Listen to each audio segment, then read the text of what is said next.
Today, from AT&T Stadium in Arlington, Texas, it's Week 3 of the NFL on EA Sports.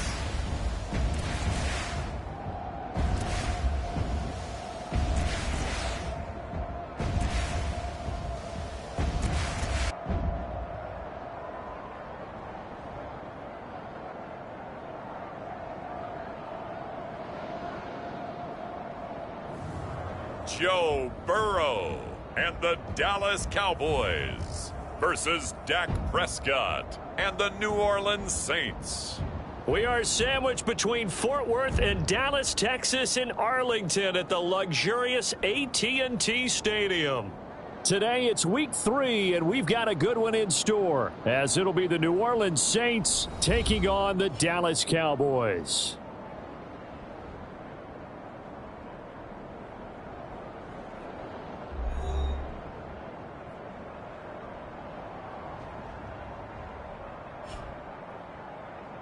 With Charles Davis, as always, I'm Brandon Gaudin. Charles, you talk about storylines in this one. I think it begins and ends with our two quarterbacks, certainly two of the best in the business. And nowadays, I don't think you can get by for long periods of time without a top-flight quarterback. The way the game is played, with all the responsibility he has and how the game flows through him, if he's not on the top of his game, your team's not going to benefit at all.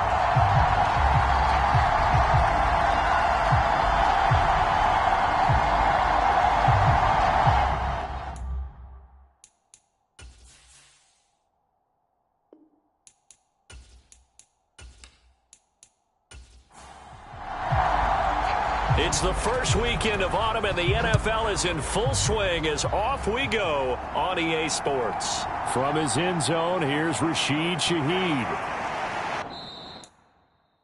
And he'll be stopped right around where he would have been had he gone down to a knee, maybe a yard shy of there at the 24. And here come the Saints for their opening drive. They'll be led out by the former Mississippi State product, the mobile quarterback, Dak Prescott. And frankly, this is the type of game that a great quarterback relishes, because 0-2 on the road, everything's against him and his team. No one can expect them to win. Sometimes you band together real tight in that situation, and if he plays really well, they've got a chance to get that done. And he'll get this just across the 25-yard line. There are the numbers for Cook from a week ago. 13 carries, 57 yards, and a touchdown as well. There were some signs of life from their ground game last week, but overall, just a so-so performance. Everyone knows they can make a slight improvement how they contribute to this aspect of the offense. Linemen can set their blocks and hold them a little bit longer, and he can be quicker to the hole and hit a lane. If they do that, they should get some better numbers produced this week.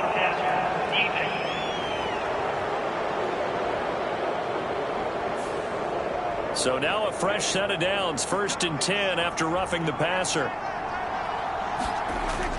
Cook following the penalty. And he'll maneuver his way forward for about 4. 2nd and 6.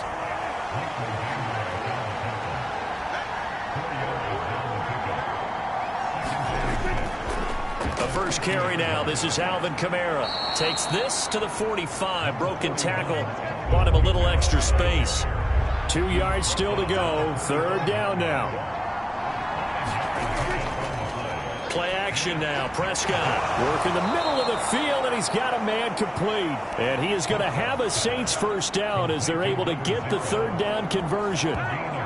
Solid opening drive so far, Charles. They've moved this football into field goal range, but you know that they want to cap this off with 6 and not 3. Absolutely. As one of the better coaches in the league always tells me, on offense, I want to throw body blows all game long and finish it with uppercuts. Well, here are the body blows right now. He's hoping in one uppercut will take care of the end of this drive.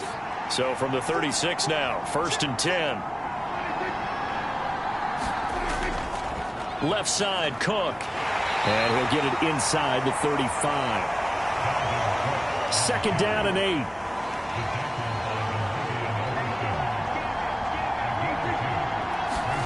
Here's Prescott. Out of the backfield, that's complete to Kamara. They'll give him 4 yards there, and that'll lead here to a 3rd down. You look at this Cowboy defense. They were terrific last week in the win over the Rams. One thing you always look for when you're evaluating a defense, how opportunistic are they? How many takeaways do they get? How about last week's game? The number was 6. Phenomenal performance. And this pass broken up. The contact well timed there, and now 4th down. Santos' kick is up and through, and the Saints are going to take a 3-0 lead.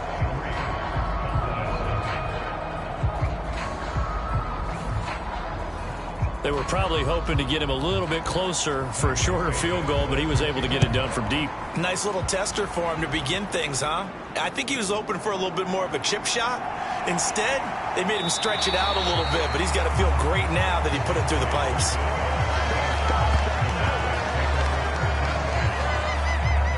So here now the Cowboy offense onto the field to get their first crack at it. They'll be led out by the #1 overall pick back in 2020 from LSU. It's Joe Burrow. Hey, we all love a good story, and what we like even more, guys who can fight through adversity. Joe Burrow coming out of high school, goes to Ohio State, doesn't get a chance to start, transfers to LSU, not thought to be a top prospect, ends up the #1 pick in the draft, and justifies it.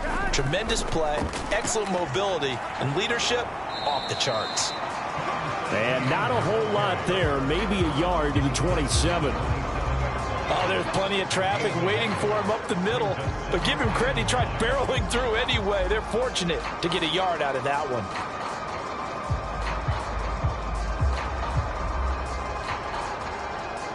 Still 9 yards to go on 2nd down from the 27. Burrow will throw. Open man is Kyle Pitts, his tight end. And he gets this up across the 35 before he's out of bounds.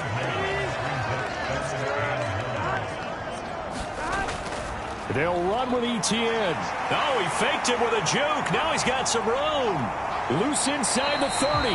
And he's going to take this all the way down to the Saints' 25-yard line. 40 yards rushing for him now in his first 2 carries of the ballgame. Only needed 1 yard. He said, I'll get you more than that. Yeah, yard, piece of cake, right? And if you're a defender, seeing the back of the jersey and being able to read his name, not a good thing. That means you're in chase mode. That didn't go well for them on that snap.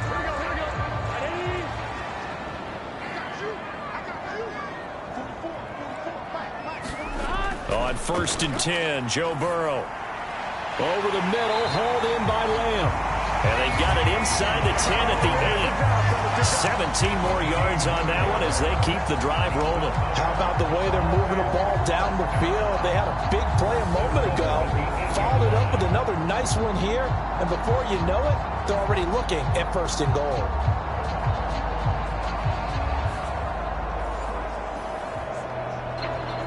Two big plays in succession. Not sure this D knows what hit him, but now they got to get ready. It's 1st and goal. And they'll run with ETN. And he's going to press this one forward as they stop him right around the 1. 2nd and goal from the 1.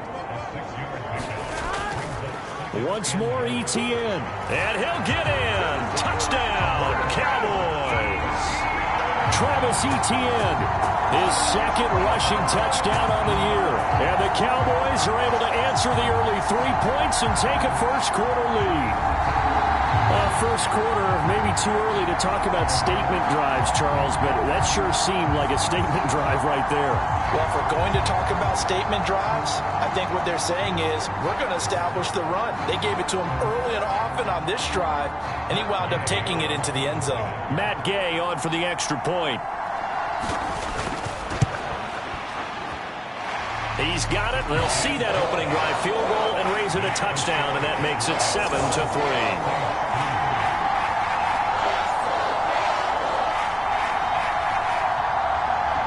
The kick team out there for the Cowboys as they run up to send this one away. And this will not be returned. It's a touchback, and they'll begin at the 25. New Orleans Saints, they get ready to set up shop for their 2nd drive. And last time able to get 3. It's not what they wanted. They wanted 6, but they got at least something. They mustered something out of the drive. They'll take it. I like the way you've described it. Not ideal, but they'll take it. Anything to put some points on the board. But this time on offense, they don't want to see the field goal kicker trot on the field. They want that ball in the end zone. Yeah, they'll be going for 6. Well, they had the run for no gain. Now they'll try again from the 25 on 2nd and 10. Meanwhile, Prescott's throw complete there to Thomas. So the completion good for 7 there. And now we've got a 3rd and 4.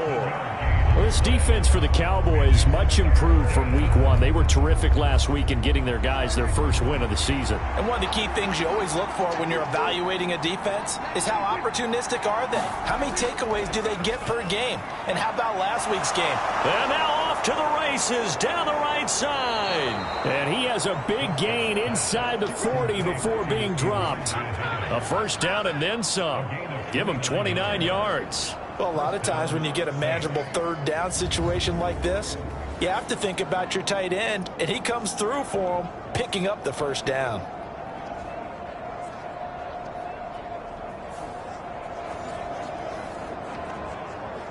So from Cowboy territory now, here's 1st and 10 at the 39-yard line. Well, a fake on the jet sweep as they run with Cook up the middle. And he is going to be stopped cold behind the line of scrimmage. Officially, it's a 1-yard loss. That's going to bring up 2nd and 11. The running lanes have definitely not been there for him here in the first half, and I don't think it's all been his fault. His offensive line hasn't given him much space. A loss results there.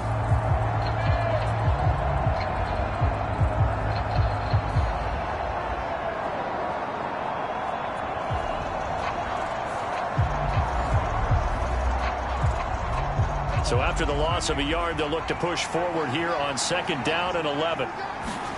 Looking to throw. Prescott. Open man is Higgins.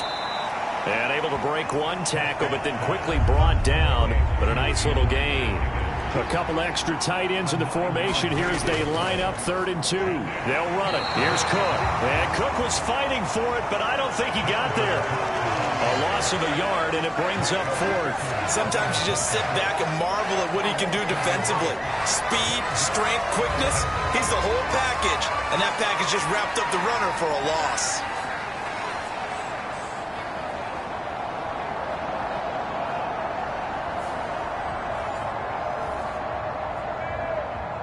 So on comes Cairo Santos now for the field goal try. He was true on his first. This a tough one from 49 yards away. And that is no good. And that will keep this a 4-point game.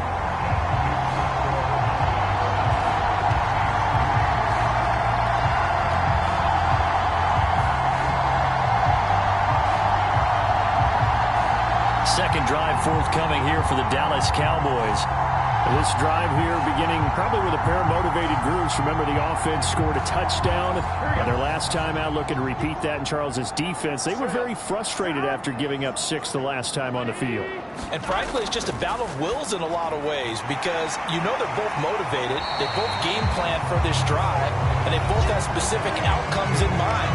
To me, it just comes down to who can execute better and which side can step up and assert its will over the other. The numbers for Pitts in that game a week ago.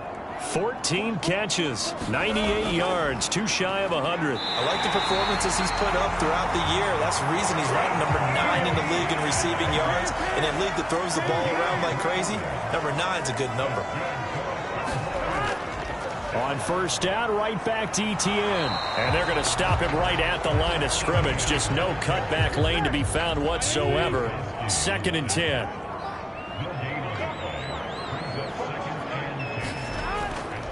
Another tote for Etienne. And nowhere for him to go again. He'll get back to the line of scrimmage. That's it.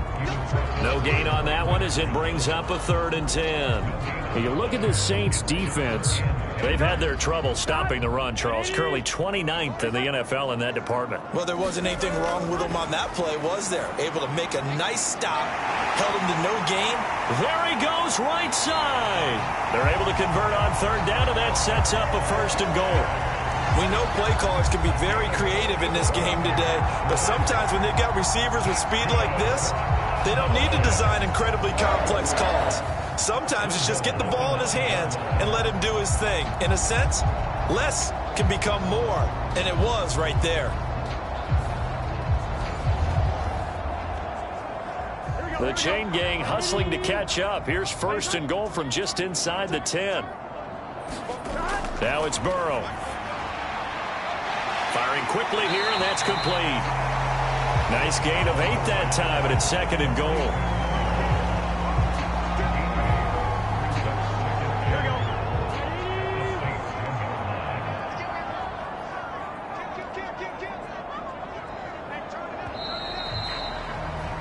After one, 7-3 the score on EA Sports. Start of the second quarter, and it's the Cowboys in possession. Another shot from the 1 on second and goal. As they've got it as we resume action. And he is into the end zone for a Cowboy touchdown. Travis Etienne, his second touchdown of the game, his third on the year. And they're able to add on to their advantage. So his strong first half continues as he finds the end zone here for the second time. And definitely good blocking at the point of attack, and you just have to love watching the way he can create space down near the goal line, and he's able to take it into the end zone. Gay is on for the point after.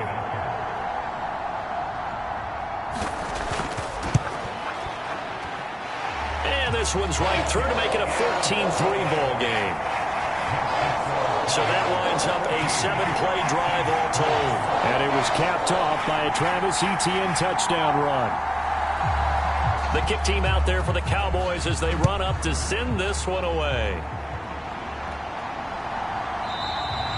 And he'll elect not to return this one, so they'll bring it out to the 25 on the touchback. The New Orleans offense set to take over. They trail now 14-3, an 11-point deficit as they start things out with a 1st and 10.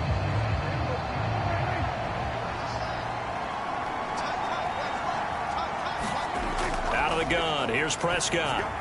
It's complete to Hopkins.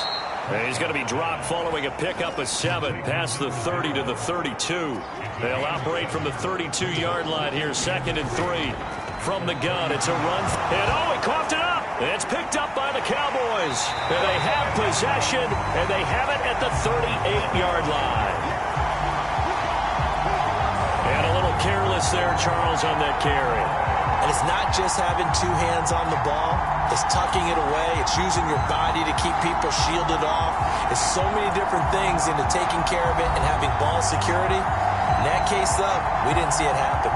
As the offense returns, let's take a look at running back Travis Etienne. Good returns on the last drive. He hit the end zone for the second time. Good returns in this first half, really. Yeah, good returns for his team. Really good returns for the guy. You know where I'm going. Darn right. Those fantasy guys who have him on their team, they're rejoicing right now, and they have a high expectation that what they've seen already will continue. You talk about fantasy a lot, but why don't you just play? I'm not good enough to play in a fantasy game. I enjoy watching you do it. You're an expert. I mean, you were a champ last year. Keep it up. 5th place. Okay. Well, that's a champ in my book. Now here's a throw that's complete. So give him 5 yards there on the pitch and catch. And it's 2nd down. They kept the receiver in the short field, but that let his quarterback get the ball quickly to him before either guy in double coverage could react.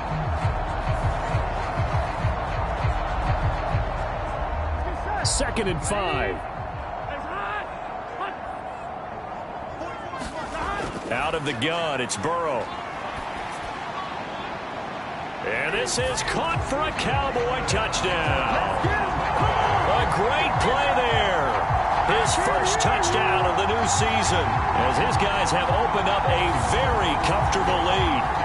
So, Charles, that's 3 touchdowns on 3 drives, and it's just been an offensive barrage so far. Great word, partner, using barrage right there. I'm going to add another word if you don't mind. How about perfection?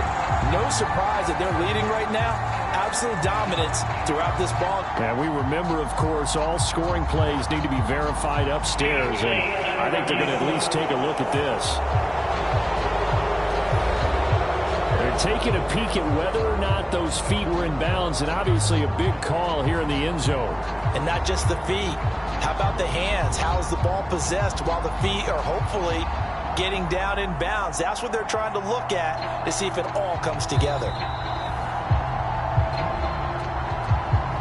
So they called it a touchdown originally, and this will stay a touchdown after the video review, so they had it right.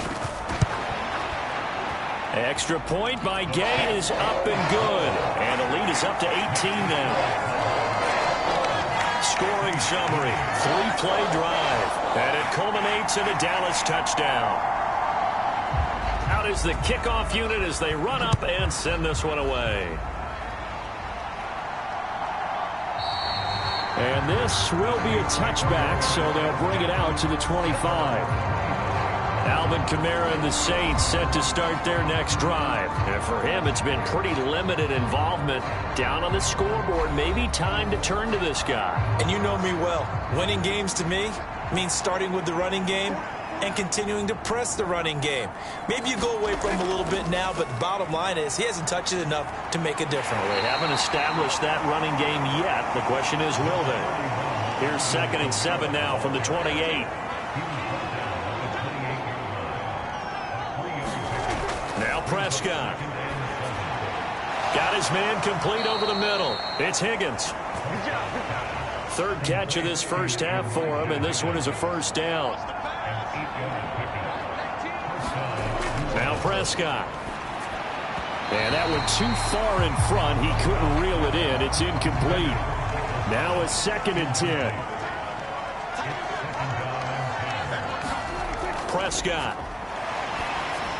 Oh, the ball comes out on the hit, but they'll...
It's incomplete. I think he had to unload that one before he wanted to. He was right up in his grill. I think he was a dentist there without a license, don't you?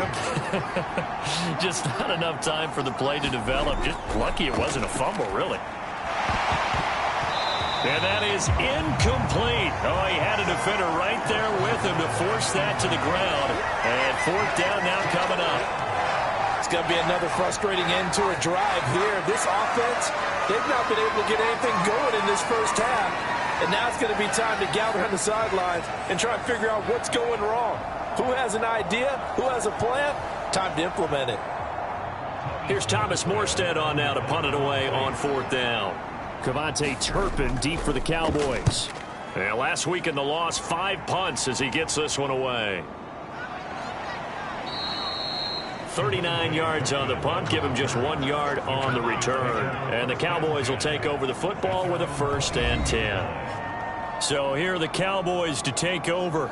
They've got the lead right now in this ball game, and they got the victory last week against the Rams, so some good momentum as they come up 1st and 10.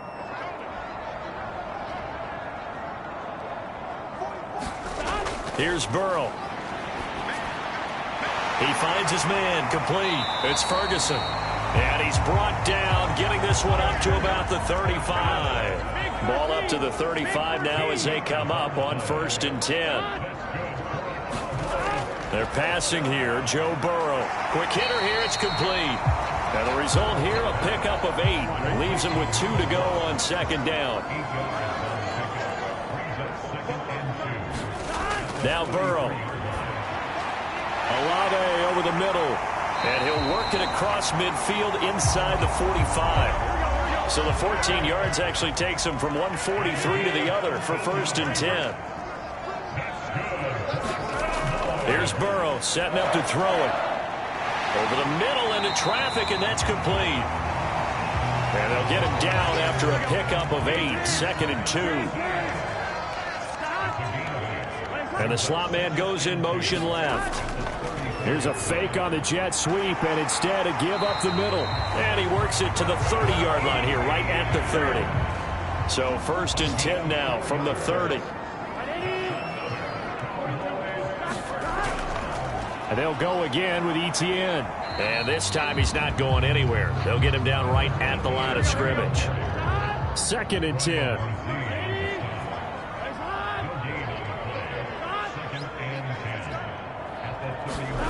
Now it's Burrow.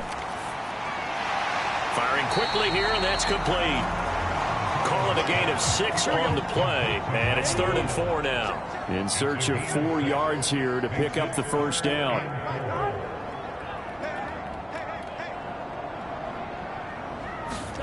From the shotgun, it's Burrow. That is caught and out of bounds all the way down at the 3. They're able to convert on 3rd down, and that sets up a 1st and goal. Everything's going right here in this first half, and they've got a good lead, and part of that can be attributed to their success on 3rd downs.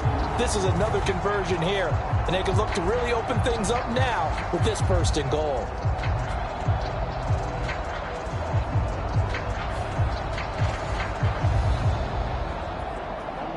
This offense continues to be a hot knife through butter. 3 drives, 3 scores, and knocking on the door again on drive number 4. Etienne will struggle to get to the line of scrimmage as he'll be tackled back at the 4-yard line. That's going to go as a loss of a yard, and it'll be 2nd down. And that's what I'd like to see out of this defense, a little fire, a little toughness. It hasn't been the best first half for them, but they did do a nice job there forcing a loss on that play.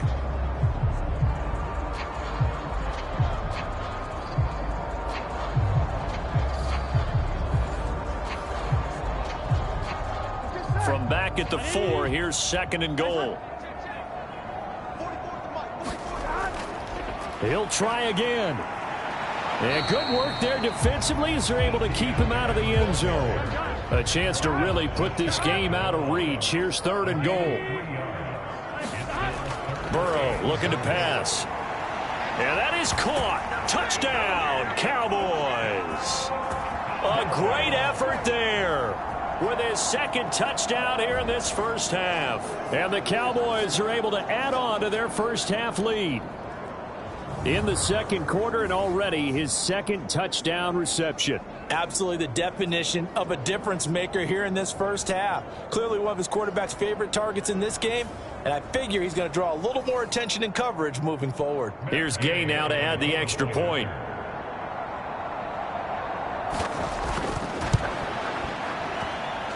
And they open the lead up now to 25 points. A pretty long drive that time. 11 plays all told. And it's capped off for the Cowboys touchdown.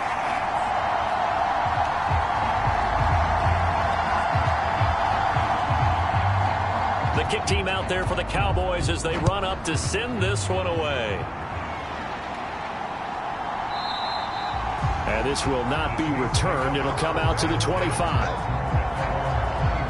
The Saints offense now. They get ready to head back onto the field.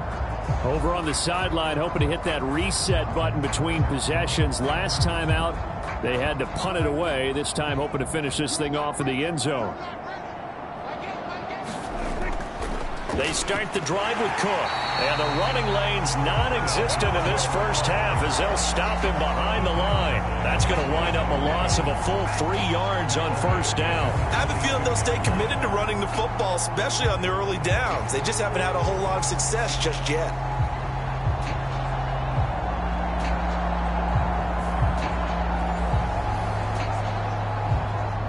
So now they have to contend with 2nd and 13 after the first down run goes backwards.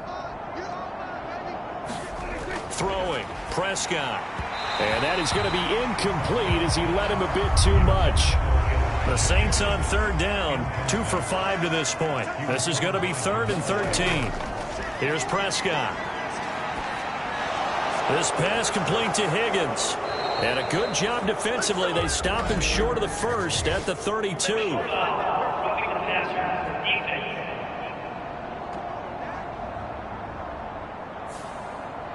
A bad time for a roughing penalty. And they get the gift of a 1st and 10.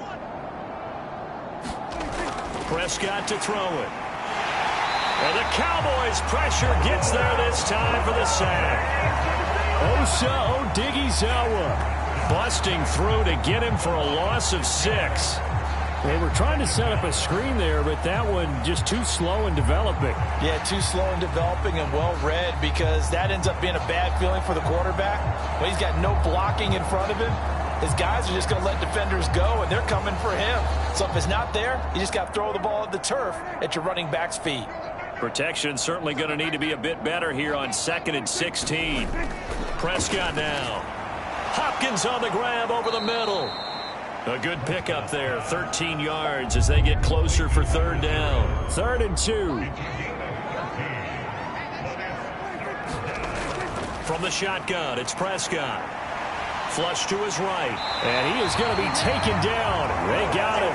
As that is going to take us to the 2-minute warning.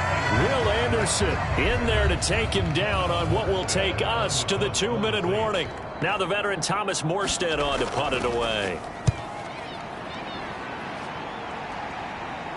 Fair catch signaled for and taken at about the 15-yard line. 37 yards on the punt with no return. And the Cowboys will be backed up to start the drive. They'll have it 1st and 10. Joe Burrow trots out again with the rest of his offense. And the numbers for the last drive, and he was perfect, which maybe isn't surprising because he has not missed a pass in this game yet. And it lets you know just how precise things have to be for a quarterback to be perfect, because that means the line's blocking really well.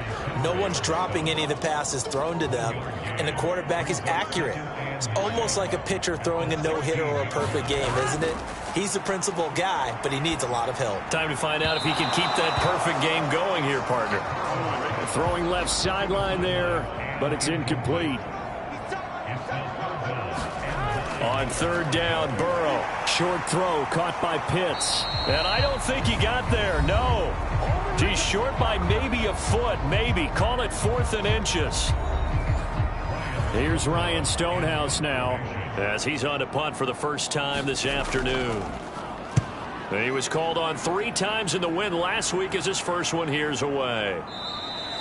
Call it 46 yards on the punt, just a single yard on the return as he was covered quickly. And the Saints will take over with a 1st down and 10. The Saints offense going to head out now late in this first half. And with a little under a minute remaining, they may try to put something together here just to try to cut into that deficit. A 1st down throw for Prescott. In trouble, and he's taken down. Now we'll get a quick timeout called by New Orleans, number 2, as they get the stoppage with a little over 50 seconds to go in the first half. To throw is Prescott. Under pressure, and they got to him again. Now the Cowboys going to burn the first of their timeouts as they get the stoppage with just under 50 seconds remaining in half number 1.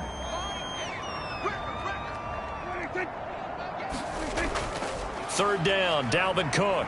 And he'll get it up to the 12-yard line here. The Cowboys going to use their second timeout now, as they'll stop it with just over 40 seconds to go in the first half. Here's Thomas Morstead now, as the drive goes backwards, so he's on to punt it away. He's been a busy man here in this first half as he gets it away. A good return there, call it 13 yards. And the Cowboys are going to take over in great position here with a 1st and 10. The Cowboy offense going to head out now late in this first half. These guys definitely hoping for a better showing than their last appearance. They couldn't really even move the football much beyond the shadows of their own goalpost, Charles. We'll see if they can get a better, more sustained drive going here. Yeah, and every team that we ever talk to says the exact same thing. When you start a drive from that deep in your own territory, the goal is a minimum of at least 2 first downs, because even if you have to punt then, you change the field position, right? You flip the field a little bit. They didn't get that done. This time they want to string together a nice drive and help themselves out. They get 6. That'll leave them with 3rd and 4. And with just 1 second remaining in the first half, they'll call the timeout. That's a staple of this offense. Drag route to the tight end. Yeah, he's unable to use his size to break off much more yardage after the catch, but still an effective gain nonetheless. That's leaking to the right, and he missed it by a foot or 2. It's no good. So we've come to halftime after a very one-sided beginning to this one. As we'll get you over to Orlando, where standing by is Jonathan Coachman. He has our EA Sports Halftime Report. All right, Brandon, thanks. And welcome in everybody to our EA Sports Halftime Report. Time for a look around the NFL here in Week 3 of the new year. We'll begin up in the Steel City, Acrisure Stadium in Pittsburgh. And it's the visitors who are out in front in the second quarter. Brian Robinson leading the way on the ground there. From there, we head over to the Windy City. Check on the Bears at home, Soldier Field. And you can see, currently they trail in that ball game. Derrick Henry, over 100 yards rushing with a touchdown run. Finally, let's get down to Houston. Check on the Texans at home at NRG Stadium. And that game's all tied up as they play the visiting Jaguars. One of the top performers in that first half was the running back Travis Etienne. He chipped in a couple of touchdown runs as he was running with determination right from the word go. Okay, Coach, thanks as always to you and the gang in Orlando as we welcome everyone back in for quarter number 3. The Cowboys will get the football first here, and they have the lead as well as we are underway in quarter 3. And able to get this out to the 25.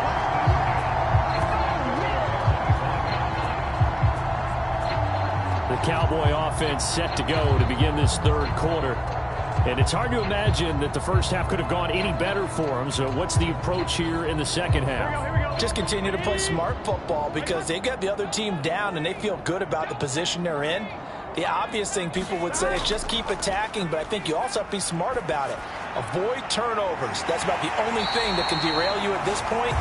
Attack, but make sure you take care of the ball. A well-executed 22-yard gain. This is just more of the same. This defense has had no answer on a lot of these throws. They've let these receivers run wild, and here's another completion for good yardage.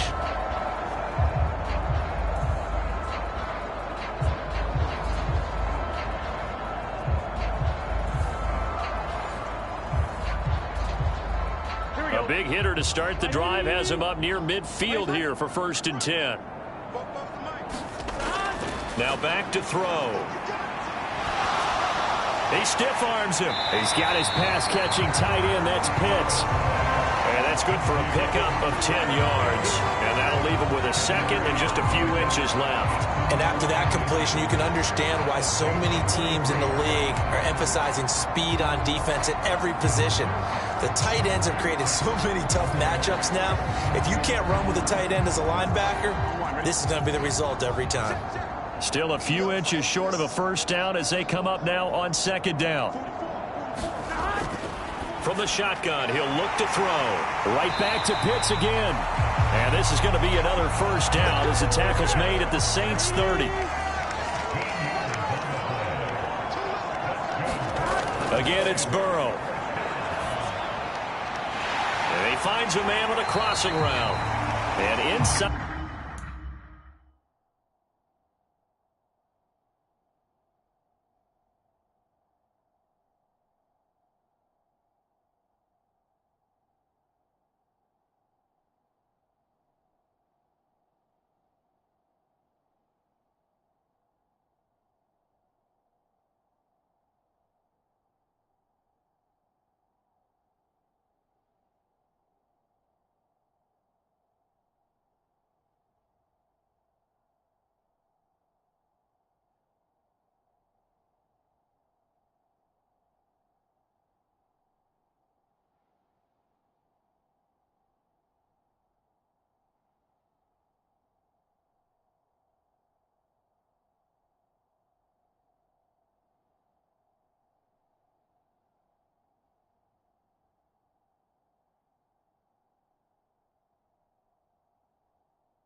The 20 before he's brought down. So first and 10, and if they score on this drive, might have to start digging in our second half blowout material. They'll stick with the passing game as he looks to throw. The quick slant caught.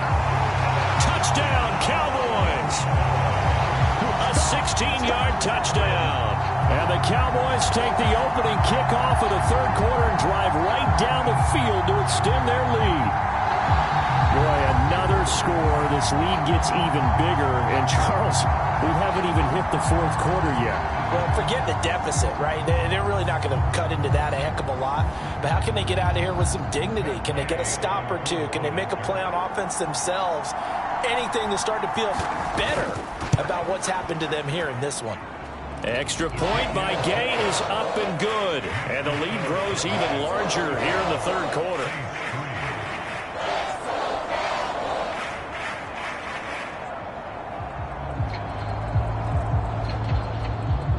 The kick team out there for the Cowboys as they run up to send this one away. And he'll elect not to return this one, so they'll bring it out to the 25 on the touchback. Now the attention turns to the Saints offense getting ready for their first possession of the second half. Well, CD, they certainly know the hole that they face as they begin the second half. They have to do what precious few teams have done in NFL history, and that's try to come back from a 4-possession deficit. And, partner, you know, as that team gathers, they're saying to each other, you never say never, right? Because if you're on an NFL roster, that's how you have to think. You can always come back and win a ball game. And let's face it, we saw a certain Super Bowl, a 25-point lead late that wasn't enough to put someone away. But that being said, this task is near impossible. Let's face it. And bottom line is, it officially becomes impossible if this possession is an empty one. One play has him up past the 40 already, and another 1st and 10. They'll run out of the gun with Kamara. And he'll take this ahead for about 4. Second down coming up.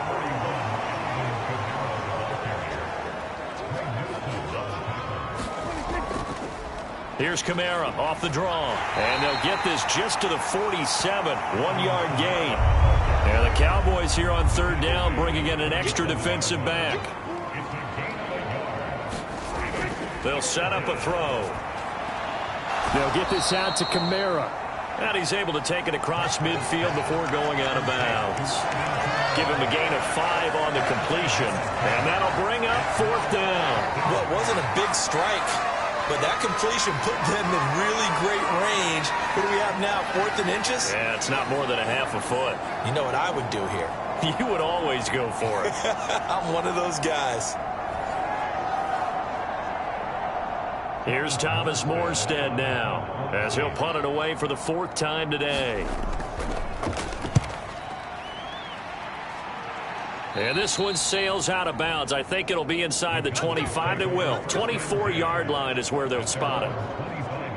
Joe Burrow trots out again with the rest of his offense. 5 for 5 that last drive. Touchdown pass as well. He was clicking. Receivers, I don't want to be cliche, but running really solid routes too. And what I love about it is when you look across any team, all right, the body types of the receivers are usually different.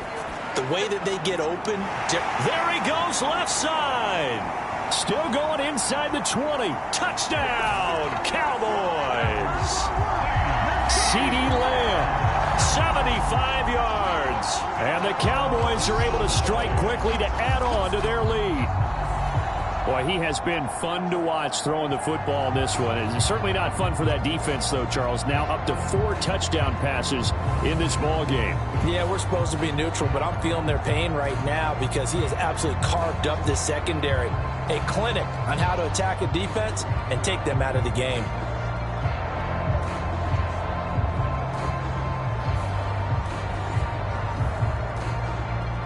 Gay is on for the point after.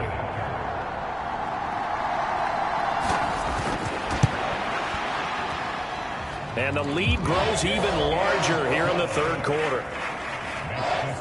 One of the shortest drives you'll ever see. One play, 75 yards, 6 points. From a couple yards deep, he'll bring it out of the end zone. And he will make it to the 20-yard line and no further. The New Orleans offense back out and ready to go. Well, we're still in the 3rd quarter, so there's some time to kind of clean this up and make it look more respectable now. Or win, that's probably gone out the window, Charles. But I don't know. Do you look at this as a time to just improve and maybe start to look towards the future? I think you have to find something to play for, something to grasp onto until the clock runs out. But, Brandon, we've been around this game a long time. This is an outlier. You don't get many blowouts like this no matter how the game looks on paper going in. This one has turned out to be everyone's worst nightmare realized. Escaping the pressure right. He'll wind up with positive yardage. It's a gain of 3, but now it's 3rd down. Partner, just a second earlier, and they might have had him because they certainly thought they were going to close in and drop him behind the line of scrimmage, but he had just enough time to dodge the pressure, and he ends up getting yardage before being stopped. Out of the gun now on 3rd down. Throwing quickly there, but it's incomplete. Here's Thomas Morstead now, as he's on for the 5th time here today.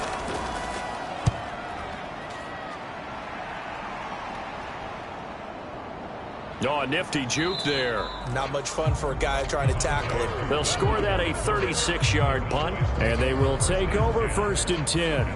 Out comes C.D. Lamb and the rest of the Dallas offense. And I know that they've double-teamed him a couple times, but not a ton. Whatever they're doing isn't working. He's up over 100 yards. We'll see how they adjust. And when they do that, they weaken their defense in other places as well. And how many times have we done games where we've seen a guy have a big game like this, but it's usually not by himself, is it? Right. Usually it opens it up for other people to have big games as well. And he's got his favorite target yet again. It's complete. Solid way to start the drive. 13 yards, picking up the 1st. I'll tell you what, a lot of those mid-range throws have been available because sometimes teams get too concerned about the deep ball and they leave too much space in front of them, and these guys have been taking advantage so far.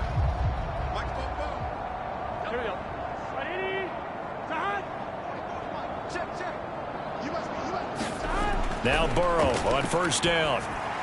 Over the middle, complete. It's Lamb. It'll go down as a gain of 6, and that's going to bring up 2nd down. Back to throw. Outstanding effort by Olave. And this is going to be another first down as the tackle's made at the Saints 30. Again, he'll drop to throw. That's Olave bringing in another one. And he stopped right at the 25 after a gain of 5. So from the 25, this is 2nd and 5.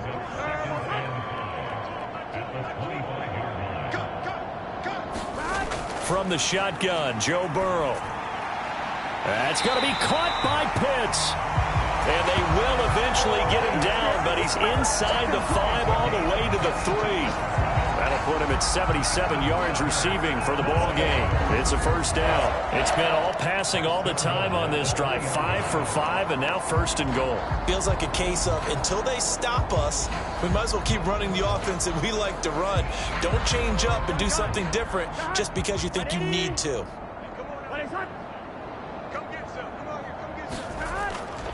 They'll try to run with ETN. And he will push his way forward down to about the 3-yard line. So the ball position now at the 3. Here's 2nd and goal. They'll try again. And he will take it in for a Cowboy score. Travis Etienne, a 3-yard touchdown run. And the Cowboys get another third-quarter touchdown to add on to that lead. What a game it's been for him in the backfield, Charles, as he pounds it into the end zone yet again. Yeah, and he hits the end zone one more time, and his blockers cleared all those lanes. Before the snap, they called for the heavy unit, right? 3 tight ends coming on the field, and they got the job done clearing the way. Here's Gay now to add the extra point.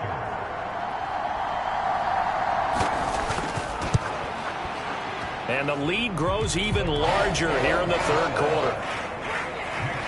So that drives 7 plays in length. And it was capped off by a Travis Etienne touchdown run. The kick team out there for the Cowboys as they run up to send this one away. Taken at the goal line. And they will wrangle him down a couple yards shy of the 30.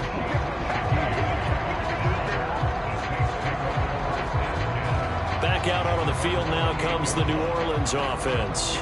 See if they can put this drive in the end zone, Charles, because it's been a little bit of a rough go at times. They've had to punt the football a ton in this ball game because of stalled out drives. So are you saying that you're kind of tired of seeing the punter run out there and do his thing during this game? Is that what you're trying to say? Well, I mean, I'm okay with it. I have a feeling that this offense, they don't want to see the punter again. And frankly, the punter doesn't want to run out there anymore himself. He would love to see his offense put together a drive and give his leg a rest. And he drops it incomplete. And their struggles continue here. On 3rd down, it's Prescott. Fighting through pressure. Pass to the sideline and pulled in. And he'll be out of bounds, but able to get it up past the 45. He'll get 15 and a Saints first down. Well, still in the third quarter here. Now, you look at the scoreboard, that deficit probably a little too much to overcome, but completions like that may be something to build on for future weeks. Yeah, it's all about ending things on a strong note here, isn't it? Because my mindset is it's a new ball game from here to the end. Make sure it's a good one and close it out. Prescott off play action. And he will go down. A Cowboys sack. Micah Parsons. He's the one to get him, and that is sack number 7 for him on the year. He's certainly one of those quarterbacks that can burn you with his mobility, but that time able to hem him in and get him to the ground. Perfect descriptor right there about how they kept him in the pocket. Excellent job of containment, but they were still able to continue to bring such strong pressure without letting him escape. But how about those guys in the secondary as well? Kept the coverage tight, plastered to the receivers, and left no real options for him to throw it downfield. Prescott now on 2nd down. Dancing to his left. And he'll be brought down just shy of midfield at the 49-yard line. These guys have punted 4 times already, and they're staring at a 5th, barring a conversion here on 3rd down. Here's Prescott. Can't get away, and he he's taken down. Micah Parsons getting him once again his third sack of the afternoon. It's been a tough one all game long for this offensive line. They're already down big, and now you know they're just going to come after the quarterback in a big way, don't you? Yeah, they just can't get out of their own way right now. It's created an avalanche, and an avalanche is coming right on top of them.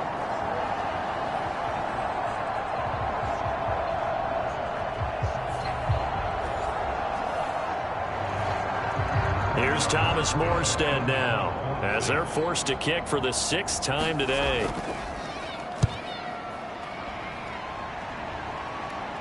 And here's a fair catch taken at about the 24-yard line. It'll wind up just a 35-yard punt, no return. And out will come the offense as they take over.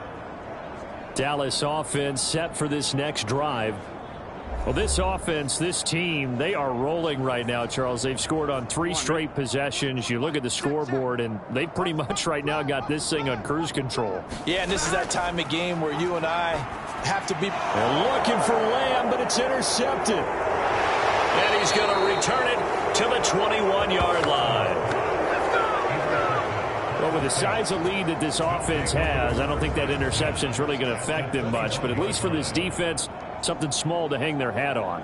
Yeah, and let's face it, they're not even scoreboard watching anymore, right? They're just trying their best to make a play, get themselves off the field, which they just did, and salvage a little bit of pride in this one.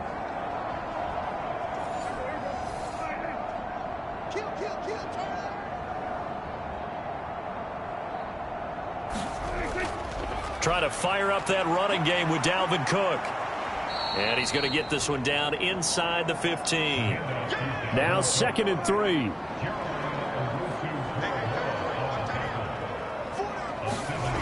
Prescott from the gun. And this throw incomplete. Well, the defender all over him that time, and it's going to lead to 3rd down. And the red zone precision is the watchword. If the throw's a little too early, too late, maybe off a little bit, going to be a good chance that any attempt is going to be a contested one, and that one falls incomplete. And that's going to wind up incomplete. Nearly their first pick of the game, but it does bring up 4th down. Santos' kick is up and through, and they'll get back 3, but this remains a large deficit.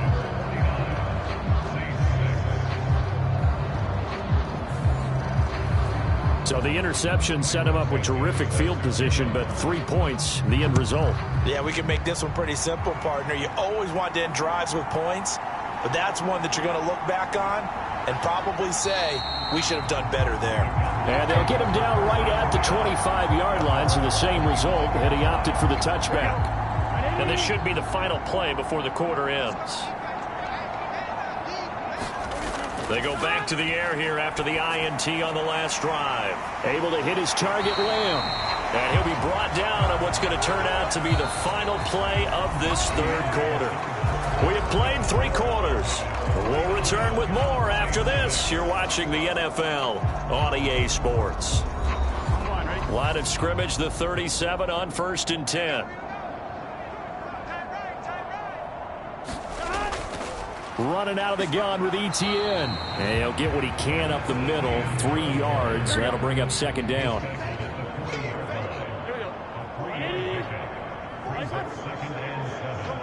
They'll bring a receiver in motion right.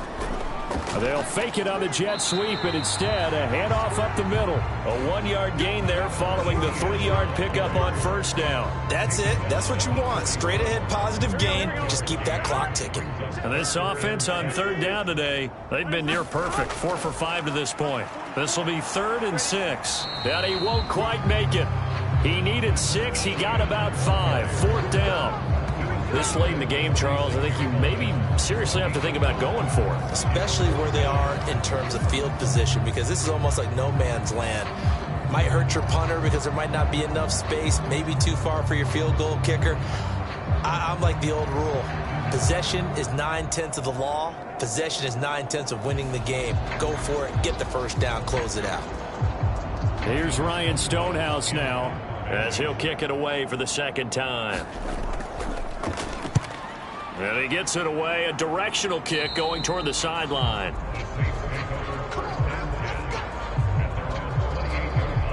Now the Saints, they trot their offense out here. And they unfortunately are staring at a mini losing streak developing, trailing here in the fourth quarter. This would be their third straight defeat.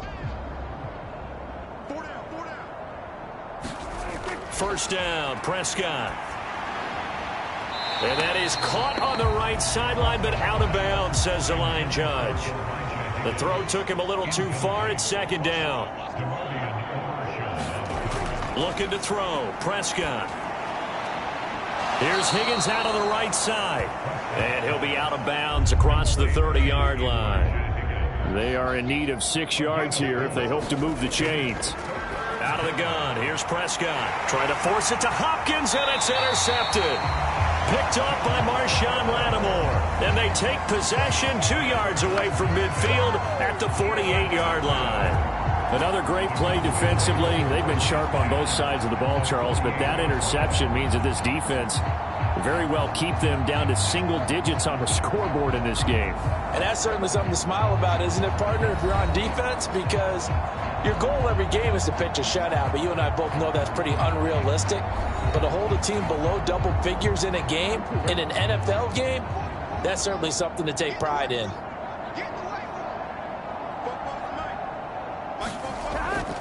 On 1st and 10, it's Etienne taken down at the 47-yard line. Brandon, I've got to think this offensive line has got some smiles on its faces. And I know it sounds crazy, but they practiced for this back in training camp. They knew they'd be in situations where there'd be extra defenders in the box coming after them, trying to keep them from locking down a game. Right now, they want to show the world they're up to the challenge. And a 5-yard gain gets them to the 42. They'll come up now 3rd and 3.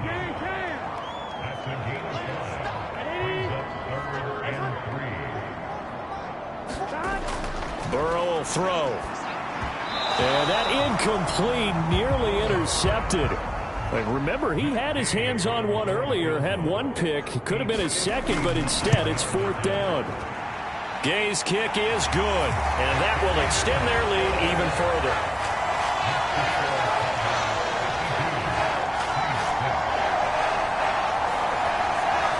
Well, ultimately not really sure that they're going to need those 3 points, but they'll take the 3 and they pad that lead. Yeah, this one's already wrapped up, but you and I both know if you're an offensive coordinator, you never let up on the gas unless the head coach tells you to do so.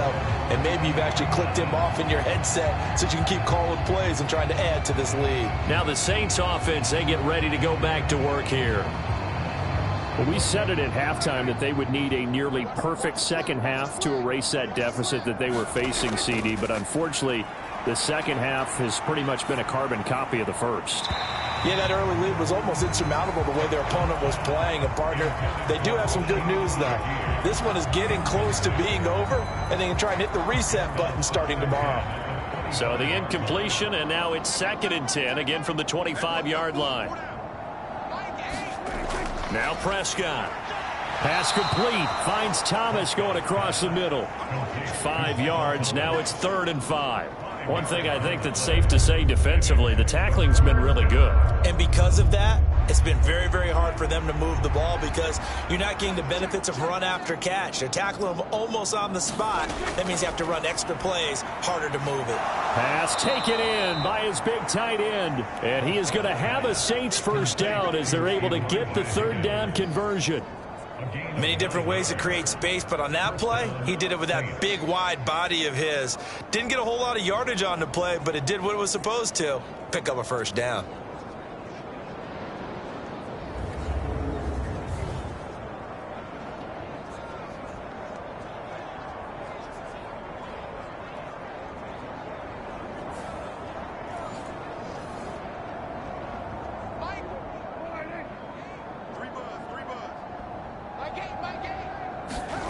On 1st and 10, Prescott. And that one complete once again to Higgins.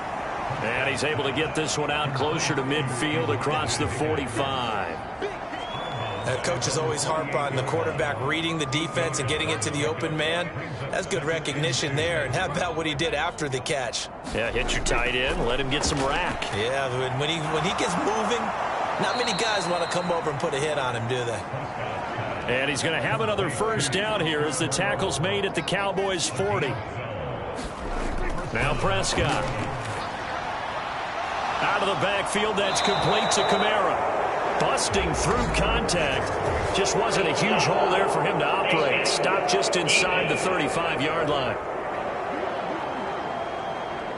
So it was already a gain on the completion, but tack on some more with that penalty. Absolutely, and no matter what angle you're making the tackle from, you can't grab the face mask, and that's just putting your defense on its heels just a little bit more. So the penalty yards marched off on the face mask. Here's 1st and 10. From the red zone now, Prescott. Open man is Higgins. It'll be a gain of just a yard, and that'll make it 2nd down.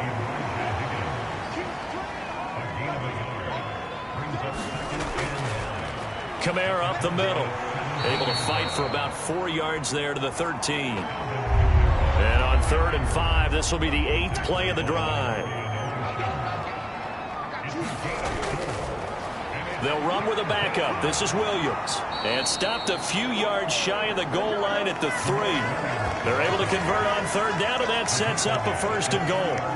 Well, partner, I know this type of running back. I mean, this size, this intensity usually gets better as the game goes on. I can just tell you from experience, the first few quarters, oh, you're eager. You come running up there, I'm going to tackle this guy. By the 4th quarter, you're coming up and thinking about it. And D-line wearing down 4th quarter. Yeah, that's not a guy they want to see consistently. Cook is in. Touchdown, New Orleans. Just power football there down near the goal line. Give it to him. He's able to push his way across. Yeah, they went heavy there. Sometimes you have those big offensive linemen come and have to report like they're eligible. But all they're doing is getting a good stance, blocking, and getting their runner across the goal line.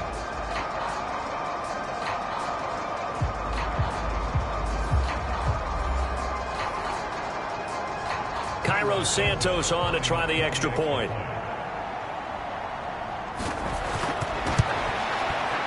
And they make the score a little bit more respectable here in our final quarter of play. A good drive that time as they go 9 plays in all. And it's capped off by the touchdown run coming from Dalvin Cook. Now after the touchdown, here's Santos to kick this one away.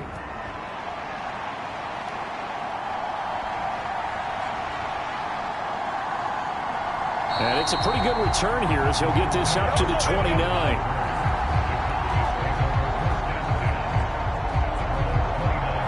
Possession of the football going back to the Cowboys. You just kind of feel for the defense right now, this deficit. They have not been able to stop them the entire game, Charles. And some hands on hips, some long faces out there on the defensive side. They're like, oh, my gosh, we got to face these guys again here. Yeah, people don't understand how hard it is when you're on the side that's being dominated to keep your head up and continue to play hard. And that's what they're going through right now, trying to find that pride inside of them to allow them to continue to fight, even though they are down huge in this game. They'll come up 2nd and 7.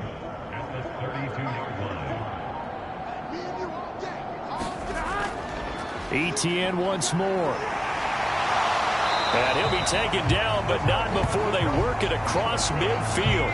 101 yards rushing for him now as he has been tremendous all day long. And carries like that, that's how they're going to continue to salt this thing away here, Charles, in the 4th quarter. Yeah, how about that? A new set of downs. Clock continues to move. No better way to close out a game than to tap those mastodons you have up front and say, guys, keep pounding them. Let's keep the ball, keep their offense on the sidelines, and let's close this one out.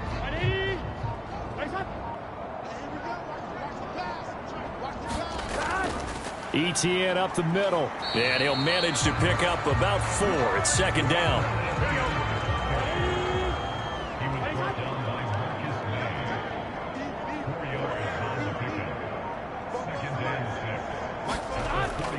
Straight ahead, ETN. And he'll be brought down at about the 42. 2 yards on the carry there, and it's going to lead him to 3rd down. When we talk about defenders, specifically linebackers, keeping their eyes in the right spot, he had that eye down the entire time. And you know that's not easily done because they throw a lot of misdirection at you. They try and fool you. and get your eyes in the wrong place. But you're right about that one. He correctly figured that one out and made a really nice play. On third down, here's Etienne. And he's brought down short. 2 yards there, needed 4. Well done to sniff that out defensively. He had it diagnosed pretty quickly. I love that description because diagnosed is perfect on that one. Read his keys, made the play, and he couldn't even get going moving the football.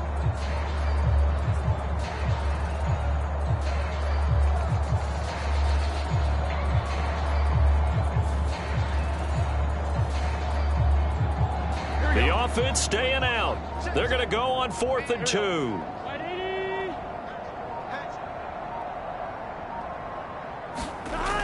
They'll try and run for it with Janovich. And he's able to get the first before he's taken down at the 36.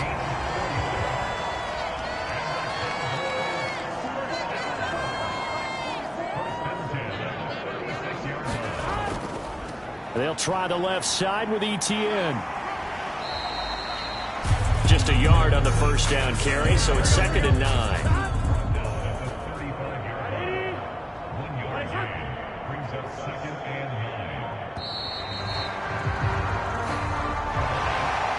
Charles, a lot of happy faces heading into the tunnel as this one ends, and understandably so. Not only did they get the win, but, boy, their offense was on fire in this ball game. And, partner, I have no idea what the top speed is on one of those high-end sports cars. What's the top gear you can get into? This offense, they certainly were there in this one, huh? Everything clicking for them in this contest, the kind of performance that they're going to cherish.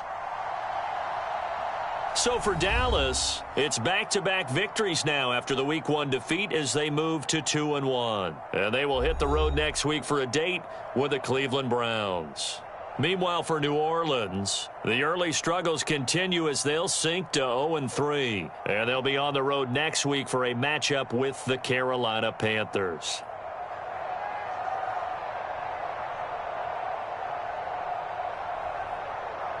So that's a wrap. For Charles Davis, I'm Brandon Gaudin. And this has been a presentation of the NFL on EA Sports. For more, check us out at easports.com. It's a win for the Cowboys as we sign off and say so long from Arlington.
today. From MetLife Stadium in New Jersey, it's Week 3 of the NFL on EA Sports.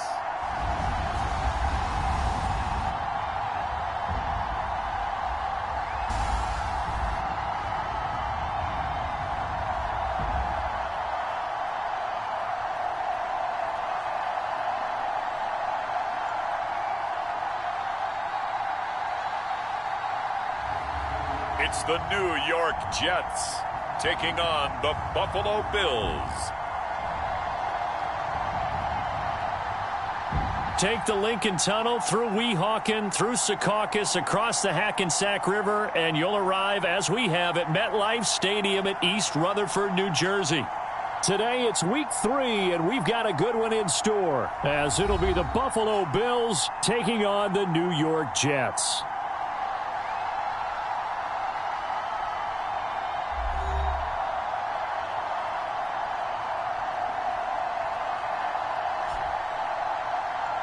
With Charles Davis, as always, I'm Brandon Gaudin. Charles, you talk about storylines in this one. I think it begins and ends with our two quarterbacks, certainly two of the best in the business. And nowadays, I don't think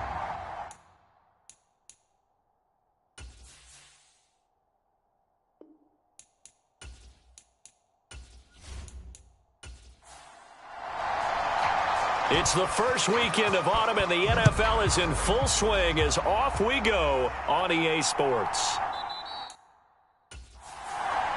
And he opts to not bring this one out. The first drive will start at the 25. So here come the Bills on offense for the first time. And they'll be led out by their third-year quarterback. And he's had good success here already this season throwing the football. 6 touchdown passes in his 2 games. He's really got this offense playing with a lot of confidence, trying to establish themselves early as a Super Bowl contender.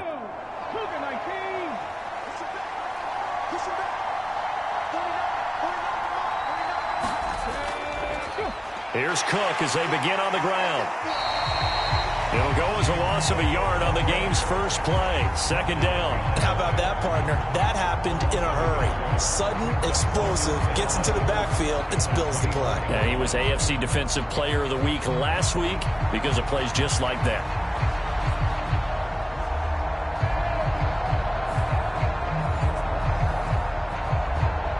After the loss to start out, here's 2nd and 11. They'll look to throw here. That's complete to Justin Jefferson. And he takes us beyond the 35 before going out of bounds. The numbers for him from a week ago: 5 catches, 52 yards. And that was a nice job there pulling that one in. Now, this is an offense that will certainly spread the ball around a bit, and this is a guy the defenses had better focus on. Now on first down, he'll drop to throw it. This will be stopped about 2 yards shy of the marker. 8-yard gain, 2nd and 2.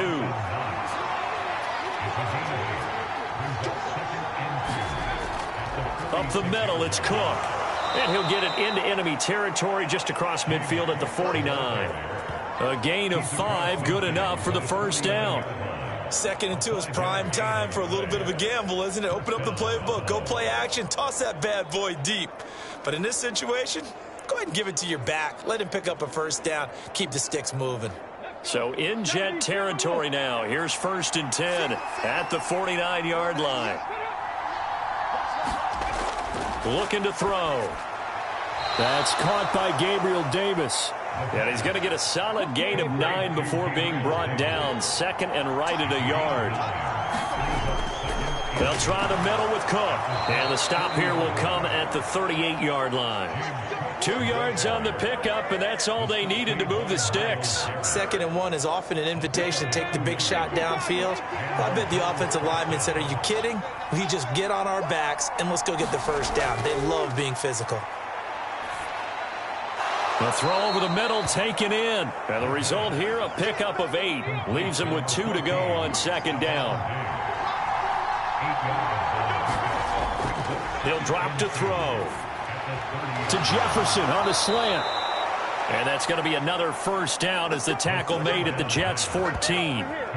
That one good for 16 as the drive continues.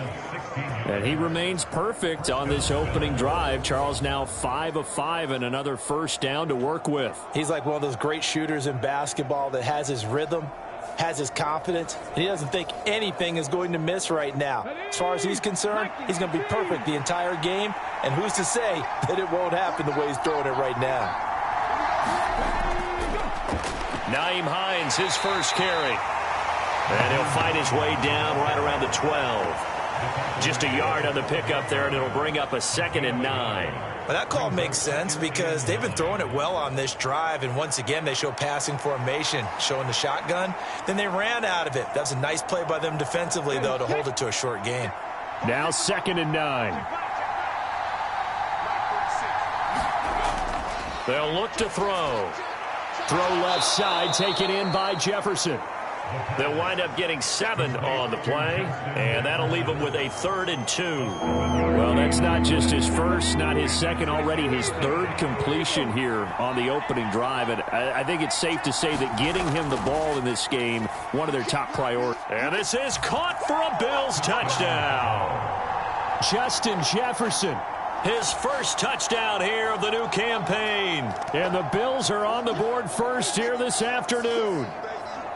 Well, these guys scored touchdown after touchdown in that win a week ago. So how do they come out this week? Same way. They've got that momentum going, a touchdown on the opening drive. I think it's safe to say that they're in a groove, isn't it? I mean, a lot of times we've seen where teams have scored a ton of points the week before. The very next week struggle to score almost as if they used it all up.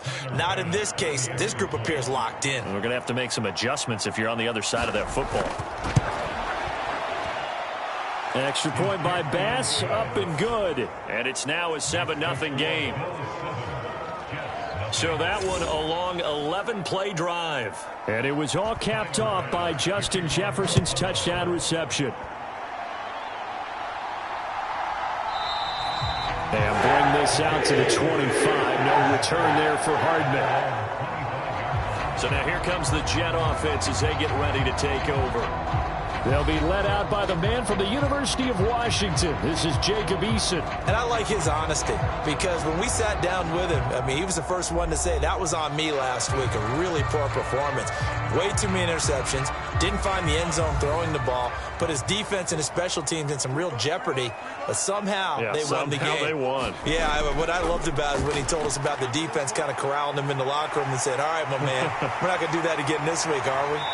And they work this well upfield across the 45.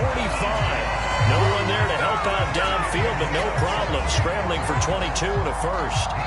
This guy's proven himself to be one of the best in the NFL. He brings an added dimension to their offense with his ability to read defenses and know when he's able to pull it down and take off and go. A big hitter to start the drive has him up near midfield here for 1st and 10. Here's Eason off the play fake. A short one here, caught by McBride. It'll go as a gain of 4. And it's 2nd down. The Jets at 2-0 here to begin the season. And they come in feeling pretty good after back-to-back victories, CD. And I thought that they played pretty well last week. Their execution, their discipline, their resilience, all on display in that victory. That's complete. Terry McLaurin with it.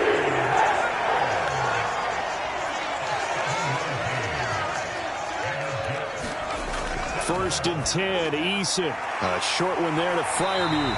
And past the 35, he'll be dropped a yard or 2 shy of the 30. Line of scrimmage, the 31 now on 1st and 10. They'll run for the first time with Breece Hall. And he is met in his tracks behind the line of scrimmage. He'll lose a yard there, and it's 2nd and 11. This defense is a difficult one to prepare for, one of the best in the league. They'll come at you from all angles, and they did a nice job there stopping him for a loss.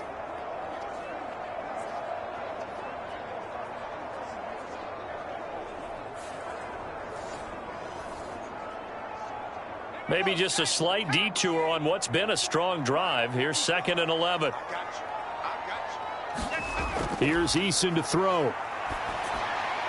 Open man, that's the tight end Freiermuth. And he's got a first down as a tackle made at the Bills' 20-yard line. 11 more yards there. This methodical drive continues. A nice gain there to his trusty tight end, and now it's got them thinking opening drive touchdown here as they get into the red zone. And in most cases with your tight end, you feel like you've got a mismatch no matter who's covering him. Is it a small cornerback? Is it a linebacker who may not run as well? In any event, whatever you see, you think that tight end can win that battle. Here's 2nd and 7.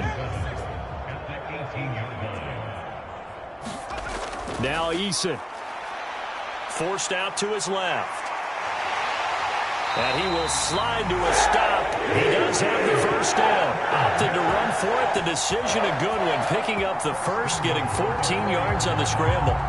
This early in the game, it's all about making steady progress downfield, hoping to lead to early points. And you can do it with your actual play calls or sometimes something a little more improvised, as we just saw there.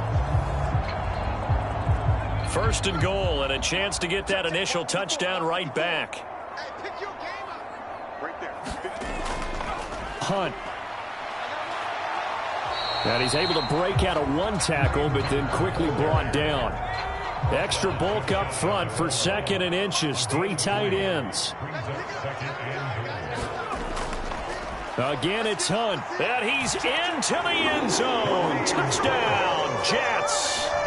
Kareem Hunt, his 2nd rushing touchdown on the year. And the Jets are able to match the opening drive touchdown against them with one of their own.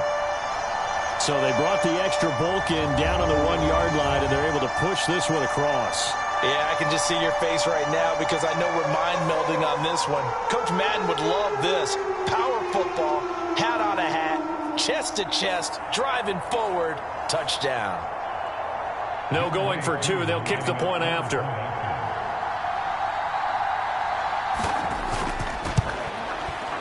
It's up and good. So these teams match touchdowns here in the first quarter, and we're tied 7-7. So the drive goes 75 yards, 10 plays. And Kareem Hunt, the one to finish it off, as he did so with a touchdown run. Each team's had it. Each team has scored. 7-7 here as the kick's away.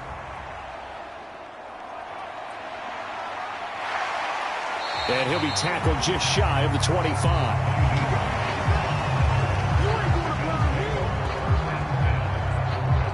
So here come the Bills out for their 2nd drive. Early on, you know, Charles, every game could be called a measuring stick game. But I think when it comes within your division like this, it's a measuring stick game with a little extra intrigue. I would agree with that totally because all division games have a little extra to them.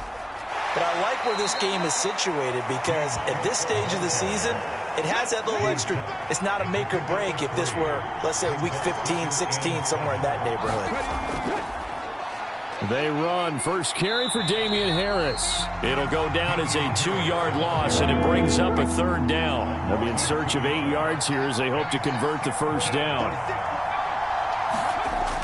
On 3rd down, he'll drop to throw. Little pitch and catch to the tight end, Knox. And they're going to mark him down short, maybe by about a yard, if that. So 8 yards on the completion there, and that's going to bring up a 4th down. I thought maybe when he caught it, he'd have a good chance of getting that first down, but that's a nice job of holding him up and preventing him from getting to the sticks.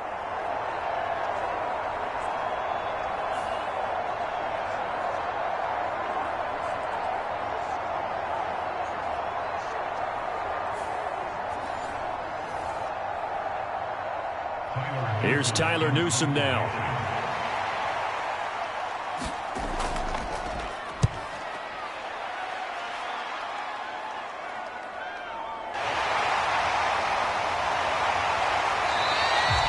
It'll be 37 yards there on the punt. And the Jets will take over 1st and 10. Back on the field come the New York Jets for their 2nd drive. A good balance attack for that last touchdown drive they had. Now it's time to see if they can do that again. And it really becomes a tale of 2 play callers, doesn't it? The offensive guy, he's in sync. Everything's working pretty well. For the defensive guy, what's going on the defensive side? That's a tough one because he's prepped all week as well, and he can't get a bead on exactly what they're doing right now. What he needs is one of his guys just to make a big play and disrupt things. 2nd down. Here's Eason. This pass out wide to Hall. So the completion good for 6 yards. And this will wind up being a 3rd and 3. These two teams all tied after 1. Second quarter now from MetLife Stadium. The Jets with the football here. 3rd and 3. As they've got it as we resume action. From the gun is Eason. Rifles one, and that's going to be intercepted. Tre'Davious White with a pick. And, Charles, that's now 4 interceptions over his last 3 halves of football because, remember, he threw 3 picks last week. Starting to wonder if maybe defenses and those coordinators have identified something on tape with what he's doing. Maybe a movement, maybe the way he's moving his shoulders. Who knows what it could be? He could have a few tells out there that they're keying in on and allowing defenses to get to the football a little bit faster. People steal signals. Maybe sometimes they can figure out what the quarterback's doing just by his movements. They go over the middle, and it's complete to start the drive. And just 3 yards on the catch there. He couldn't get away. And it'll be 2nd down. He'll look to throw. Looking for Diggs, and it's intercepted. Darius Slay with a pick. So consecutive interceptions here early on in this one, and maybe setting the tone, Charles, for a game where the defense really takes center stage. And don't you think that both offenses are really catching a bit from their coaching staff about avoiding these turnovers that we've seen early? I think both teams are trying to find an advantage. We know that. Can one of them break away and take control of this game?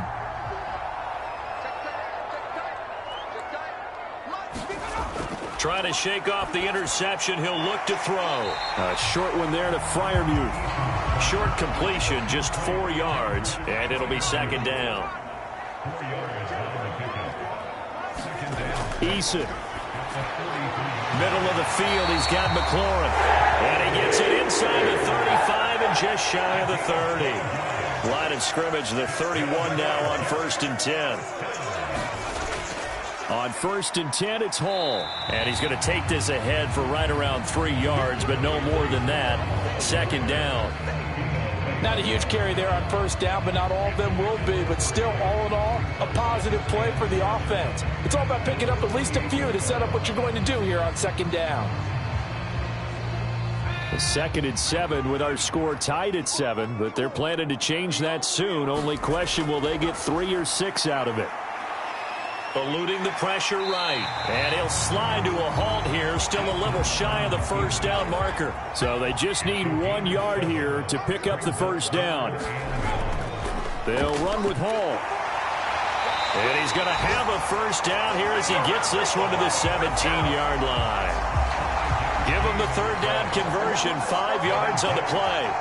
Brandon, what were they thinking on defense there? That looked like they were playing for the pass. That was 3rd and short. Yeah, it was an easy pickup because they handed it to him. That was way too easy. Just looked like absolute confusion defensively. Not sure why they were in that set. Yeah, I'd say you ought to have a few men in the box there.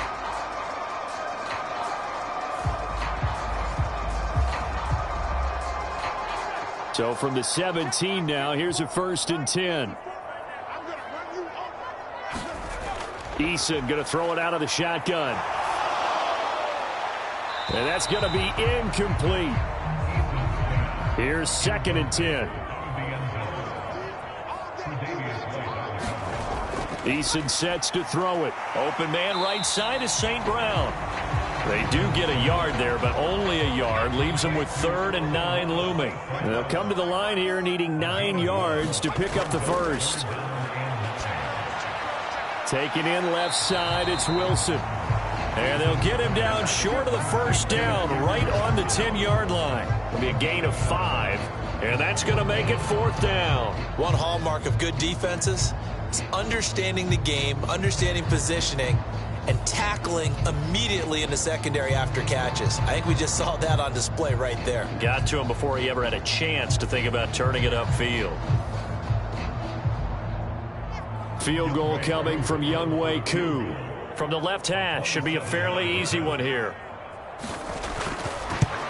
Koo knocks this one through the post. And they take the lead here now at 10-7.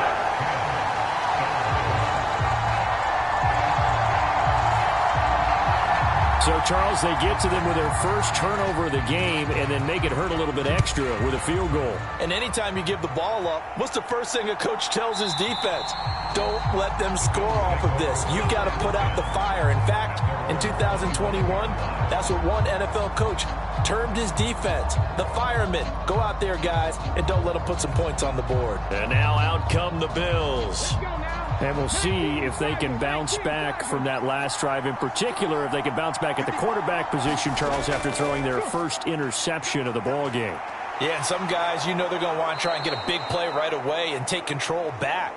Others, they're going to want to look to hit a couple shorter passes and get a little momentum back that way. But for the defense, that goal's not changing a bit. They want another pick. You're exactly right about that. In fact, you've got to watch them a little bit because in coverage, they may cut down their gaps a little bit, maybe their splits a little bit in order to try and get to the ball even faster. Line of scrimmage, the 37 on 1st and 10. This is Hines. And this will be good for a pickup of 9 to the 46. Good yardage there on first down. Exactly what you want. Get yourself set up to keep making first downs, keep the clock running. And if they're smart, you're starting to milk the clock. No hurry before you run your second down play. From the 46, here's 2nd down and a yard. They stay on the ground. Again, it's Hines. And he'll be brought down just shy of midfield at the 49-yard line.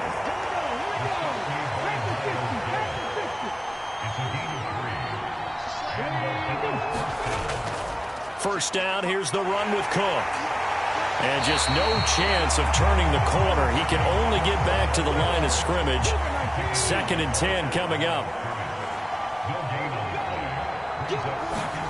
From the midfield stripe, they'll look to throw. And this one taken in on the right sideline, but not in the field of play. They say it's incomplete. The throw led him a little too far. It brings up 3rd down. He'll look to throw. This to Hines on the drop-off. And he'll be brought down at the 48-yard line. That's going to bring up 4th down, only a gain of 2 there. We can make this one pretty simple. Locked up all of his progressions downfield, forced to get it to his running back. But how about the way they ran to the football and knocked him down to force a 4th down?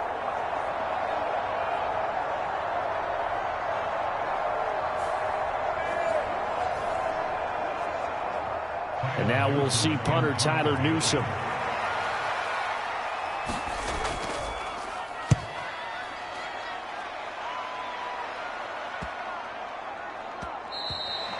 And this one hits at the 3 and then bounds into the end zone for a touchback. So here are the Jets now to take over. They've won 2 straight, and they lead this one as well as they come up on 1st and 10.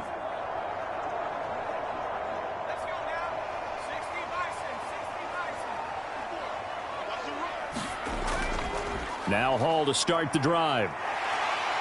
And he stopped right at the 25 after a gain of 5. Here's a 2nd and 5 now from the 25. Throwing is Eason. He's got his tight end Freiermuth over the middle.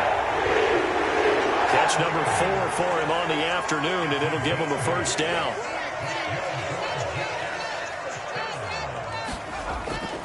Handoff running left. Here's Hall. And he'll get this one up to about the 39 here. 2nd down and 4.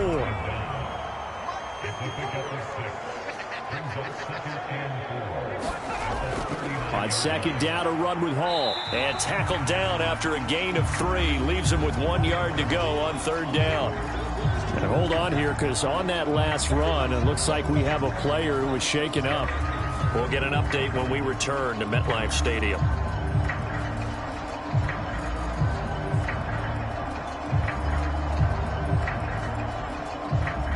The offense on 3rd down, just 1 for 3 thus far.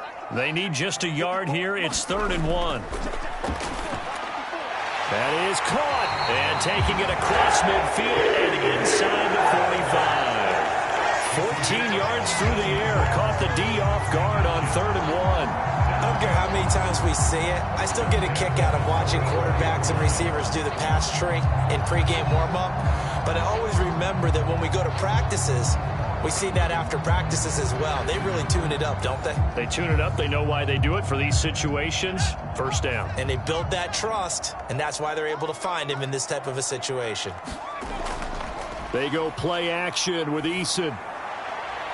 There's McLaurin. What a catch. And they're going to work this down to about the 32-yard line. From the 32 now, here's 1st and 10. Back to throw. Eason. And he gets this one inside the 15, just a yard or two shy of the 10.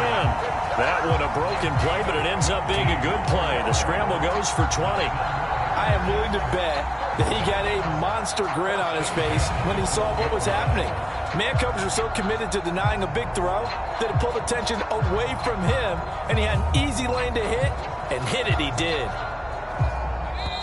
2 minutes remaining in the first half, 10-7 our score. From down at the 12, it's 1st and 10. Looking to throw. Eason. And he's going to take it in for a Jets touchdown. Jacob Eason, his 4th touchdown on the year, as his guys are able to extend their lead. Not the first time on this drive we saw him take matters into his own hands, and this time he finishes things off with a touchdown run. You're not going to be happy with me, but I think he took matters into his own feet, didn't he? Oh, Davis from the top rope. I like it. Koo able to connect on the extra point, and his guys will take a 10-point lead. The Jets kick team out now to boot this one away. Nyheim Hines now out of his end zone. And ultimately cannot get this out to the 25-yard line as he's dropped at the 23. Back now on offense, the Buffalo Bills. They find themselves down 17-7 as they start this drive 1st and 10.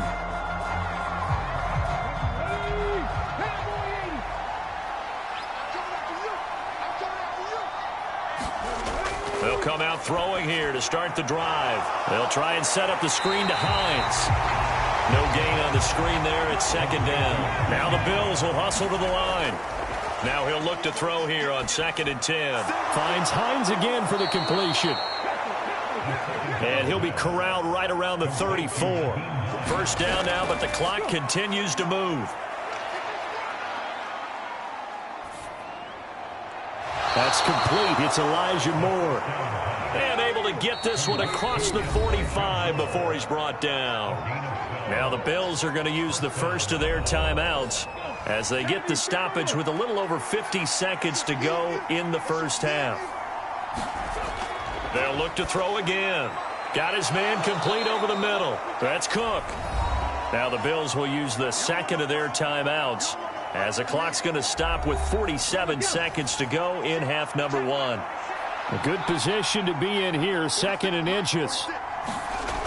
They'll stick with the passing game as he looks to throw. And Knox is going to have a Bills 1st down as he's inside the 40 to the 38-yard line. Back to throw again.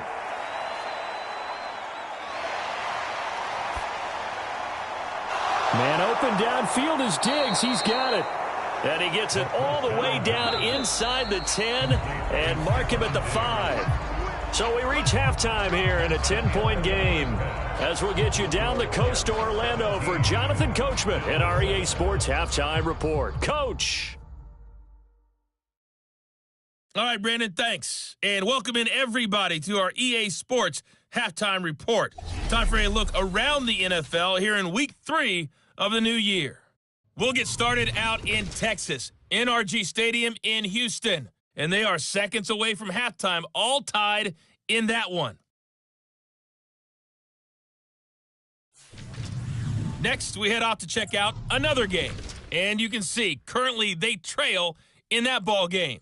Derrick Henry, over 100 yards rushing with a touchdown run.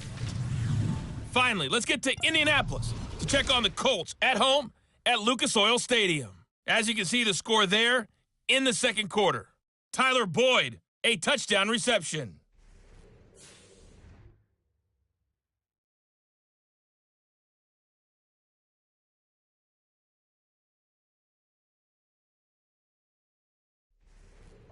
All right, Coach, thank you, and we welcome everyone back for quarter number 3.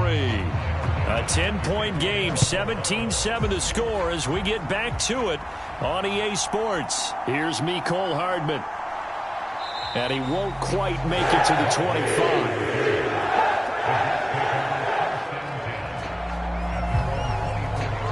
Now the Jets going to take over on offense to begin this third quarter. But, Charles, for them, pretty good first half on the ground. They had some success running the ball in quarters 1 and 2, and they've got the lead now, a chance to expand upon that lead here with their first drive in the third quarter. Yeah, and believe it or not, you and I have noticed that this great game of football has shifted towards pass first, run second. So for me, it's really nice to see some of these teams keeping the ground game as a big component of their offense, and it's working pretty well for them now. And let's face it, they can continue to do damage with it. And in addition, it sets up the pass game really well for them, too. And they work this well upfield across the 45. Good work by Eason that time, and it'll be a first down. At this point, this offense feels like they could just roll out anything, and it would work. They are certainly in no hurry for this one to end. Not when they can rack up some stats and continue to add to their lead.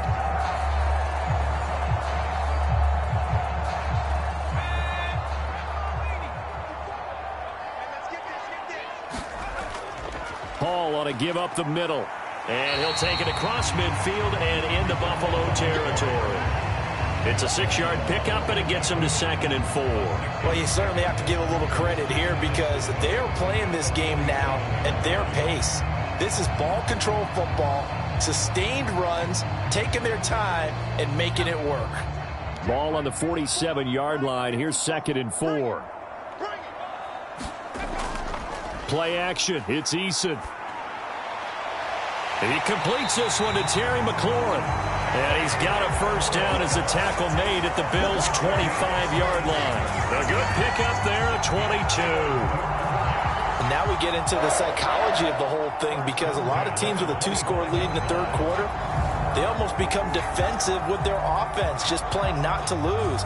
I think with this team, you got to figure at this point, this is a great spot for them to go into attack mode, really try and put the hammer down and finish this one off.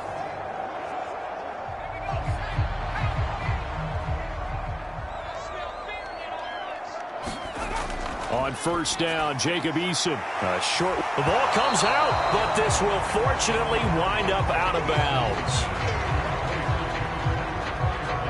Thankfully for the offense, a fortuitous bounce there on the fumble goes out of bounds because they're down here in the red zone. You don't want to lose one there. You don't want to lose one, and the best part, because it went out of bounds, they retain possession, still have an opportunity to put points on the board.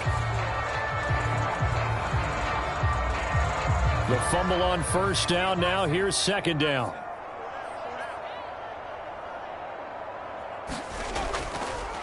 Back to the ground with Hall. Oh, he's hit. He lost the football. Put it on the carpet. And they work this near the 5. He'll be stopped at the 6. Could have been a costly mistake, but as it turns out, they keep possession. You can't give away these types of opportunities in the red zone. And I'm sure that was flashing through his brain as the ball escaped his hands.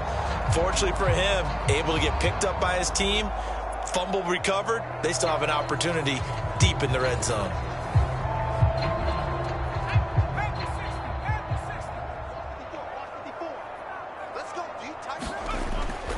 They'll run with Hall.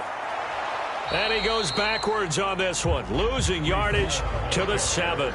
That's going to go as a loss of 1 on first down. And now defensively, you have to look at this like the game's on the line. It's just the third quarter, but another touchdown given up here could really spell an end to their chances. So they need to toughen up and keep them out of the end zone.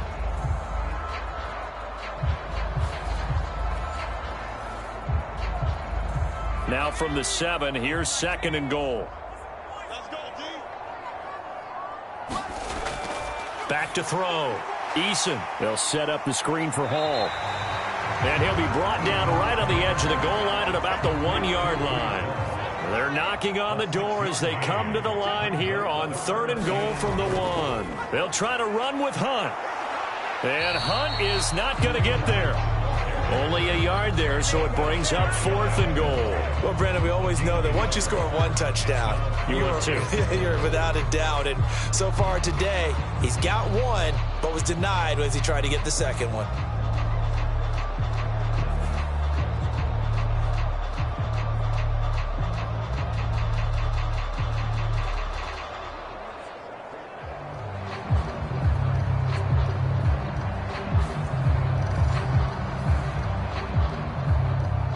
Field goal coming from Younghoe Koo.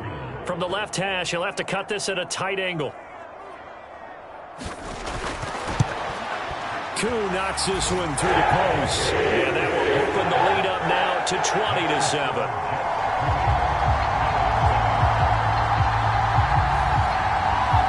Well, they picked up right where they left off in the first half. First drive after the break, they come away with 3 and increase that lead.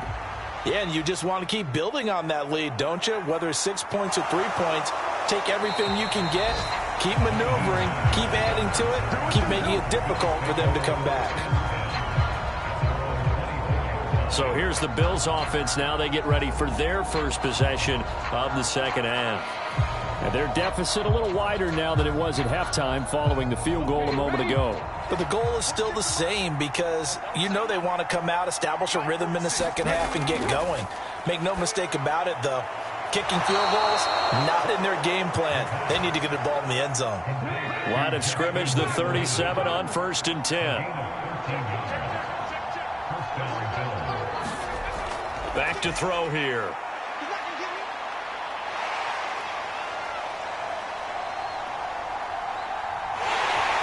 Big loss here as he's taken down. Devin Wade defeating the offensive line and getting to the quarterback. And that'll be marked down as their first sack of the game. Well, they had 6 last week, and this offense did its homework, didn't it? Because they saw all that pressure, and they really worked hard to tamp it down and beat it back, and they did a great job in the first half. But now they've gotten their first sack here in the second half. Look out. They'll try to increase the pressure. Now this one from about 2 counties over after the sack. They come up on a 2nd and very long. Diggs, the motion man left. On 2nd down, Cook. And this one goes nowhere. Losing yardage back at the 22. Just a 1-yard loss that time, but that's not what they needed. Now they're dealing with a 3rd and long. This defense is just flat getting after it. They have not given up much of anything in the run game. Case in point right there.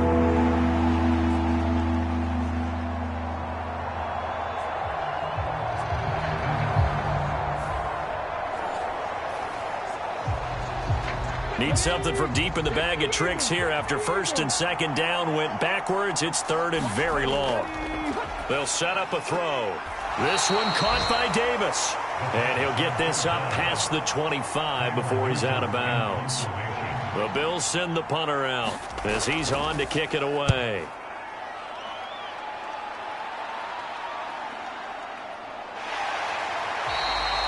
A 40-yard punt, 5 yards on the return.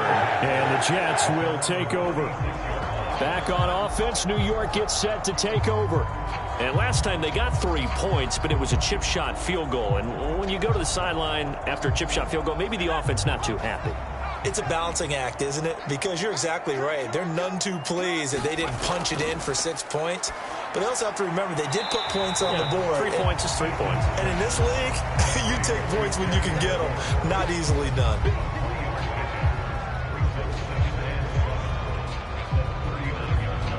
Second and 7.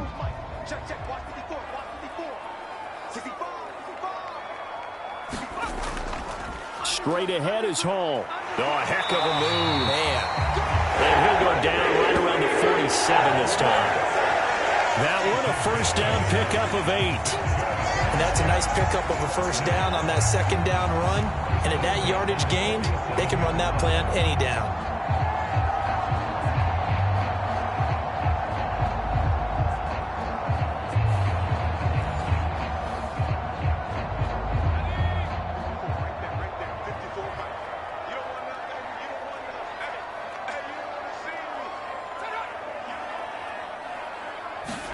They'll throw on first down with Eason. And that is incomplete. Oh, the coverage a little too good there. And it's second down. Looking to throw. Eason. And he can't hang on to it. And the screen never got started. Now they face a 3rd and 10 after back-to-back incompletions. Back to throw. Eason. And he's going to have to eat this one as down he goes.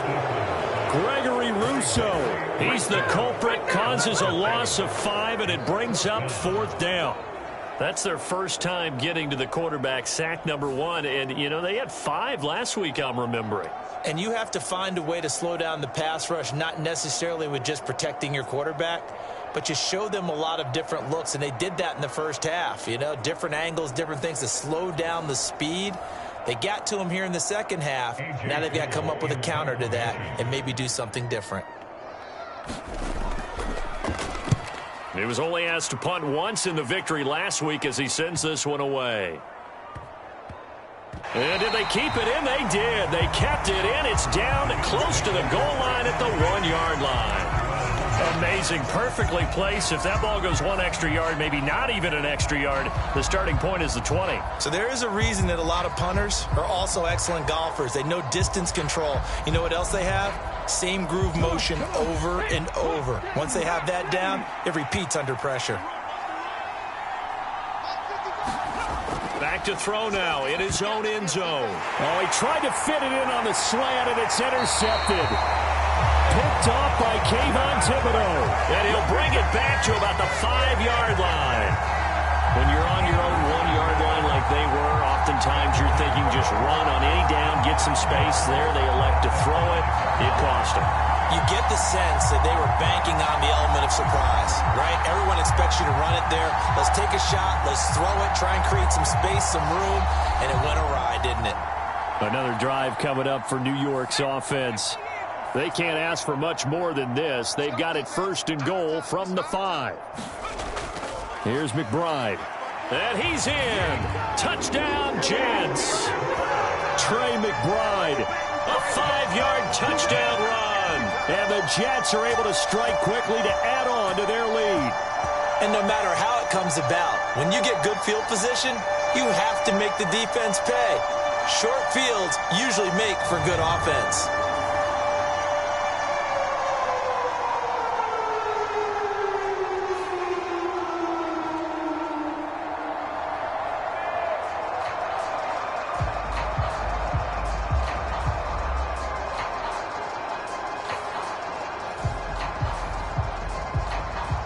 Robert Saleh, one to take chances. His guys will go for 2 here.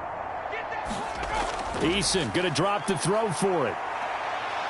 And he will get into the end zone to extend the lead by 2 more. And with a successful 2-point try, the QB rolling out, I would imagine on the defense that makes it tough. When he goes out, he's got the option to run or pass. Yeah, it really does. If you decide not to bring extra people or extra pressure, maybe you have to have a spy on the quarterback, someone to account for him, because oftentimes that is the unaccounted for player. The Jets kick team out now to boot this one away.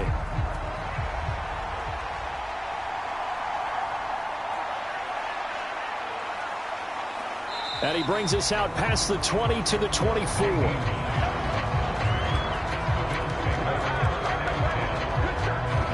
Buffalo offense back out ready to go.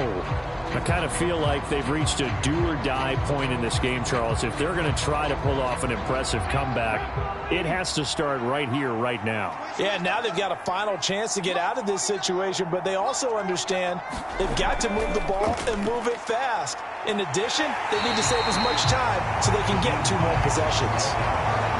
Officially nothing on that last run. They'll try again, 2nd and 10.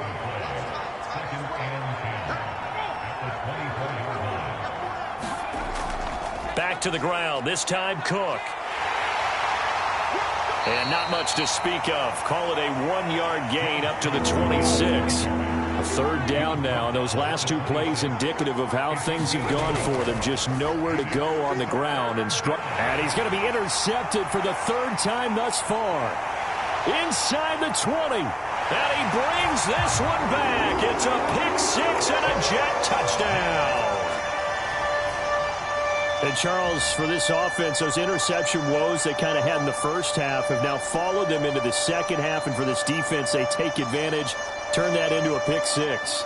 And that defense is in a spot now where they're thinking about ways to close this game out. And as confidently as they've been playing, I expect them to do exactly that.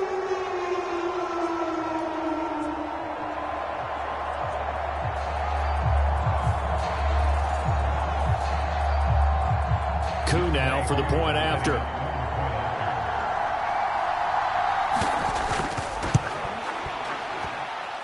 It's up and good, and they're in control now, 35-7. So the defense creating some points, not only getting the interception, but then returning it to the end zone for the pick six. So they throw the pick six. They'll get another shot at it now as this one's in the air.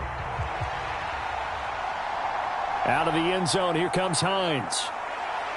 And he'll get it up past the 20 to about the 22.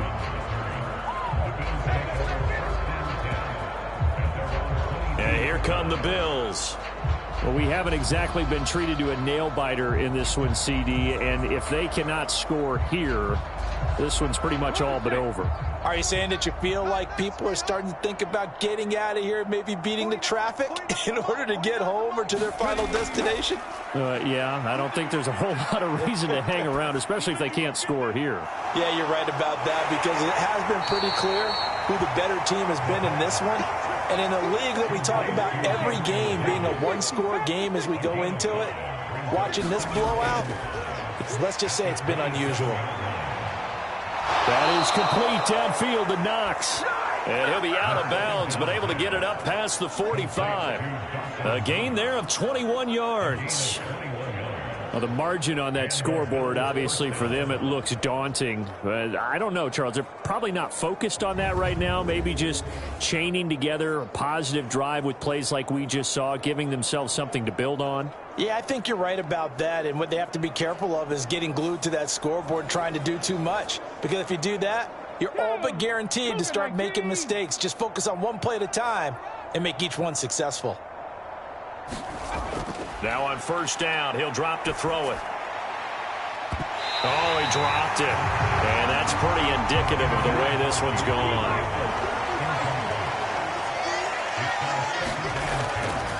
They'll try the middle with Cook.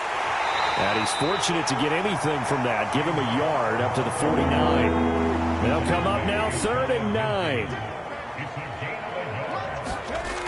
Now a shotgun snap as they'll look to throw. He's got his target. That's complete. And that's going to be another first down as the tackle made at the Jets' 35. A sizable 16-yard chunk there. The drive continues. It's taken a while for this offense to get going. A little creaky at the start, but they're oiled up now. A nice throw there, and they're really putting together a good drive.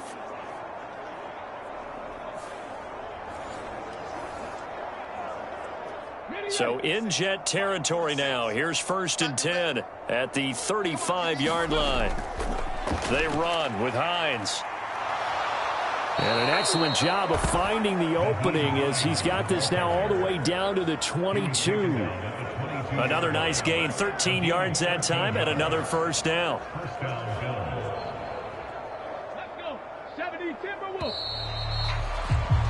And as they come to the line, they will not be able to get off another play as time has run out on this 3rd quarter. We'll return with more after this. This is the NFL, and it's on EA Sports.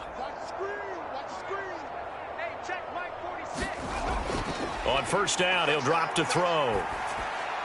And Davis has it over the middle. 15 more there, and they're on a roll. It's another first down. And with this game well in hand, perhaps we are seeing the coverage lighten up a little bit as they got burned there a bit for a first down. But we certainly know the coach isn't happy along the sideline because he certainly wants them to finish this one out the way they started it. He doesn't want to give up any soft completions, no late points. He wants his lead to stay right where it is.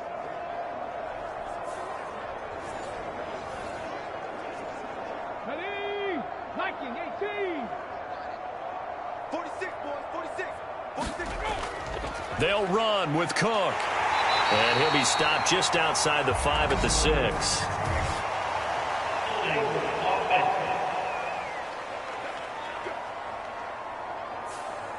So that run play nullified by the holding call on the tight end. Yeah, I just think he needs to get off the ball a lot quicker and get into the block a little bit more effectively. Then he doesn't have to reach and grab and try and hold on. That's good for a gain of 6, 2nd and goal. Completion was given up, but that's why you play zone defense, so that you can have people around the ball when it's caught, and you don't give up much run after the catch. 2 of their 3 red zone trips so far they've come up empty on. They'll look to reverse that trend on 2nd and goal. A 10th carry in the game for Cook. And he'll work free from 1 tackle, but that's about all as he's taken down. 3rd and goal, trying to make that scoreboard at least a little more respectable. They'll drop to throw. This is caught. That pass play good for 7, but it still brings up a 4th and goal. Nice completion, nice gain. Great tackle. Really good tackle. Kept him in bounds, kept things going. What do you do here? That's the question. Let's see what they do.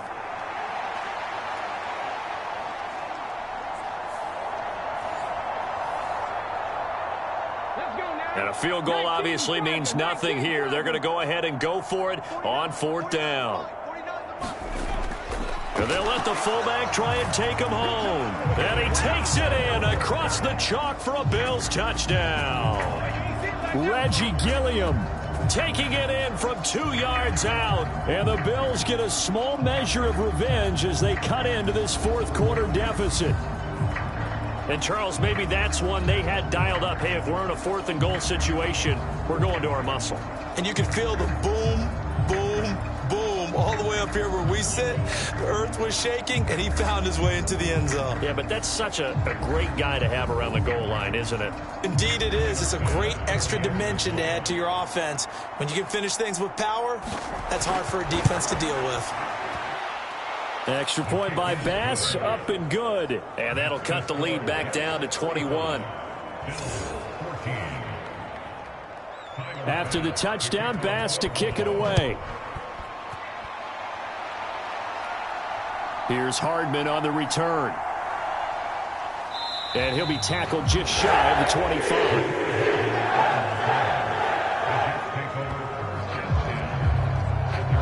Time for another drive here for this Jets offense. They're looking at a 3rd straight win here if they can hold on.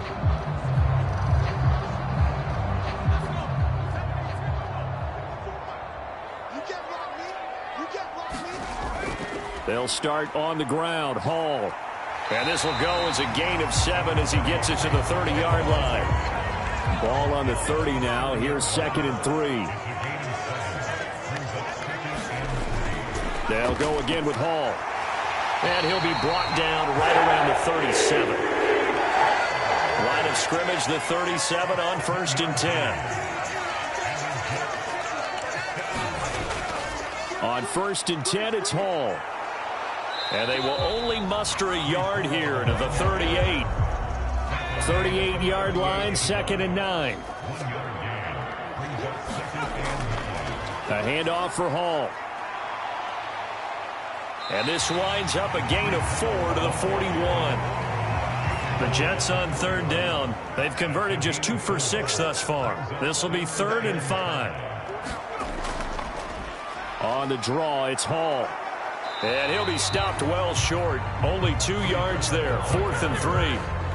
I know that speed is the hallmark of today's NFL game, but the key to good rushing defense is still having your linebackers set the edge.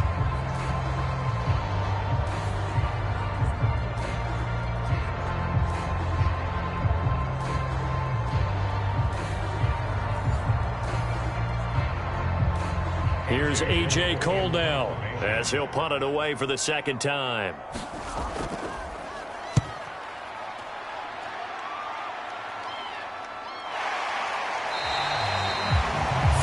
Yards on the punt, give him just 1 yard on the return. And the Bills will be backed up to start the drive. They'll have it 1st and 10. Here's the Buffalo offense now as they get set to take over here. Their mini two-game win streak appears it might be going by the wayside unless they can pull a rabbit out of their hat. They'll try and start this drive in the air. That's brought in by Davis over the middle. And that's good for a pickup of 10 yards. And they'll be left with a second and about a foot. They'll look to throw here. He'll be taken down. The Jets get in there for the sack. Myles Garrett. It'll go as a loss of about 8 as he gets in there to drop him. You can almost see all the defenders rubbing their hands together with glee because we all know they relish the chance to bring down a quarterback of his caliber. Anyone who brings him down has plenty to talk about. Not just a sack, but a big win built off the efforts of this defense.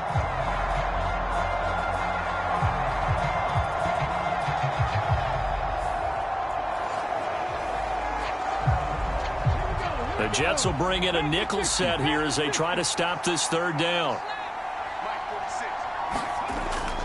Out of the gun, they'll look to throw. He'll check this down to Hines. And he gets it here to right around the 24 before he's out of bounds. 8 yards, first down as they're able to convert.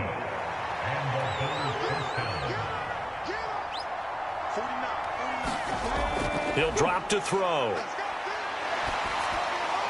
Caught right side, Davis. And up to the 35 before they're able to knock him down. Ball up to the 35 now as they come up on 1st and 10. They'll set up to throw. Right back to Davis. It's complete. That'll go for a gain of 7.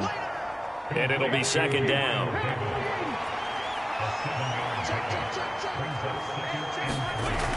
Again, he'll drop to throw. Little pitch and catch to the tight end, Knox. And Knox is going to have a Bills first down as he'll get this up past the 45.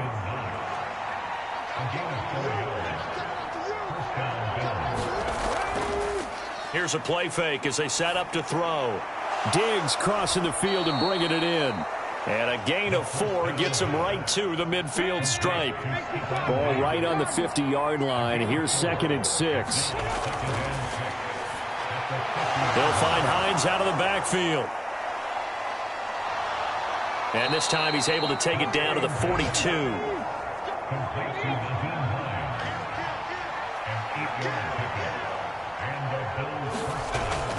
They'll look to throw now on 1st down. Over the middle, complete. It's Cook. And he's going to get this one down to the edge of the red zone. A good pickup there, 21 yards. Well, those are the types of plays they probably wish they had made more of in the first 3 quarters. And this deficit going to be tough to overcome here in the 4th. But a nice first down and a pickup on that throw. Yeah, and this is where as coaches, you're looking for effort and execution, even though the scoreboard is going against you. You want to find out who's going to fight, who's going to scrap, who's going to keep their heads up and continue to play. And he'll take this inside the 20 and down to the 18. 2 yards on the pickup there. It'll be 2nd and 8. Just 2 minutes remaining here in the 4th quarter of what has been a one-sided affair. Here's a 2nd and 8. Now they'll throw here out of the gun. Got his man complete over the middle. That's Davis. And the Bills are looking at 1st and goal as he's tackled all the way down at the 2-yard line. And his pass is intercepted for the 4th time today. Picked off by Jalen Ramsey. And the Jets are going to take over at their own 28-yard line. Well, field goals probably aren't going to cut it at this point. This was touchdown or bust, and unfortunately for them, it turned out to be bust. Yeah, they're feeling like they've got to force the issue here. Maybe take some chances they wouldn't have earlier in the game. But give credit to this defense. They've really stood tall throughout, and they come up with the interception in the end zone. Now Hall to start the drive. He'll be hit down at the 33, 5 yards on the play. 2nd and 5.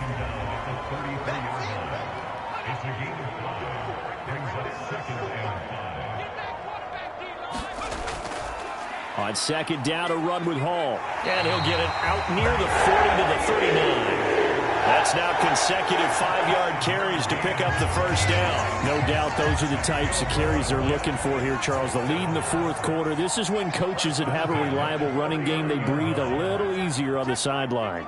Yeah, they love the idea that they can take the air out of the football at this point of the game. That means they're really counting on that offensive line, counting on the runners, taking care of the football. Because you're going to tell your quarterback, hey, no time to be a hero. We're not going to throw it here. Just eat up that clock. And if you have the ball, they can't score. So it's a victory here for the New York Jets, and they've got to feel good about this performance. I think you'd agree, matched up against a top 5 defensive unit in the league, and they pretty much had their way. Yeah, that was the interesting part about it, because normally when we see this defense play, they have their opportunities, and they make their plays, don't they? They knock them back on their heels. They take the ball away. They change field position. In this case, what you said is so apt. They had their way with them, took it to them, and knocked them back on their heels and surprised the heck out of them. So for the Jets, it's an ideal start as they move to 3-0 now on the young season. And they'll get another home date next week as the Packers will come to town. Meanwhile, for Buffalo, they suffered defeat for the first time as they dropped to 2-1. And they'll get a chance to redeem themselves at home next week. That'll do it for us. I'm Brandon Gaudin alongside Charles Davis. Thanks to our entire crew as well. We'll talk to you next time. So long, everybody.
today.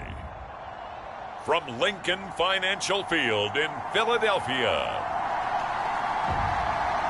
it's Week 3 of the NFL on EA Sports.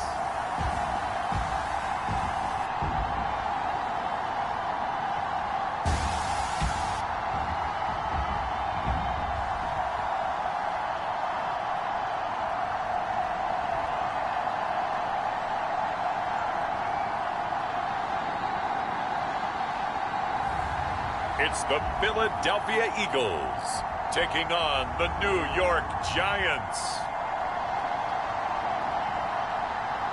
Opened back in 2003. Have a look at the link. Lincoln Financial Field, where 70,000 are rocking and ready to go in Philadelphia.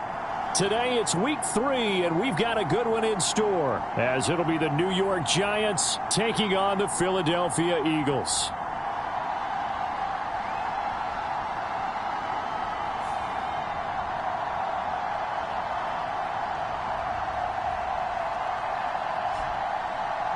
With Charles Davis, I'm Brandon Gaudin. And Charles, you look at this Eagles team as they interplay here.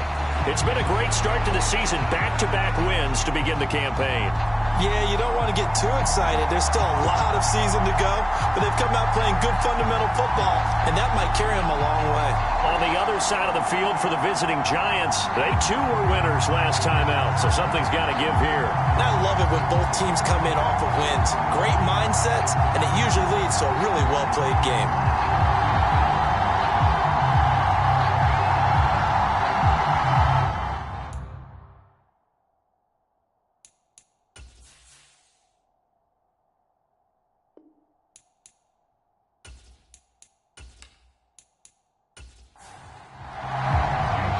It's the first weekend of autumn, and the NFL is in full swing as off we go on EA Sports.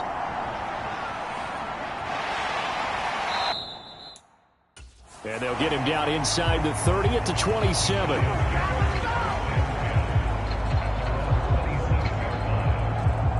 So here are the Giants ready to start their initial drive of the game.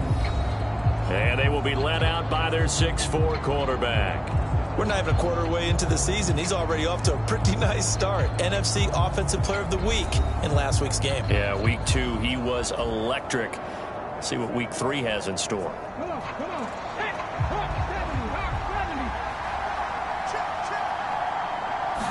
Richardson going right to the air. Pressure comes, and down he goes. The Eagles get there for the sack.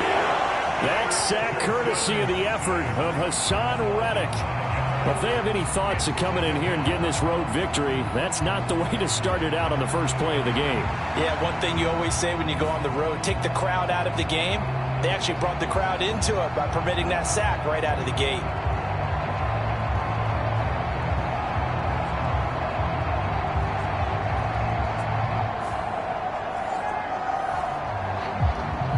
Gotta hope that's not a sign of things to come as they face an early second and long.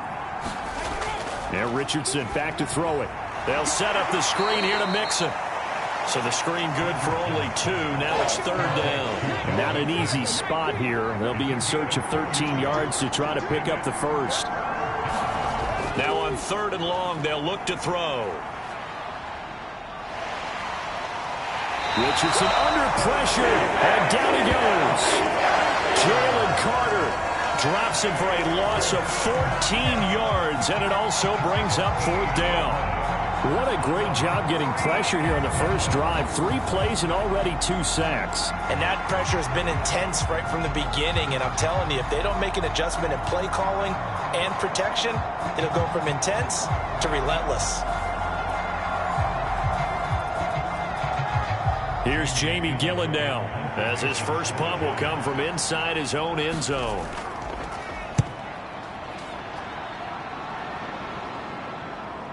He'll take it at the 42. A 46-yard punt, 8 yards.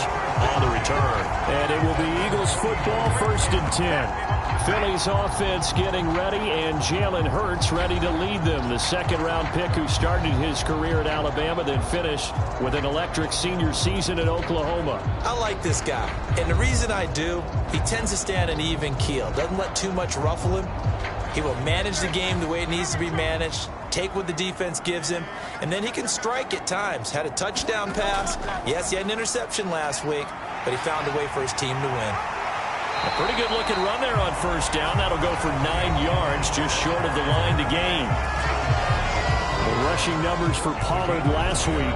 25 carries, 107 yards, and the touchdown. And the way they ran the ball in last week's game has to be satisfying to their entire staff, because they're seeing not just a back gain big yardage, but they're seeing an offensive line really in sync. They go back to Pollard on 2nd down. And he'll get it inside the 40 to the 39. So from the 39 now, they'll come up on a 1st and 10. They'll send a receiver here in motion right. And now a fake there on the jet sweep as they'll give to Pollard. And he's taken down inside the 30. 10 yards there and an Eagle 1st down. The Eagles at 2-0 here to begin the season. Now off to exactly the start you're hoping for. Nothing for the fan base to complain about, at least not yet. I like the way that you phrased that. Yeah, you don't want to get too excited. There's still a long ways to go.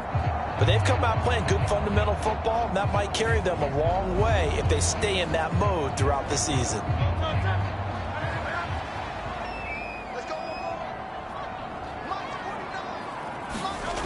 On 1st down, Hurts. He's got Dallas Goedert, his tight end, over the middle. And inside the 20 before he's brought down. So the ball down to the 16 here for 1st and 10. Hurts going to keep it running right. Evades him at the 10. And this carry terminated at the 8-yard line. Good stick skill showing the power, but just not much room to operate. 2nd down, here's Jalen Hurts. And he's got his man on the out route. Touchdown! Cole Kmet, his 1st touchdown of the new season. And the Eagles get the upper hand as they're on the board first here this afternoon. Well, you've got to like that start on both sides of the football. You force the 3 and out, and then you score on your 1st drive. Well, I know someone who doesn't like that start. Well, yeah, the other side. Yeah, they don't like that at all, right? This is not the way it's supposed to be.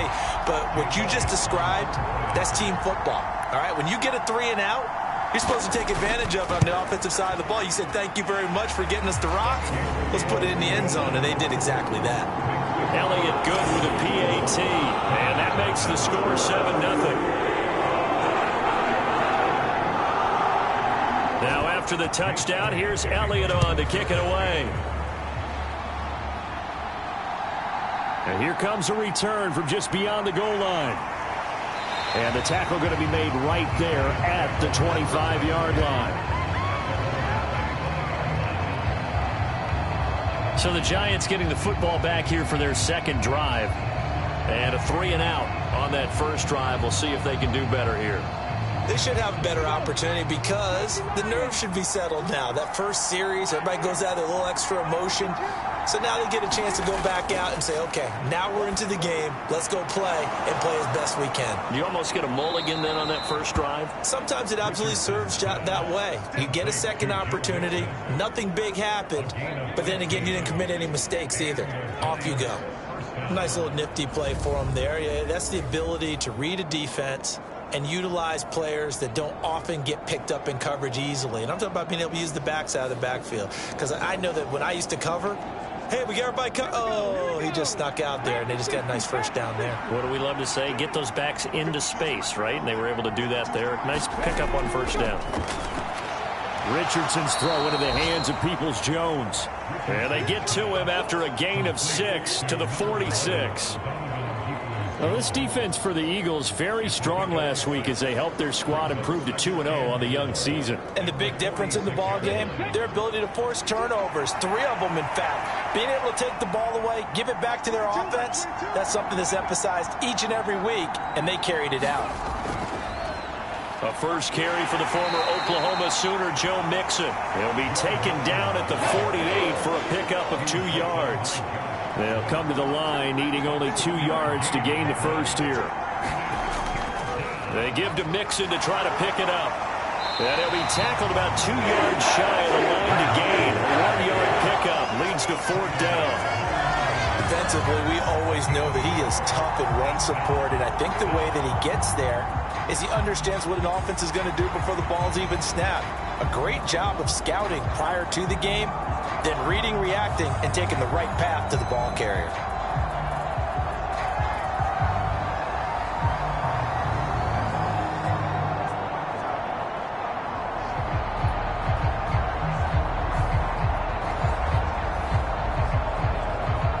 On 4th down, here's Jamie Gillen on to punt. His first punt, 48 yards. This one looks equally as good. And he didn't quite have the backspin on that one. It hits at the 4 and continues into the end zone. It's a touchback. Offense back out there, and we shine the spotlight on the Memphis man, Tony Pollard. A tough challenge here in this one. We'll see if he can duplicate the numbers on your screen that he put up last week, up over 100 and a touchdown. We were watching tape to prepare for this game. One thing you noted that I totally agree with, great complementary piece in the last game. You know, they're able to throw it pretty well. He ran it exceptionally, and they hope to continue that same formula in this game. Complementary with an E, not an I. That's my English teacher right there. This short throw caught by Goddard. Call it a gain of 3 on the play. And it'll be 3rd down. Coming up here looking for 3 yards to pick up the first. Here's Hurts to throw. Able to find the open man. That's complete. And they've got it well across midfield down to the 40 before it's all said and done. Well, they only needed a small gain on 3rd down. They end up getting over 30 yards. With that down and distance, no real surprise they decided to throw the ball. But I think where the surprise kicked in, the result. Short pass downfield. That ball got taken for a nice journey to turn into a big play.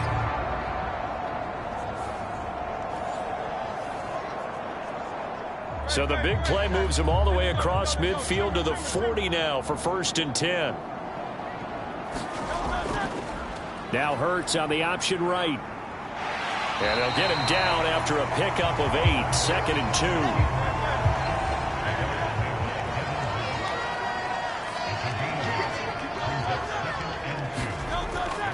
2. A give to Pollard running left. And he stopped immediately there.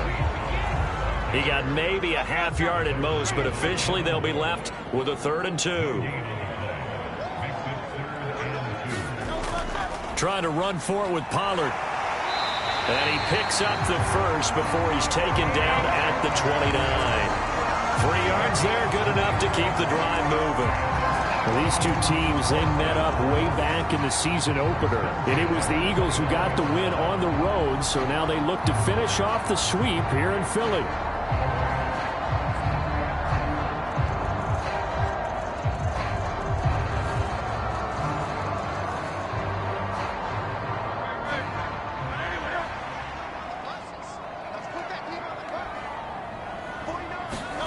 On 1st and 10, it's Hurts. Quick slant to Brown.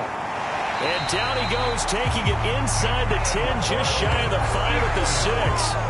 23 yards, the final tally. But it's almost as if they didn't leave the field after their first drive. They picked right up where they left off. Another good throw there. And this offense, humming here in the early going.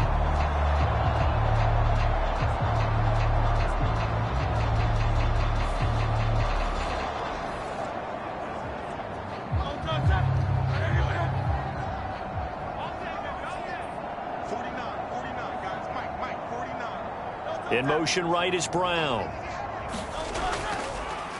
Now they show jet sweep, but instead a run up the middle here. And a minuscule gain of maybe a yard from the 6 to the 5.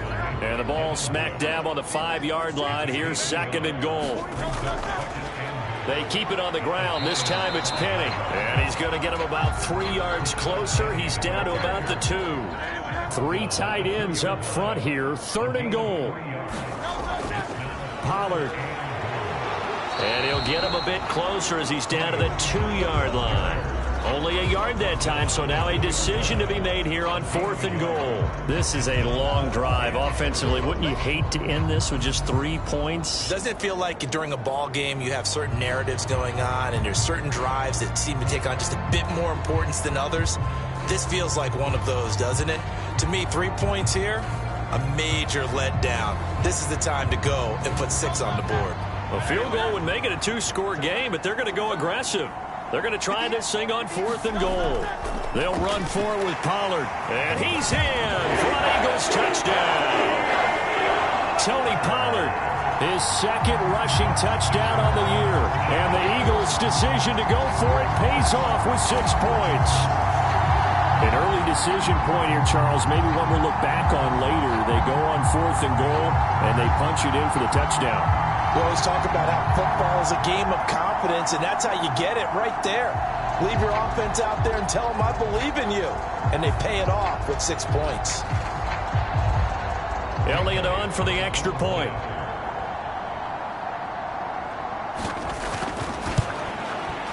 And it's good, and they have jumped out here to a quick 14-0 first quarter lead.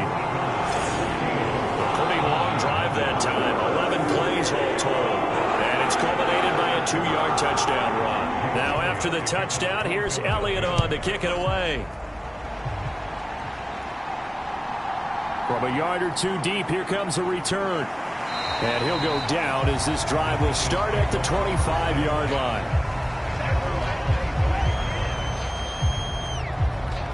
Trying to get one more in here before the quarter breaks. 1st and 10, it's Richardson. He'll find his running back, Joe Mixon. And he'll be taken down as that will take us to the end of the first quarter of play. 14-0 the score. This is the NFL on EA Sports.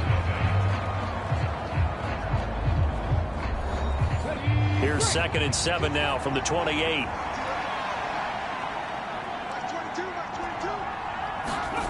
Now Richardson. And that is incomplete. A lot of force bearing down on him there. He could not hang on. It's 3rd down. Richardson working from the gun. Pass over the middle tipped, but he still brings it in. And a good job defensively. They stopped him short of the first at the 32. The result, only 4 yards there on the play. And it'll be 4th down. Sometimes those tip balls turn out to be like a pinball. Just bounce all over the place. Everyone's got to go up and get it. In this case, we talk about tip drills for defensive players like you, but what about the offensive guys? They do any tip drills? I think they work on it as well, oftentimes in the Hail Mary situations, because you're actually counting on a ball being tipped to give you an extra chance to catch it. They use that training well. And here's Gillen on now to punt as he gets this one away. That'll be a 43-yard punt, just a single yard on the return. And the Eagles will have it, taking over 1st and 10. Philadelphia getting set to take the field. It has been about as perfect of a start to this game as these guys could have asked for, Charles. They've scored on their first 2 drives. They still haven't given anything up on the other side of the ball, so they can already make this a 3-score game here if they can come away with points on this drive.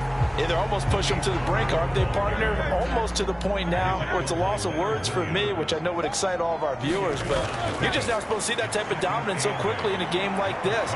Everything they've done has been working so far. Offense, defense, you name it, it's going well for them.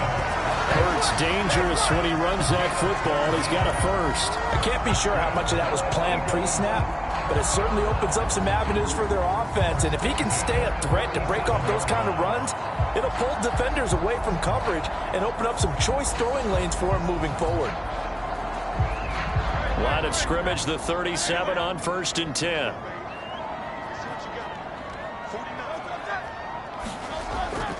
Pollard, he'll take it up the gut. And he'll take this ahead for about 4.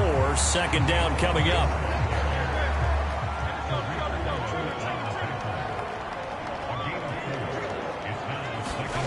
Hurts sets up to throw it. Dances by him. And he'll be taken down, but not before he works it past the 50.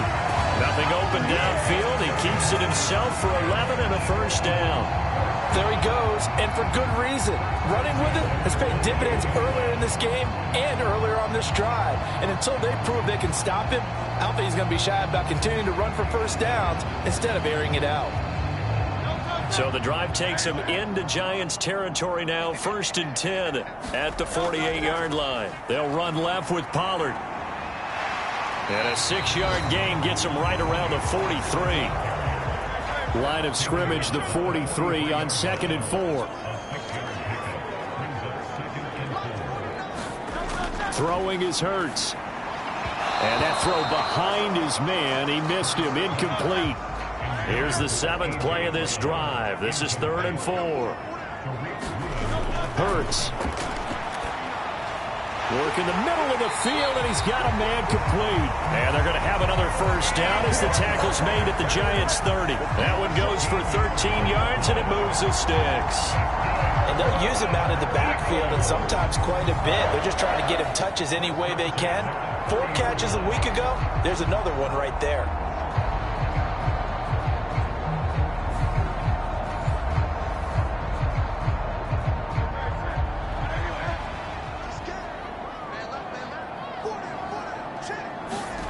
They'll throw on first down with Hurts. Open man, that's Devontae Smith. That's good. The completion there for 7 yards, and that'll bring up 2nd down. It's a game of matchups, and that's why you take your receivers and move them around a bunch, especially your best guys. And when they work out of the slot, you often hear the coaches talk about how great it is because it gives you a two-way go. You can break out or you can break in. That makes it hard to defend.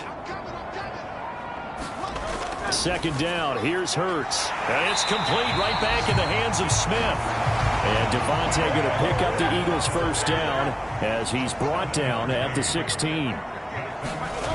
From the gun, it's Hurts. Oh, he tries to force it in, and it's intercepted. Picked off by Xavier McKinney.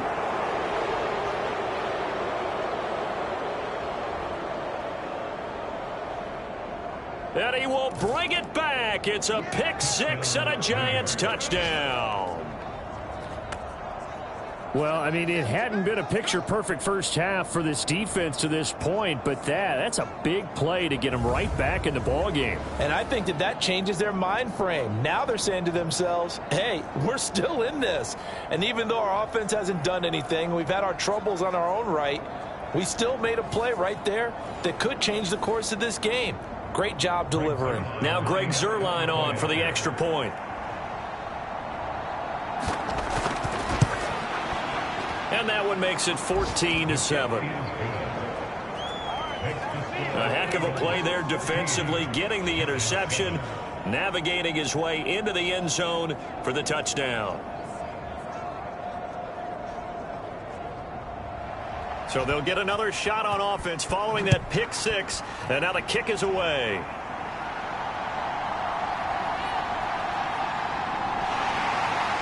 And able to take it past the 25 and up to the 28-yard line. Offense back out there, and we shine the spotlight on the Memphis man, Tony Pollard. He's over 40 yards here in the second quarter. Been nice and effective for them, hasn't he?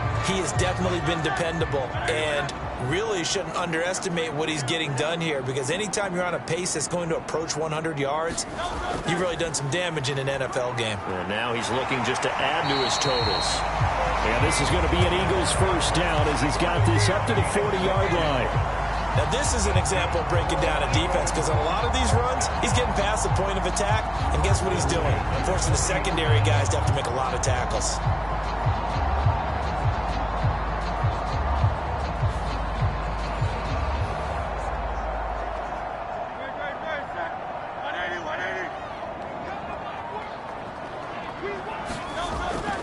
Off the play fake, here's Hurts.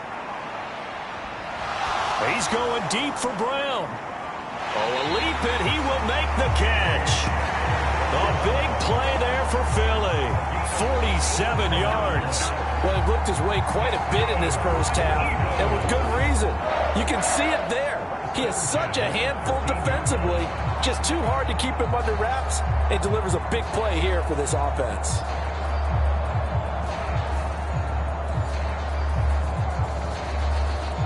So how about this for field position after the big play? Inside the 15 now as they come up on 1st and 10. Throwing from the gun, it's Hurts. Toward the end zone, but that's going to wind up incomplete. And I think they'd be well served to take that type of a physical approach against him the rest of the game. He's had his way so far, but on that last one, that worked quite well for the defense.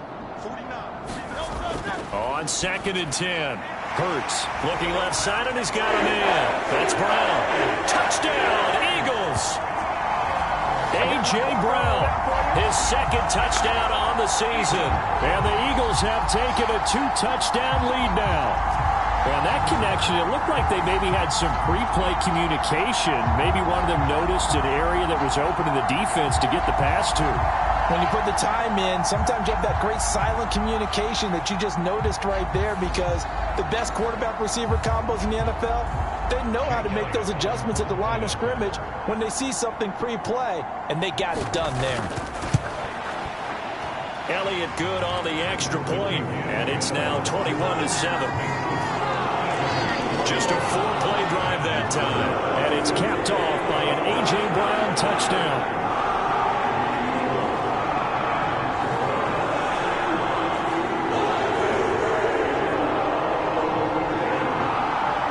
Now after the touchdown, here's Elliott on to kick it away. And this will not be returnable. It's out of the back of the end zone for a touchback. And now out come the Giants. So far, they've had 3 drives, 3 punts. Not good. Not good indeed, because you've got to have something to show for being out on the field. Now, sometimes, if you have a game where neither side has scored, 3 punts isn't a bad thing. But when you're trying to set the pace, get up on top in a game, you've got to show better offense and find a way to put some points on the board. And he's taken down, but able to slip across the 35. Line of scrimmage, the 37 on 1st and 10. Inside handoff to Mixon. And a 5-yard gain gets him to the 42. From the 42-yard line, here's the 2nd and 5. Again, it's Mixon. And he'll get it out a couple yards shy of midfield at the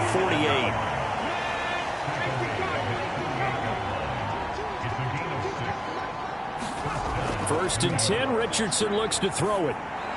That's complete to Peoples-Jones. And that's good for a pickup of 10 yards. And that'll leave him with a 2nd and just a few inches left. Play action. Now Richardson. And that's going to be caught by Peoples-Jones. Back-to-back receptions for him, and it's another 1st down. They go back to the ground now with Mixon. This will be stopped about 2 yards shy of the marker. 8-yard gain, 2nd and 2.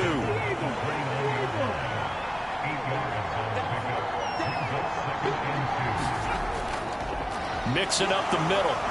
And he's able to get it down to the 25-yard line. 4 yards the pickup, 1st down.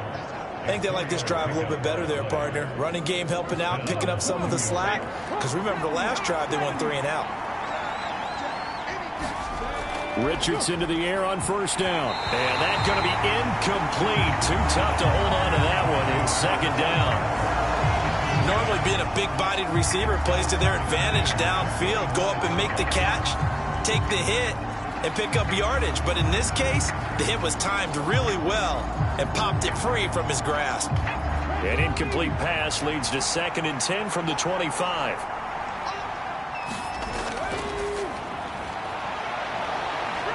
And he's going to take this close to the 1st down marker as he stopped at the Eagles 16. 9 yards, not quite enough, and they'll be left now with 3rd and 1.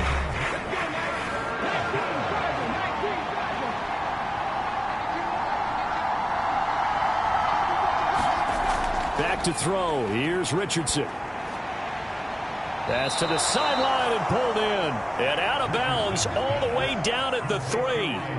The defense surrenders a 13-yard pass play there on 3rd and 1. And this is an offense in need of getting a few good things to happen. Here's one right here. They've had their share of struggles in key moments, but that's a nice throw and nice work after the throw and they're set up now with a 1st and goal.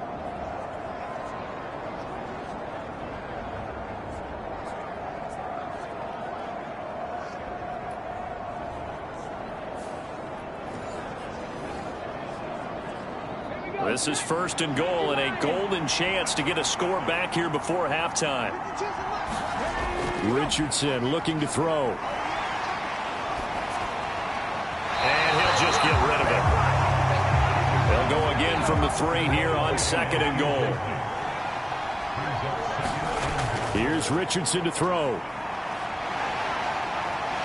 And he's going to go down. Sacked back at the 13-yard line. Jalen Carter. That is now 2 sacks for him here in this first half.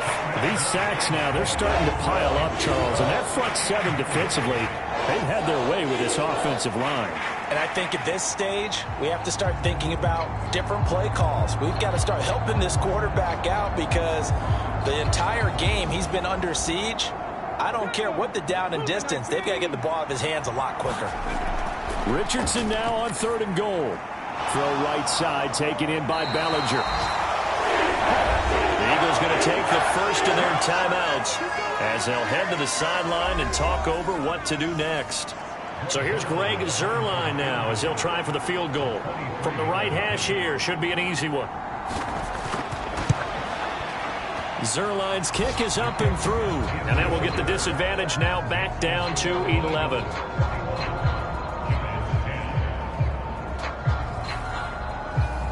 So the 3 points there, and CD, that helps him inch a bit closer. Yeah, partner, when you're losing, any points you see go on the board in your favor, you're happy to take them. And a decent return out to the 27-yard line.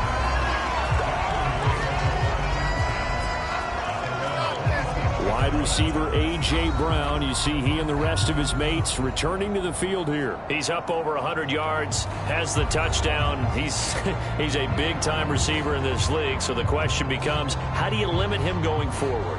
Well, you know the guys trying to cover him, they haven't had a whole lot of success thus far, and while they will still accept the challenge, maybe you have to change your focus.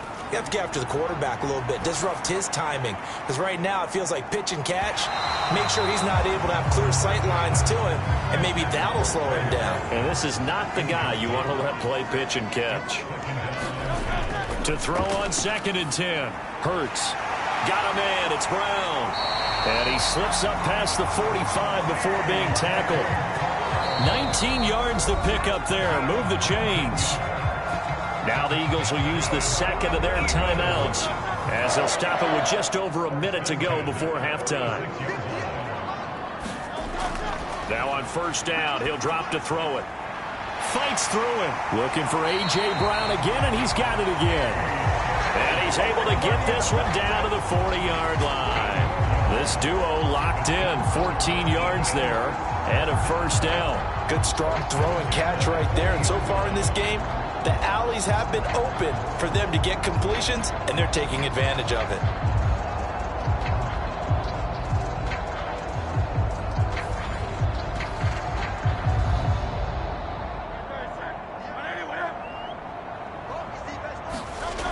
They'll look to throw again. And he slides and covers up at the end as he's going to be able to pick up decent yardage. In need of only about the length of the football here on 2nd down. He finds his man, Pollard. The Eagles will take their 3rd and final timeout as they'll stop the clock with 12 seconds to go in this first half. So even though it's 1st down, here's the field goal unit on now to try to get 3 before halftime. The kick by Elliott is good. And the lead grows to 14 at 24-10.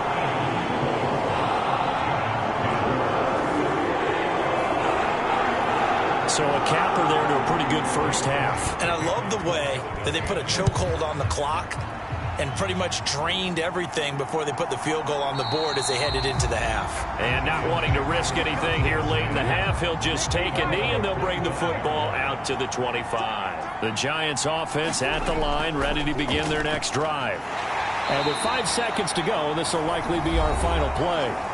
And with just 4 seconds left in this first half, a timeout call.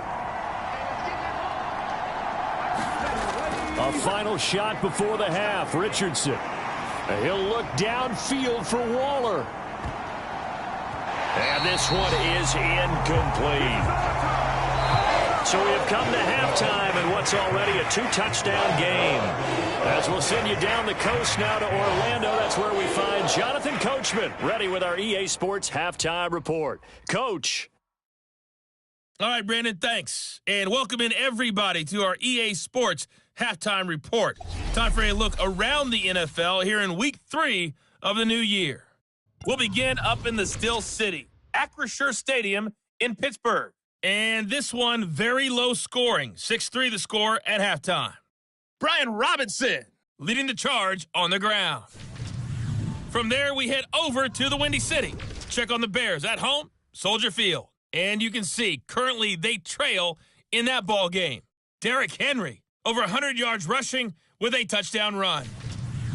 Finally, let's get down to Houston. Check on the Texans at home at NRG Stadium. And that game's all tied up as they play the visiting Jaguars. We just watched a fine first half out of the mobile quarterback. That's Jalen Hurts. His 2 touchdown passes helped pave the way for his guys to take this lead into the intermission.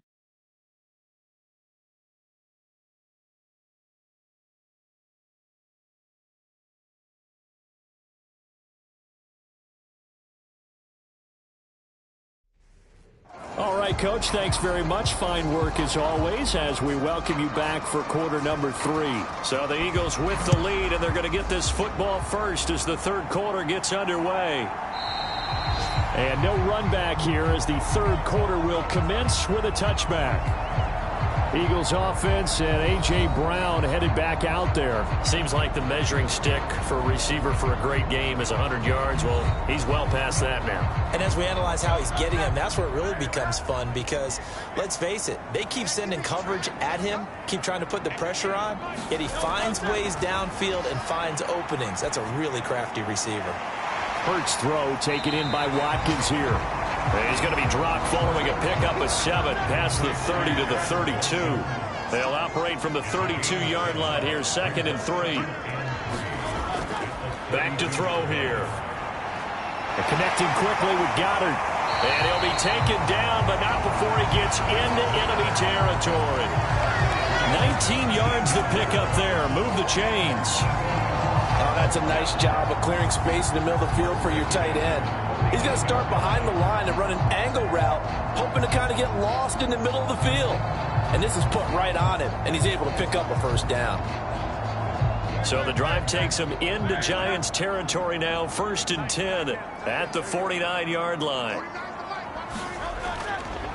It'll be a handoff to Pollard. And pretty good pursuit there defensively. He's brought down, no gain on the play. 2nd down coming up. From the midfield stripe, they'll look to throw. He finds his man, complete. That's Watkins. Line of scrimmage, the 37 on 1st and 10.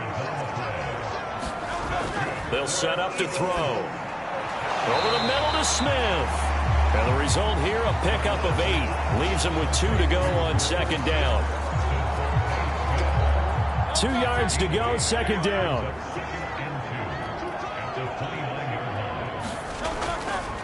Pollard going to try the right side. And he'll be out of bounds about a half to a full yard shy of the 5. 79 yards for him on the ground now as he has been terrific here this afternoon. As always, no rooting interest here, but that was pretty, wasn't it? To see him break through and then pick up his stride. Yeah, the guy carrying the ball loves it. I think the O-line, they might like and take more satisfaction out of those runs than anybody else, though, right? Without a doubt, because they're the ones that often have created it. They'll run here with Gainwell. And they get him down at the 1. He had the broken tackle, but ultimately could not get into the end zone. A good run of 6 yards there. Gets him closer to the goal line with 2nd down coming up. That's a great run right there on 1st down. Didn't quite get into the end zone, but now you've set yourself up for at least 2, maybe 3 more shots from close range. Penny Oh, he's going absolutely nowhere as he is hit behind the line. It goes as a loss of 6. And now third down. That's a really alert defense there because they saw the heavy look come in from the offense, countered it with extra linebackers who brought a little bit of speed and heft, and able to really make a big-time play for their defense. So they're back at the 7 now for third and goal. Now back to throw. Steps away to his left. And he'll take it into the end zone for an Eagles touchdown. Jalen Hurts, his third touchdown of the game, his 8th on the year. And the Eagles take the opening kickoff of the third quarter and drive right down the field to extend their lead. That drive that really increased their cushion felt very military to me. Very precise, methodical, that's one of the words you've taught me. And they just got it done. And slowly but surely now starting to pull away a little bit. Things looking good for them here in the third quarter. Not only pulling away, but you mentioned that slowly but surely. You also drain clock, too, with a drive like that. So you really give yourself an advantage. Elliott good with a PAT. And the lead now to 3 touchdowns at 21.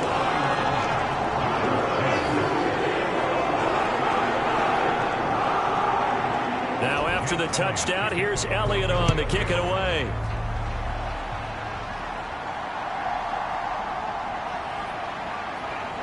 And he won't quite make it to the 25.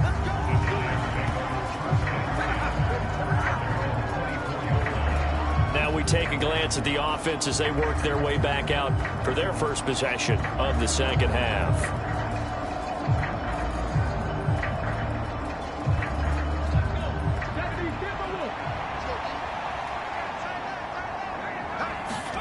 First and 10. Here's Richardson with it. And a quick throw here that's complete. And he's brought down, getting this one up to about the 35. Ball up to the 35 now as they come up on first and 10.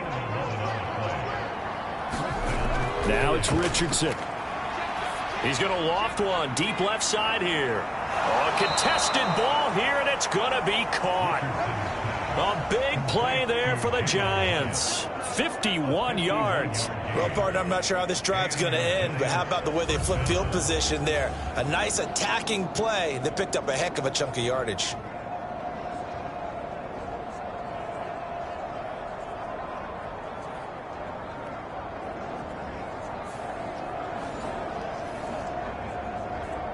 A real field flipper there as all of a sudden they've got a first down in the red zone. Here's a give to Mixon. And now they're inside the 10 as he's brought down at the 9. From the 9, second and 5. Again, it's now a loose football. The ball comes out, and it's picked up by the Eagles. And a big turnover there as his guys will get the football back. Well, if these guys wanted to get back in this game, they needed an almost perfect second half, and down 3 scores. A lost fumble here certainly doesn't fit into that plan. It reminds me of my plan in college to get an A on the papers I turned in, but that didn't work out too well either. Too many mistakes by both of us. I mean, that's just pure and simple. And that's why that's exactly where they are in this ball game. They're going to need a huge turnaround if they want to try and win this one. From deep in their own territory, they look to throw. And he's taken down, but not before reaching the 20. They were looking for a cushion from that end zone. He gave it to him, 15 big yards. This offensive game plan has just been sensational. I mean, when you think about all the different ways they've gotten their receivers open so far, it's really been impressive. Scheme, design, execution.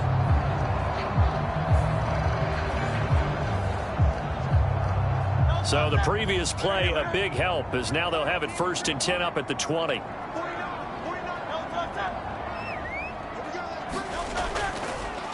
And now a fake there on the jet sweep as they'll give to Pollard. And he got blown up on that play. Back at the 20. Officially, it's a 1-yard loss. That's going to bring up 2nd and 11. Part of the thinking when you bring in extra tight ends, you're hoping that each of your guys gets those one-on-one blocks and creates a crease for your runner. No, the converse is, though, you've got to win those one-on-one blocks. And when you don't, that's the result you end up with.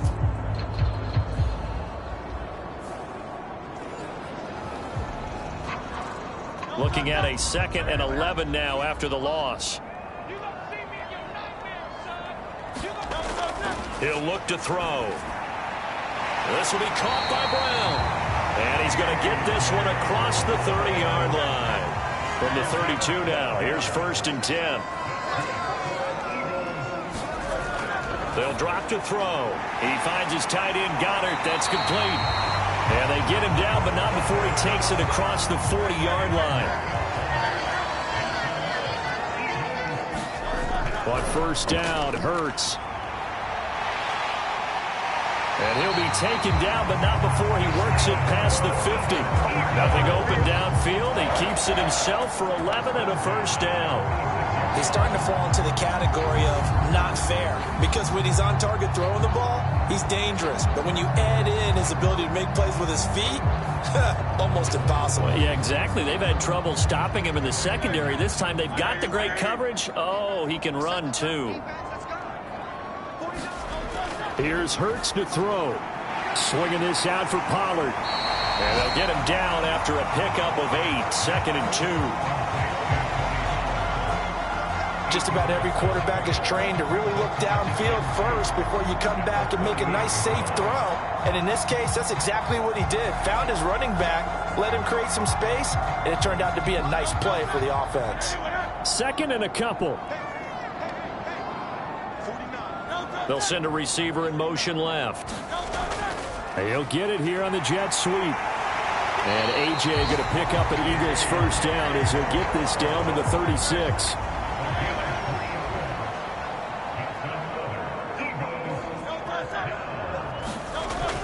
Penny, a 1st down carry. Pushing through tacklers at the 30. A nice move he had, but can't break away. And he's brought down just inside the 30. 2nd down, here's Jalen Hurts. He fights him off. Hurts fumbles it.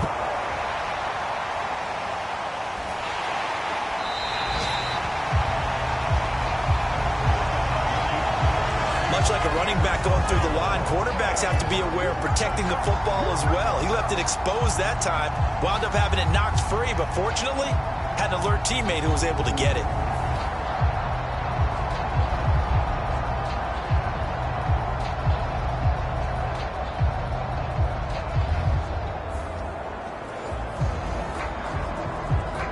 So 1st and 10, and if they score on this drive, might have to start digging in our second half blowout material. They run straight ahead here with Pollard.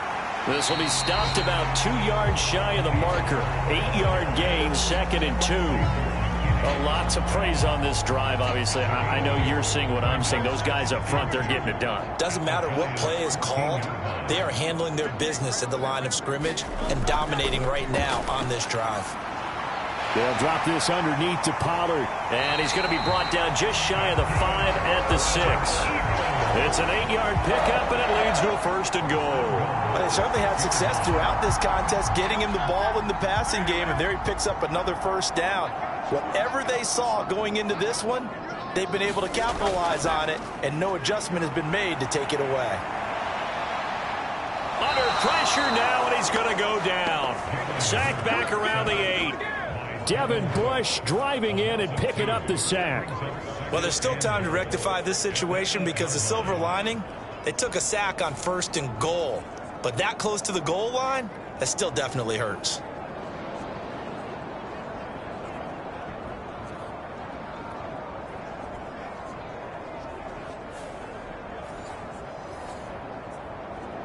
It's 2nd and goal, back to the 8-yard line now. They're going to look to throw. Oh, the pressure too great, and he goes down once more. Dexter Lawrence in there to drop him. It sacks on 1st and 2nd downs. Now leads to a 3rd and long. 3 quarters in the books. You are watching the NFL on EA Sports.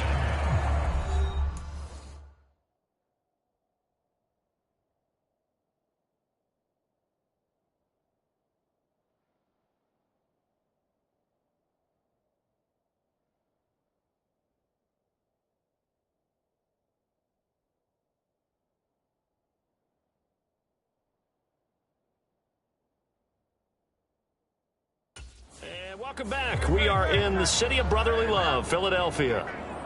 A lot of happy faces in the crowd at this point as their guys have a big lead here to start quarter number 4. Looking left side for Watkins, and he's got him. That pass play good for 7, but it still brings up a 4th and goal. Brandon, a good idea there on 3rd down. Run a little clear out and hope you can get your receiver the ball coming across the formation. Nice design, but well played defensively, and they stop it well short.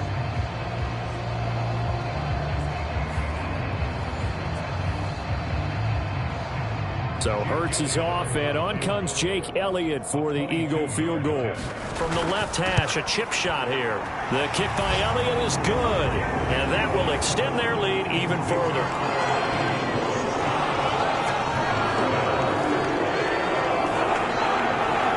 So the defense are able to force their first turnover of the game, and then they add on to that by getting the field goal.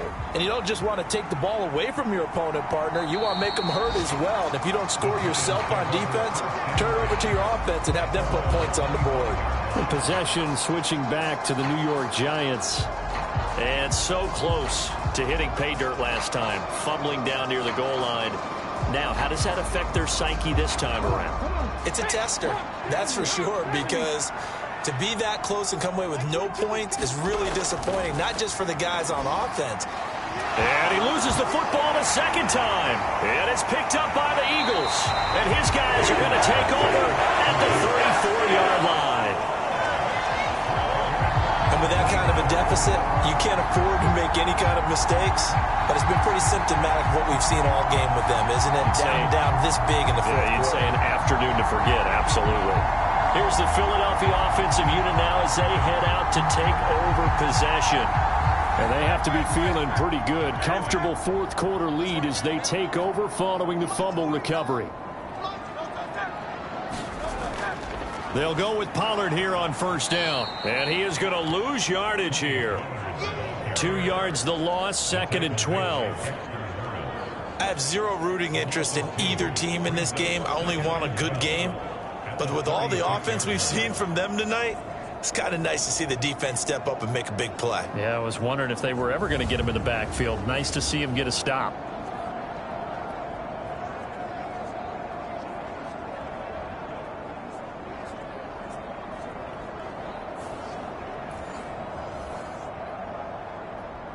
So the opening play of the drive goes backwards. Now they'll come up on 2nd and 12.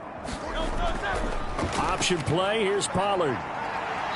And able to break one tackle, but then quickly brought down. But a nice little gain.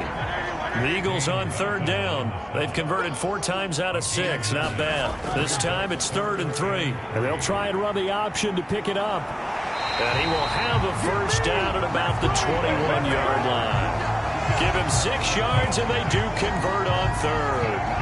Well, that's the fear any defense has when the quarterback gets involved in the running game. You don't usually account for him, and he's hurting them today. Yeah, he's been very involved in the running game. Defensively, when you've got the coverage good downfield, how do you account for him, though? Occasionally, you start to spy him. Take someone who has the same agility, who can dance with him, run with him, and try and keep him in the pocket. Yeah, it'll be especially critical here as we come down the stretch in the 4th.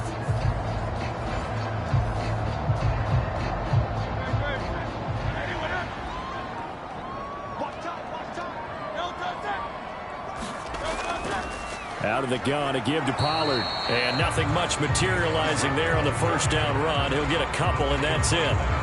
So where'd all that running room that he had in the first half go? Because it looks like it's drying up a little bit here. Someone made some adjustments, it appears, at least on this drive. Now they'll switch it up here and look to throw. Throw right side, caught by Goddard, the tight end. A nice pickup of 14, and it moves the stick, sets up a 1st and goal. Hurts sets up to throw it. To the goal line, but it's incomplete. 2nd and goal, and Penny standing by himself in the backfield. He'll get it up the middle, and he is going to be stopped cold behind the line of scrimmage. That'll be a loss of a yard, and it leads to a 3rd down. I thought they were onto something with their play call and kind of went in reverse a little bit. Threw it on 1st down, then ran it on 2nd down. Not successful either way. What play call do they come up with here on this important 3rd down try?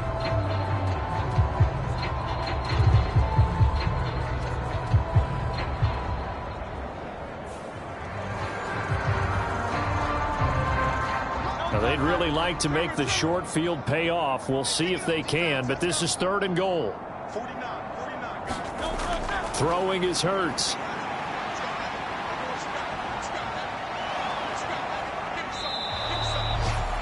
So no sack. He gets back to the line of scrimmage, but it'll still bring up a 4th down. Partner, even I can figure out who deserves the lion's share of credit for their lead right now, because he's been terrific in a dual threat role, really chewing up yardage and getting them points with his legs. Simply put, that defense has had no way of stopping him, and that's why his side is on top.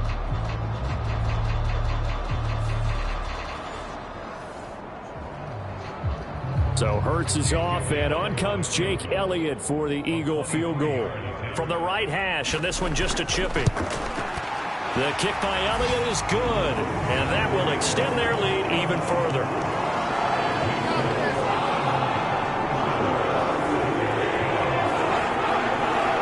So they got the turnover, started with great field position, but in the end, the defense able to hold firm, and they only get 3 out of it. And I like what you said right there. That defense able to hold firm, backed up into the shadow of their own end zone. Goalpost right behind them. They had to make sure they didn't give up the 6. And, boy, they came through in a big way. To them, even though they gave up 3, that's a win for their side.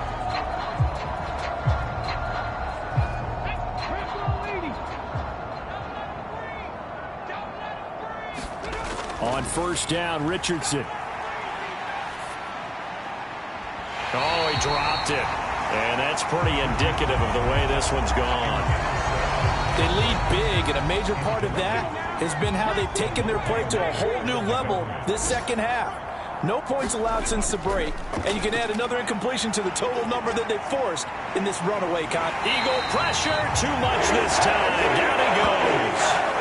Jalen Carter able to record his 5th sack of the season. Well, we all know this quarterback had to spend plenty of time studying prior to the game, but he has to be tired of seeing these guys, especially him. 3rd time now he's brought this quarterback down. Whole defense has had a great game, but 3 sacks, not hard to find who one of the leaders of that effort was. Here is 3rd and quite a ways. They go play action with Richardson. And able to catch it on the left sideline, but they're going to rule him out of bounds. So it'll be incomplete. Certainly one they'd like to have back as it brings up 4th down. He's averaging just under 50 yards a punt as he gets this away. Taking on the midfield logo. 35 yards that time on the punt. And the Eagles will have great starting field position here as they take over. Philadelphia getting set to take the field. But not that any of the points would be needed, but CD, they've got enough time left here. They can definitely score on this drive, maybe even an ensuing drive as well, if they really want to drive home this landslide victory. Yeah, we're certainly about to see just how aggressive they want to be here down the stretch. And what some coaches do is they try and meet it halfway, meaning they want to continue to run their offense, but they'll put in a lot of backups to do it, and then tell the opposing coach, hey, I had to give them some work too. I can't just let them sit over on the sidelines all the time.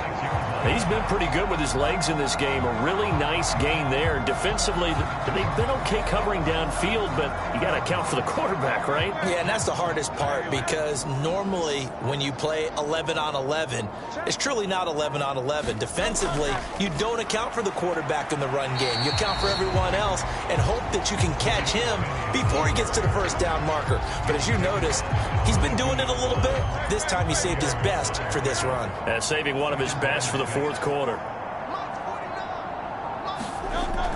On 2nd down, here's Penny. 2 yards the gain there, and now they're left with a 3rd and about 4 for a 1st.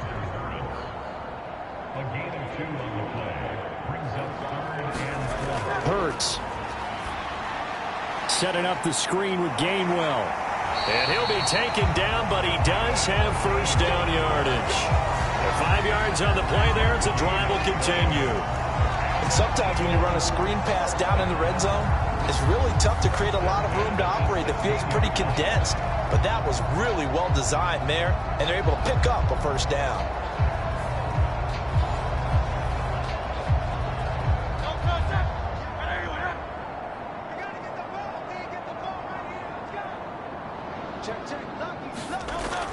He'll look to throw. And that's to the left sideline and incomplete. Now a 2nd and 10.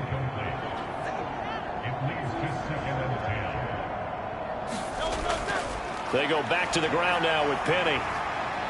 And they get to him quickly here as he's stopped right around the 13. Here's play number 7 on the drive. This is 3rd and 7. He'll drop to throw. Work in the middle of the field, and he's got a man complete. And the Eagles are going to have 1st and goal as they try to finish off this drive with 6 points. Tell you what, partner, the way he's been slinging it in this one, I think he should be ticketed for a baseball cap and a set of headphones for the next drive. He's been absolutely sensational. But one thing we've both learned about quarterbacks in this league, they often stay on the field longer than you expect.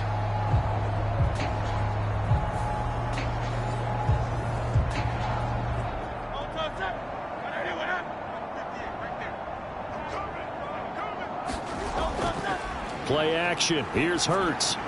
Looking end zone, but it's incomplete. A CD, they're up big, but they're still passing it. I mean, this is an offense that's had a lot of success in this game, and it seems like they're just having fun out there. And it does feel like there's been a shift out there, doesn't it, partner? Listen, if you're up, you can continue to do what you want to do. It's up to the other team. And he's in. Touchdown, the Eagles.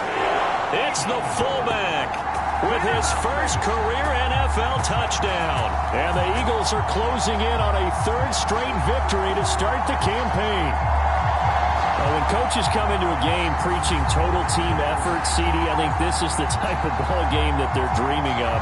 It was pretty apparent early on that they were clicking in all 3 phases. It's been fun to watch. Yeah, sometimes in the NFL you end up with matchups like we've been watching here. And when you go back through the early drives, you can just see that one squad was on a different level in this game. Safe to say, we have been disappointed in watching their execution throughout this contest. Elliott good on the extra point. And this one was over a while ago as they just add on to that big lead. Now after the touchdown, here's Elliott on to kick it away. And there will not be a return here. It's a touchback, and it'll come out to the 25-yard line. And the Giants ready to come out now. And Charles, a very uninspired effort. The last time we saw them out there was a quick 3-and-out, then they punted the football. Yeah, and you never want to get stopped so soundly during a series, but what would be even worse now is letting it happen again right here. They've got to get going. 1st and 10, it's Richardson. And he fins. Richardson hit it, he fumbles it.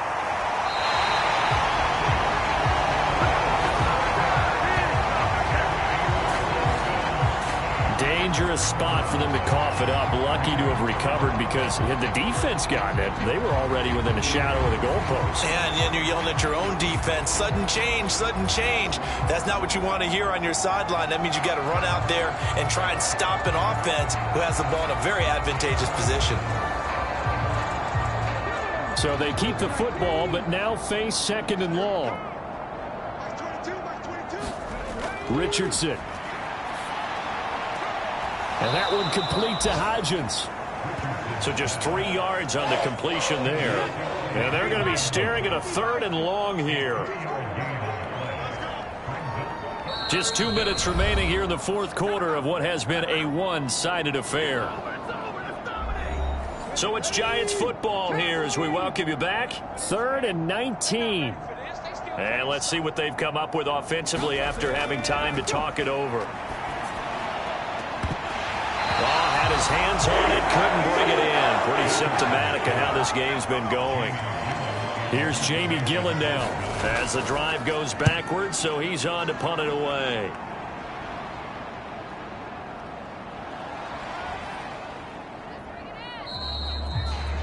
.43-yard punt, but they get 9 back on the return. And they will take over 1st and 10. The Eagles just about set to go to work on offense. And a few kneel downs should just about do it. Now, defensively, they do have all 3 timeouts, but very little reason to use them at this point. They'll try and run some clock here with Penny. Able to corral him right at the midfield stripe following that sparkling display of footwork we saw. Now 2nd and 5.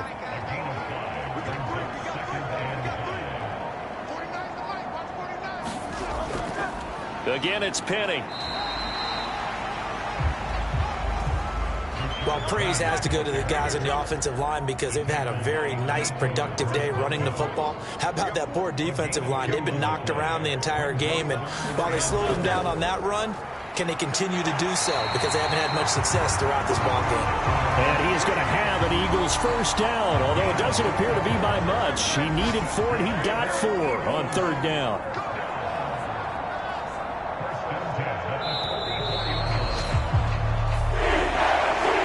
Charles, a lot of happy faces heading into the tunnel as this one ends, and understandably so. Not only did they get the win, but boy, their offense was on fire in this ball game. And, partner, I have no idea what the top speed is on one of those high-end sports cars. What's the top gear you can get into? This offense, they certainly were there in this one, huh? Everything clicking for them in this contest, the kind of performance that they're going to cherish.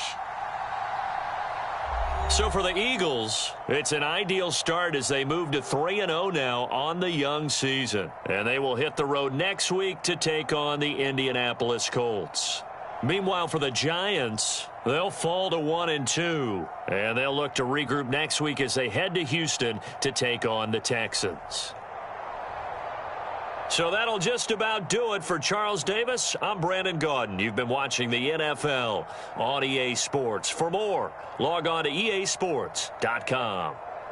The Eagles are winners here as we say so long from Philadelphia.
Today, from Levi's Stadium in Santa Clara, California,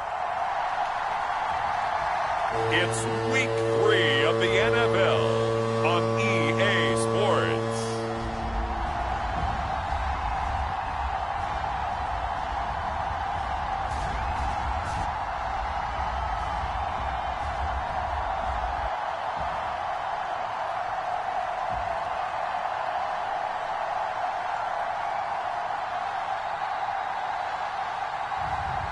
It's the San Francisco 49ers taking on the Seattle Seahawks.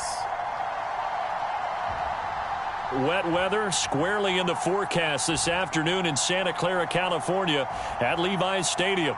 Today it's Week 3, and we've got a good one in store, as it'll be the Seattle Seahawks taking on the San Francisco 49ers.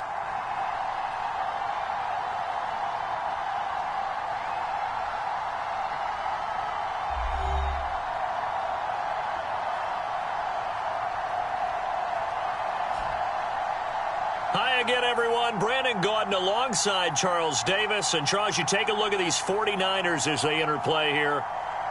Now, losers their last time out, so they'll look to make amends here. And one of the best ways you can do that is to be at home, and they are. They're going to try and ride that home crowd and that wave of emotion to a victory in this one. Meanwhile, for our visitors, the Seahawks, they were winners last time out, so they'll be looking, Charles, to make it 2 in a row. And what I enjoyed when I watched their game tape and their victory.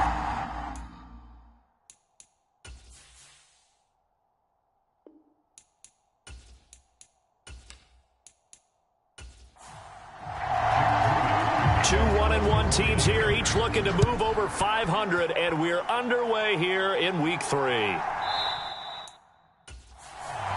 And the opening kickoff will not be returned, as that will be a touchback.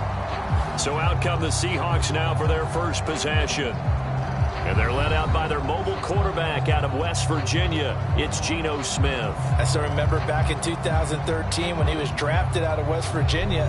He was coming off of back-to-back 4,000-yard seasons for the Mountaineers. Hadn't seen as much game time in recent years, but at one point, a capable starter in the NFL. They start on the ground with Elliott, able to slither by. And they work this well upfield across the 45. 23 yards on the pickup there and a first. Opening quarter, his opening carry of the game, and I think they'll give it to him a few more times, as they should. You're exactly right about that. With that type of a run, you want to repeat it many times until they show signs of stopping it. I think he did his visualization exercises before this one, and they're paying off. So one play, and they're already just shy of midfield. Throwing now is Geno. And it is incomplete. Good positioning there downfield to break that one up.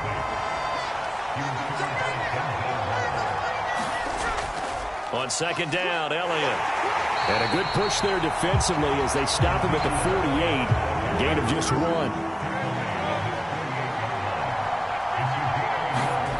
Throwing on third down, Smith. That's to the tight end, Colby Parkinson. And this will move the chains again as the tackle's going to be made at the 49ers 39. First down, Seattle on a pickup of 13. We often hear the phrase sure-handed tight ends, and he certainly fits into that category. Plus, he's got a quarterback who knows to look his way when they need a big pickup. And on this play, he finds him for the first down.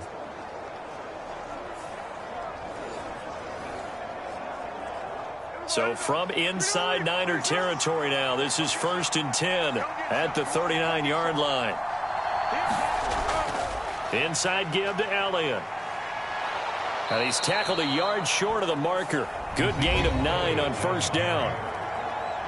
The numbers for Zeke from last week, pretty good as he found himself in the end zone on 2 separate occasions. And those are the most important numbers because no matter what you pile up prior to the goal line, getting in is all that matters. Putting those numbers up on the board, and they love them when they're 6s.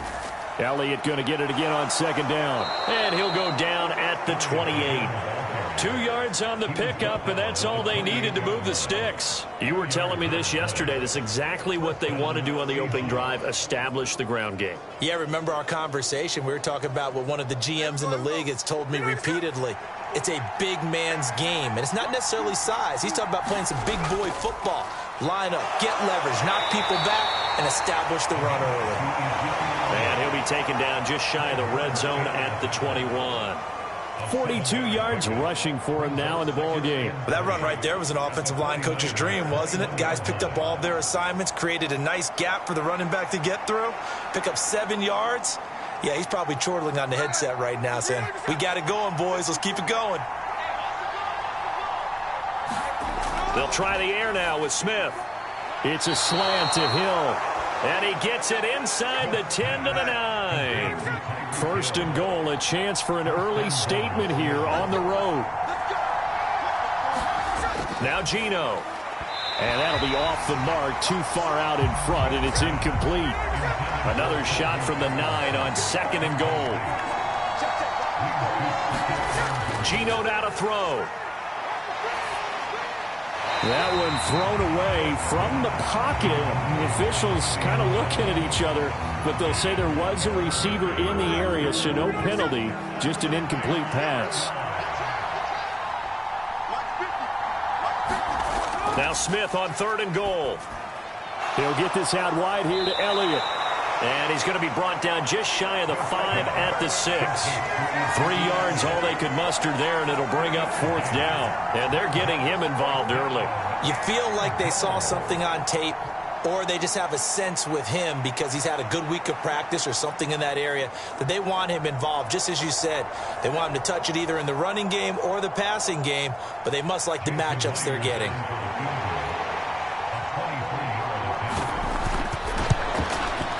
Myers' kick is good, and the Seahawks grab a 3-0 lead.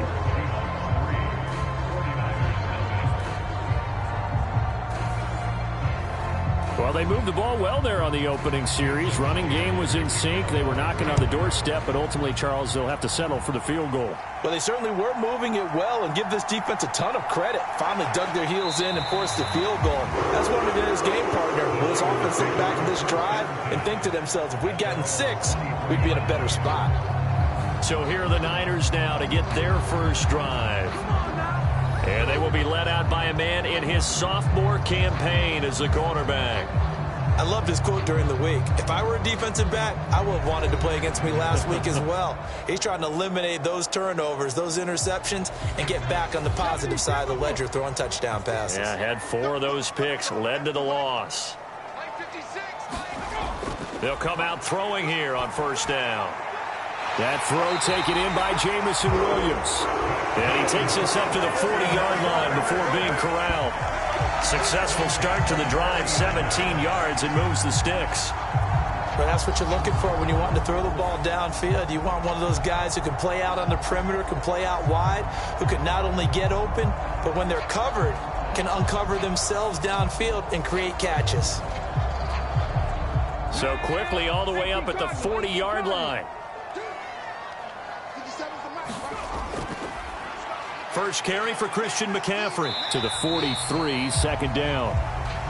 The Niners at 1-1 through 2 games thus far. It's not a start that's going to set the world on fire, but they've been pretty solid nonetheless.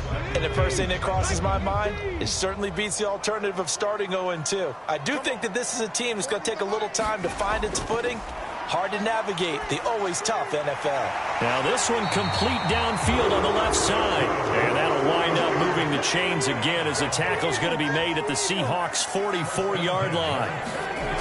They'll look to throw here on 1st down. Again, he'll find Samuel for the completion. And he's corralled, but not before getting it inside the 35.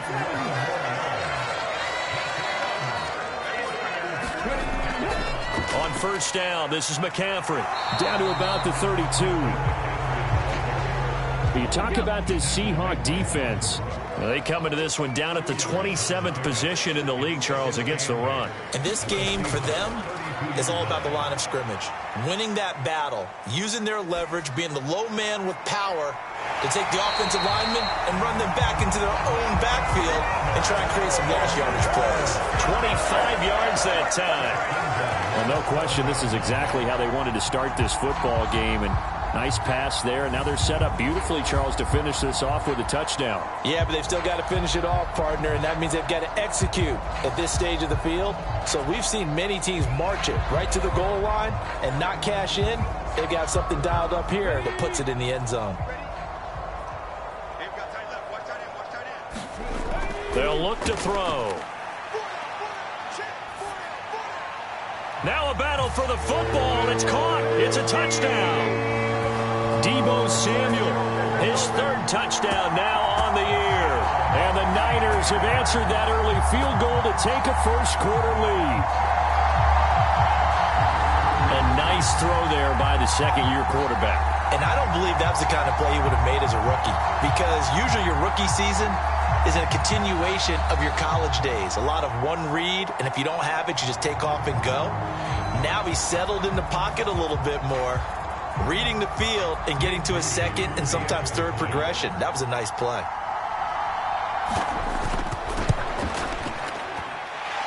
A good hold in these wet conditions. The point after is up and good, and that makes it a 7-3 lead.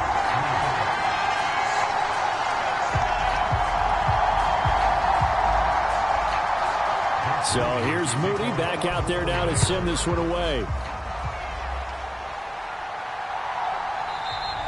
And no thought to bring this one out. He'll just go down to a knee, and they'll take over at the 25. Seattle's offense coming back onto the field, ready for their second drive.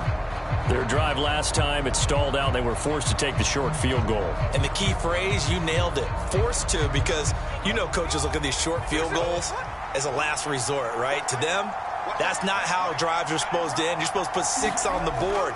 That's a consolation prize, like going to the county fair. You don't get the big stuffed animal on that one, do you? No, you don't go top shelf. That's bottom shelf material. Well, it's time for them to be good teammates right here. And what I mean by that is possess the ball for a little while. Get at least 2 first downs. Give their defense a chance to settle down a little bit after they give up a touchdown. Here's a 2nd and 2 now from the 33. Now it's Smith. On the throw, led him too much that time. It's incomplete. After the incompletion, here now, 3rd and 2. Smith. He's got his target. That's complete. And he goes out right around the 39. So from the 39 now, they'll come up on a 1st and 10. Play action. It's Smith. And that is incomplete. They try to find Jackson Smith and Jigba. That'll bring up 2nd down. You look at this Niner defense. They come in a top 10 unit against the pass, currently 8th in the NFL. Yeah, defending the pass hasn't been an issue for them. It's been stopping the run. And if they don't stop the run, they can't get back to their strength, which is guarding against the air attack. Back to the air, Smith on 2nd down. Out to the right, he gets it to Lockett. And he gets this one to midfield before he's brought down.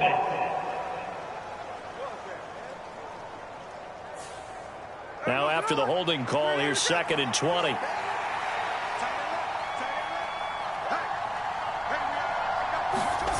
Throwing again is Smith.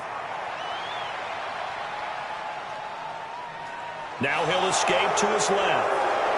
And now look at this. Big gain, but a fumble. But this will get out of bounds, so possession will stay the same. No one there to help out downfield, but no problem. Scrambling for 22 and a first. Can almost see inside his face mask there the look of relief. He coughed it up, but it goes out of bounds. They keep it. Someone carrying around the lucky horseshoe, aren't they? If I were him, I'd go out and play the lottery after that one. A very fortunate man. And they're operating in plus territory here. They're thinking points. Definitely don't want to lose the football at this juncture. So from inside Niner territory now, this is 1st and 10 at the 49-yard line. Here's Smith. This complete to Lockett. And he is tackled inside the 40, not quite to the 35.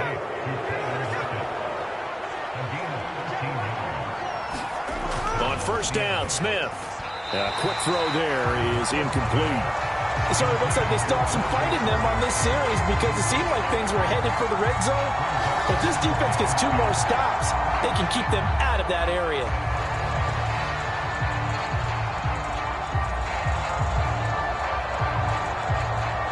Smith, an incomplete pass on first down. Now it's 2nd and 10. Out of the gun, it's Elliott. He'll be brought down on the 30-yard line after a gain of 6. With that last carry, he's now over 8,000 career rushing yards. All right, big applause. Lots of clapping for this one, right? Think about it this way. Along the way, he has passed Hall of Famer Terrell Davis, and now he's starting to approach another Hall of Famer in Larry Zonka. From the gun on 3rd down, Smith looking deep downfield. Oh, a leap, and he will make the catch. Now a battle for the football. It's caught. It's a touchdown. Tyreek Hill, his first touchdown here of the new campaign. And the Seahawks have regained the lead. Well, you know he can be explosive, and he's ultra-explosive there on the fly route. And you know how many times we've talked to coaches and we've had quoted back to us, well, you know something? When you execute really well, it doesn't matter if they know it's coming or not. Well, sometimes athleticism beats you as well. He just took off and went. And that's almost like one of your Turkey Bowl games, isn't it? Just go long, Backyard. man. I'll hit you. And it worked really well for them. Myers connects on the PAT, and the lead is now 10-7. That time, a 9-play drive. And it ends with a touchdown pass to Tyreek Hill. And after the touchdown, here's Myers to boot it away.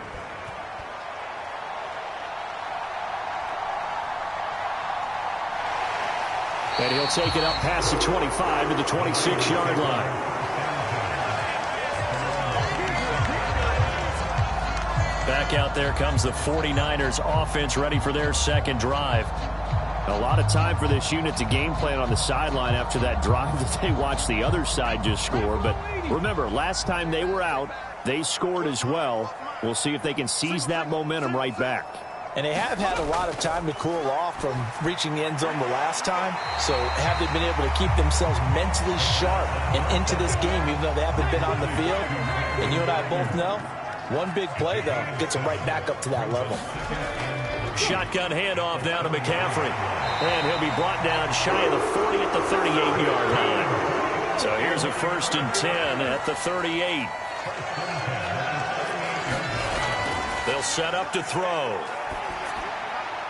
Able to hook up with Williams here on the out route. And he's going to be out of bounds right at midfield. Up the gut, McCaffrey. And a good run here as he'll rumble all the way down to the 40-yard line. 10-7 our score after one right here on EA Sports. The 49ers with the football here to begin the second quarter as they've got it with a 1st and 10. Back to the ground on first, it's McCaffrey. And this time the yards won't come so easy as they'll in fact tackle him behind the line. He'll lose a yard there, and it's 2nd and 11. The defense was ready for the run-pass option, diagnosed it perfectly. Not only did they stack him up at the point of attack, but he was met by a host of light-colored jerseys. So after the loss of a yard, they'll look to push forward here on 2nd down and 11. He'll look to throw. Over the middle, that's complete to McCaffrey. And this time not quite to the 30. It'll be down at the 31-yard line. They'll wind up getting 10 back as that sets him up for 3rd down. Well, he was a busy man out of the backfield a week ago. They got the ball early and often. I have no doubt in my mind that he'll be a big part of the game plan here as well. This will be play number 7 on the drive. 3rd and a yard. Back to throw. Pass taken in by his big tight end. And he is going to have a Niners first down, and comfortably so, as he gets 5 there on 3rd and a yard. They brought in a heavy set on 3rd down, and that usually means running play. But we have seen them throw out of that formation. And sure enough, they snuck the tight end out on that one. Wound up hitting him for a first down.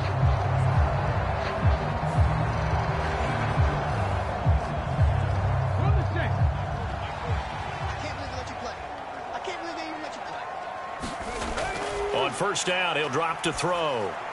Again to the big tight end, George Kittle. They get him to the ground right on the cusp of the red zone after a pickup of 5 or 6.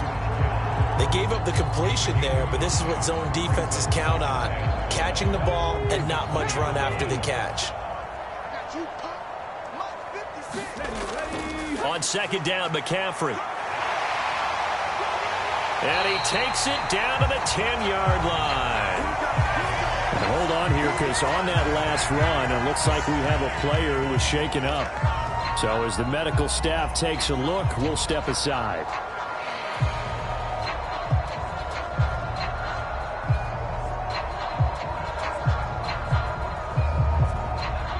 So not quite a 1st and goal. It's 1st and 10 from the 10. Back to throw here. He'll get this underneath to McCaffrey. And the result here, a pickup of 8. Leaves him with 2 to go on 2nd down.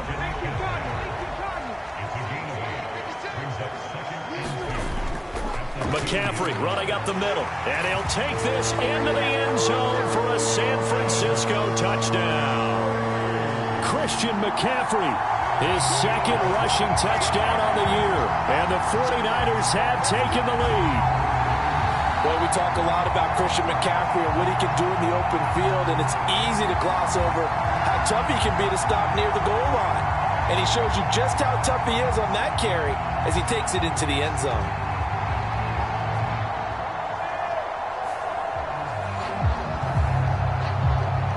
Now Moody for the PAT.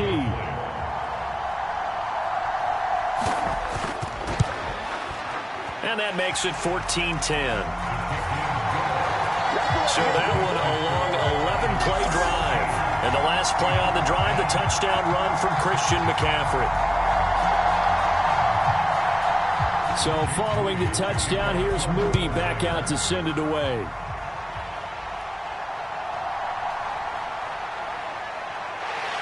And he returns this to the 22.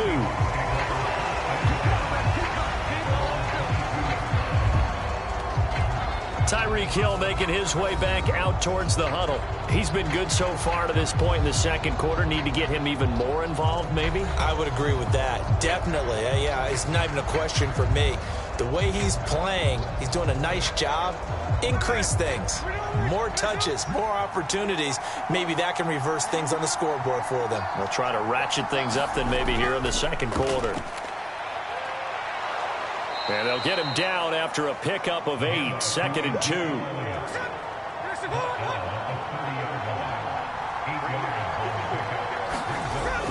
They'll fake the handoff. Now Smith. And that's Elliott, complete. 6 yards to pick up, and that's a first down. Well, that was a pretty favorable situation there. What would you call that? 2nd and manageable? Smart play, too. Didn't force it downfield when he didn't have it. Just checked it down, let him get the first down, and that's exactly what he did. A first down carry by Elliott. And he can only manage to get a couple. 2nd and 8 coming up.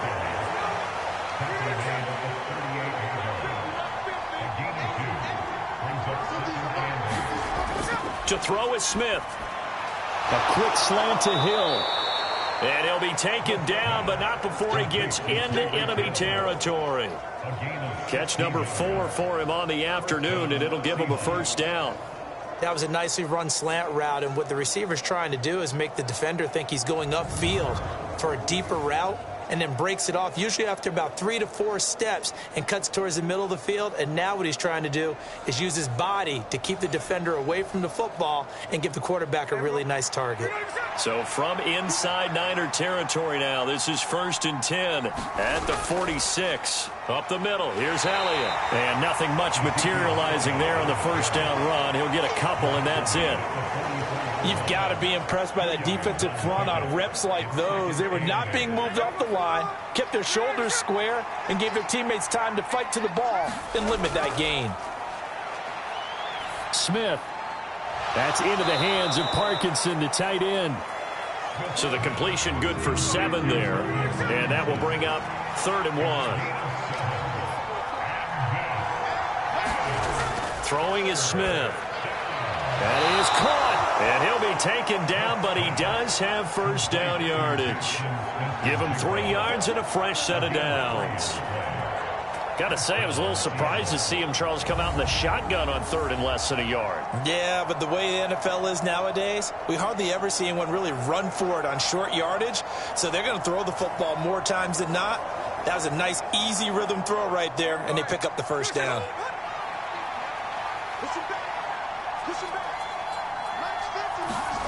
Now Geno on first down. Going right back to Smith and Jigba. They'll wind up getting 7 on the play, and that will bring up 2nd down. Again, Smith. Now a quick throw there, but it's going to be incomplete. This offense so far on 3rd down, they've been near perfect, 4 for 5 to this point. Here it's 3rd and 3. Smith now to throw, and that is incomplete.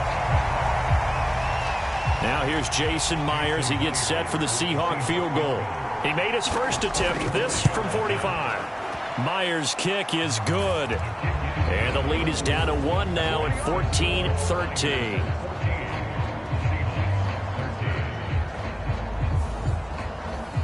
So the margin shrinks a bit as back-to-back drives here for him, and with field goals. Yeah, we know no one's turning down 3, especially in the first half, but you've got to finish these drives in the end zone. That's got to be a priority.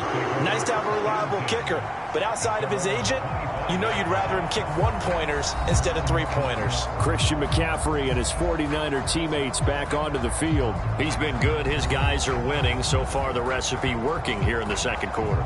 He doesn't like to just tote the rock. He wants to carry his team on his back, and that's what he's done throughout this game. Yeah, he's done that. He'll be hoping to continue that trend. A first down run, good for about 3. 2nd and 7 coming up.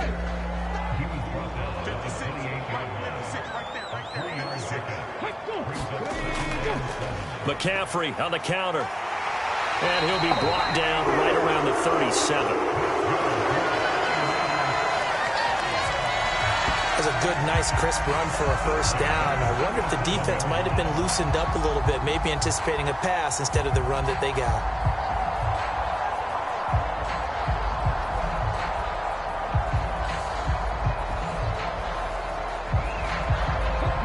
Line of scrimmage, the 37 on 1st and 10.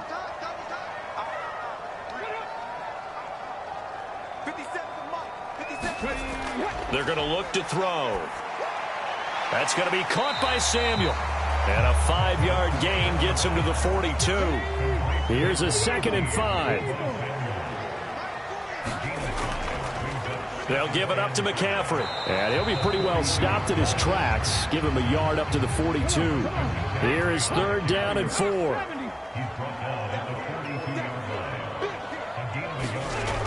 Looking to throw. Able to find the open man. That's complete. And that'll wind up moving the chains again as the tackle's going to be made at the Seahawks 43. 3rd catch of this first half for him, and this one is a first down. That's a play that will likely be forgotten when you talk about big moments in this game. But plays like this are critical to keep drives going. And if points result, we'll call this play significant.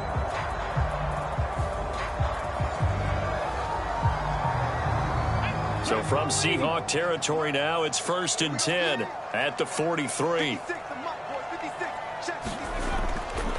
On play action, they'll throw. That would almost intercepted, but it's incomplete. Not a good throw there, and it'll be 2nd down. 19 Tiger. He'll drop to throw. And this throw a bit late as he couldn't reach back for it. I see the surprise in your face there, partner. That is a rare incompletion from him. He's been on point this entire game. He has percentage completion-wise way up. Not that time. 56. Mike, 56 right there, right there. Again, he'll drop to throw.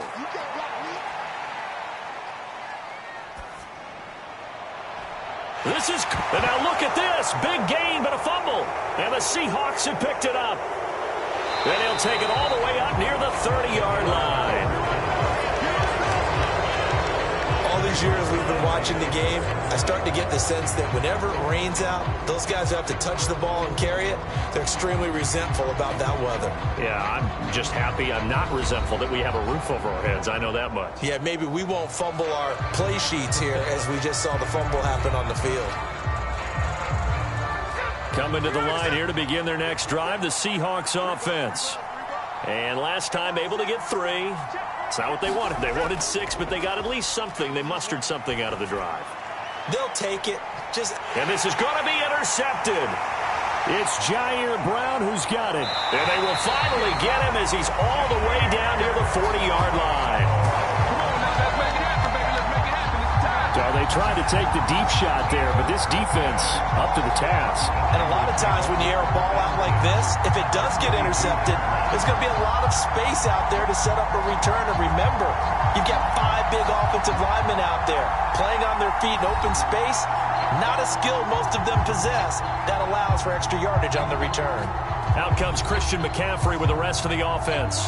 We're in the second quarter. They've got the lead. The lead, though, not so much because of the ground game, because of their air attack, Charles. So what they're seeing so far is the possibility of things loosening up later in the ground game.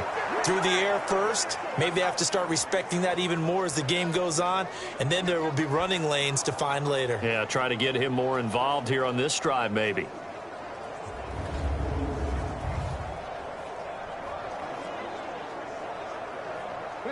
Got to imagine the pass rush will be equally intense here on second down following the sack. It's 2nd and 18.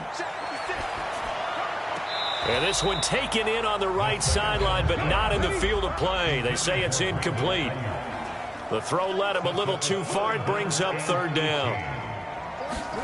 From the midfield stripe, they'll look to throw. He's going to drop this down to McCaffrey. And he gets this only to the 41.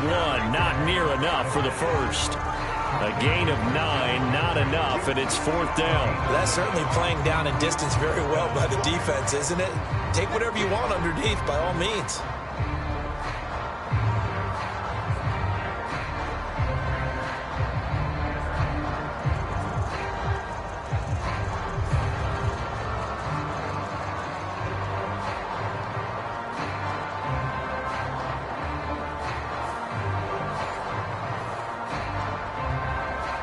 So now on comes the field goal unit, and wow, this is no ordinary try here. So this will be spotted on the midfield logo. It's a 58-yard attempt. And this is off target to the left, didn't get there anyway. It's no good, and this is going to remain a 1-point game.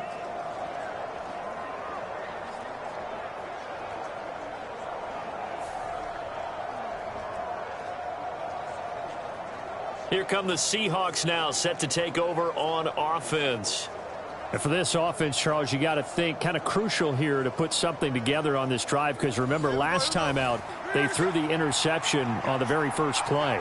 And you can't afford to let this defense keep building any more momentum. They're playing awfully well, and they're awfully confident right now. To me, it's time to attack and take some of that momentum back, but make sure you're selective in doing so. Understand where you want to throw the football and make sure it's open before the ball leaves your hands.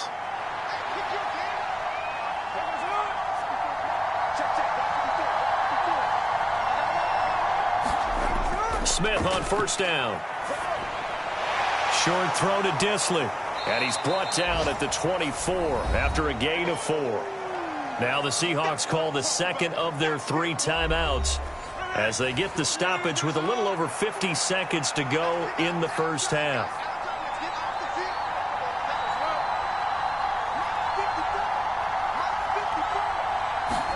Back to throw, Smith. And complete to Smith and Jigba. And he'll be out of bounds as he gets this down about the 21 or 22. 2 yards still to go. Third down now. Geno now to throw. And that ball incomplete, nearly intercepted. Took a chance with that one. It'll lead to a fourth down. They snap it to Smith. Work in the middle of the field, and he's got a man complete. And they'll get this down to the 10. So it's first and goal, and a great opportunity to get that lead back before the break. Smith throwing again. This will be caught just inside the 10. A gain of 7 that time. Second and goal. Now the Seahawks forced to use their third and final timeout as they stop it with 11 seconds remaining in this first half. So they've been in the red zone 3 times, and it's yielded just 3 points. Can they find the end zone here on second and goal? A shotgun snap for Smith. Toward the pylon, but it's incomplete. Now with 5 seconds left, not really enough time to run another play and then stop it, so on comes the field goal unit. From the left hash, he'll have to cut this at a tight angle. Myers' kick is good, and they have regained the lead.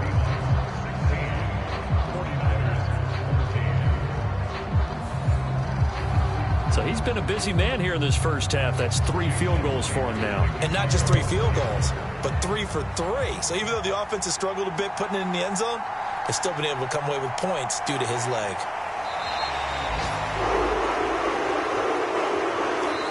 So we have reached halftime here in a tight 2-point contest.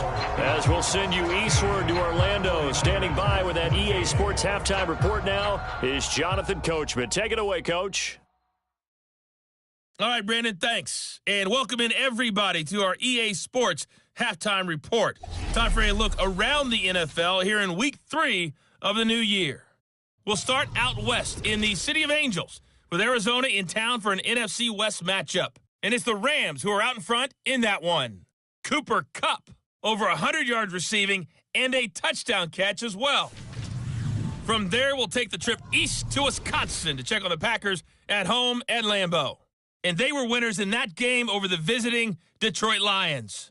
Aaron Jones, a touchdown run in the victory. Lastly, we're off to the Rocky Mountains, Denver, Colorado. See what's happening with the Broncos. And for the moment, they trail the visiting Browns in that one. 2 touchdown passes there for Deshaun Watson.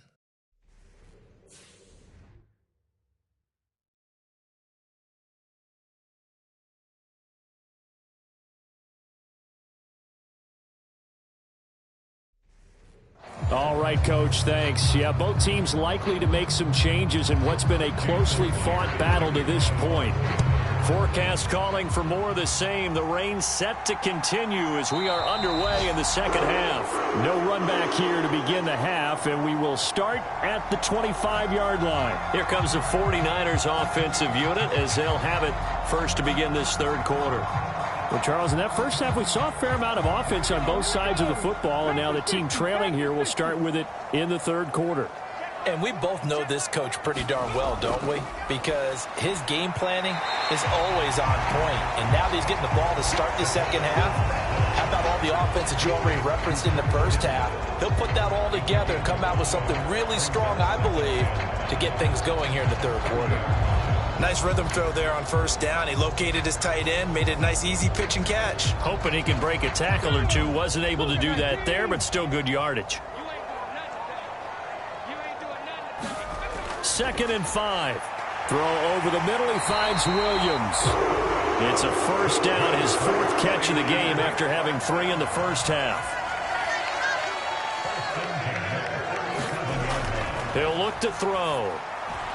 Completes it to the tight end, Kittle. And a 6-yard gain gets him right around the 43. Not a big window to throw. Coverage wasn't too bad there. Yeah, they had him under wraps pretty well, but somehow able to muscle his way open and catch the ball. From the 43, here's a 2nd and 4.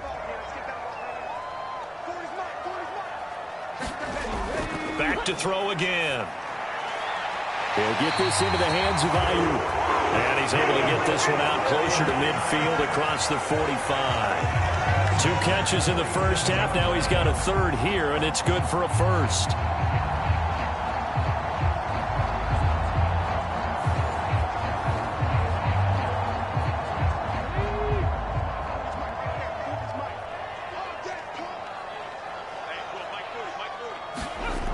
They'll look to throw again. Slant route connects with Deebo Samuel. And he'll go down, but not before getting this inside the 30. 25 yards there on the catch and run. A couple of first downs right in succession, and this is an offense that could really use a good drive, and they're off to a fast start here.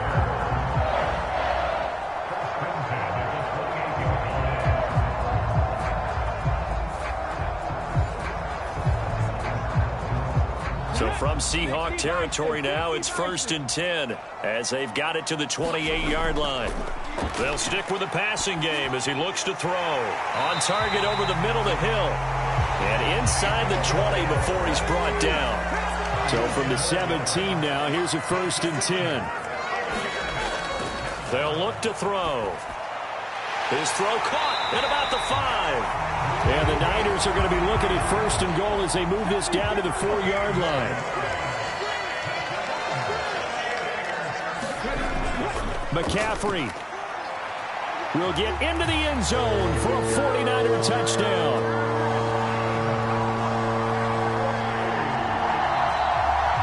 Well, they move the ball down the field through the air, Charles, and then finally they get the running game involved, and it works to perfection. Touchdown. And, partner, I kept waiting for that running game to come into play and actually saved it until the very end. Touchdown goes on his stat sheet, but you and I both know, and he knows as well, his teammates airing it out made this a successful drive.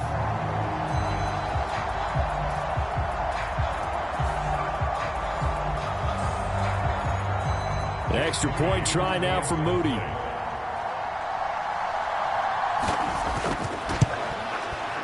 He's got it, and it's now a 21-16 lead. So that one, an 8-play drive. It spans 75 yards. And the last play on the drive, the touchdown run from Christian McCaffrey. So after the made field goal by Moody, he's back out to kick this one away. Taking it about the 1. And a good return as he'll be stopped just shy of the 30-yard line. Now we'll see what this Seahawks offense has in store with their first possession of the second half. And, Charles, it feels like we're set up for a good second half here. Came out of the locker room, one-score game. Now the lead has already changed hands. Well, this offense, they've got an opportunity right now to take that lead right back. Yeah, and it feels like you're going back and forth almost a little bit like a tennis match, right? And we're just, our heads just keep moving. Which side has it? Which side's going to score? How are they going to go out doing it? A little bit of a challenge for each side trying to match each other. On 2nd and 10, Smith. This throw incomplete, nearly picked off. And with his pedigree, he doesn't drop many of those. But 3rd down coming up. Out of the gun, Smith. He'll get this to Elliott. Certainly not what they wanted there. No gain, and it's 4th down. Excuse my snarkiness here, but isn't the idea of completing a pass supposed to mean you get downfield and gain yards? Especially on 3rd down. Yeah, that one. How about the defense? Figured that one out in a big way. Yeah, they completed it all right and lost yardage. Now here's Michael Dixon. And surprisingly, this is the first punt of the game for either team. They only punted twice in the win last week as he gets this one away. With it is Brown. So a change of possession here on the punt. And the Niners will go on offense. 1st and 10. So here are the Niners to take over on offense. They've got the lead here as they begin this drive, trying to get that bad taste out of their mouth from the loss last week to the LA Chargers. So 1st and 10 now from the 30. They'll try and start this drive in the air. They'll find Ayuk open right side. From the 35, here's 2nd and 6. Now a shotgun snap as they'll look to throw. And Kittle going to have a 49ers first down as he'll get this up past the 40.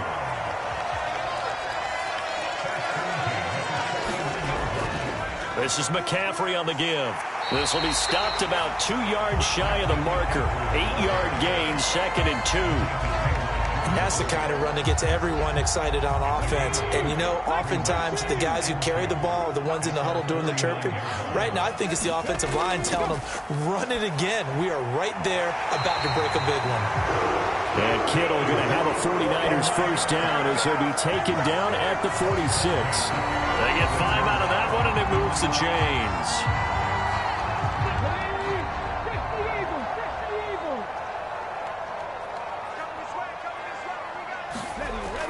They'll look to throw here on first down. Well, a tough throw there across his body. It's incomplete. Here's 2nd and 10. Back to throw. Throws the out route and completes it to Samuel.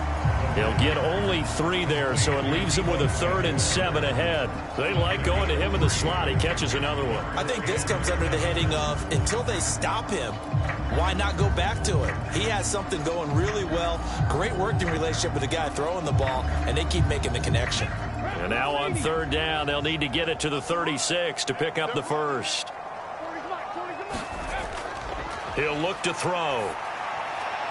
He's got his running back out of the backfield. And that'll wind up moving the chains again as the tackle's going to be made at the Seahawks 23. The Niners passing game in sync now. They've got another first down. Whenever we talk about moving the sticks and controlling the football, there's a great example right there. Those are the 3rd downs you need to convert to win football games. We're in the 3rd quarter of this one, and this is a tight one.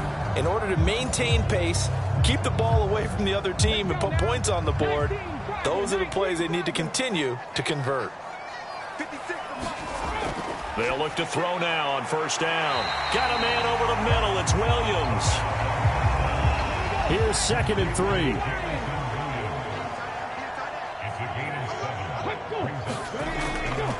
The play action fake. They'll look to throw.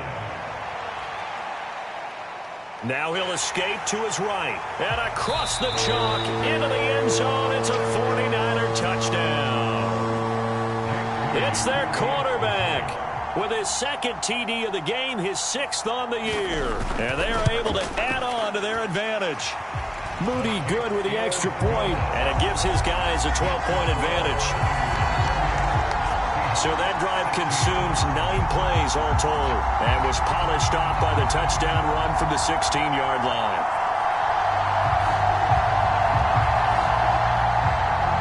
So here's Moody back out there now to send this one away. This fielded right at the goal line. And he brings us out past the 20 to the 24.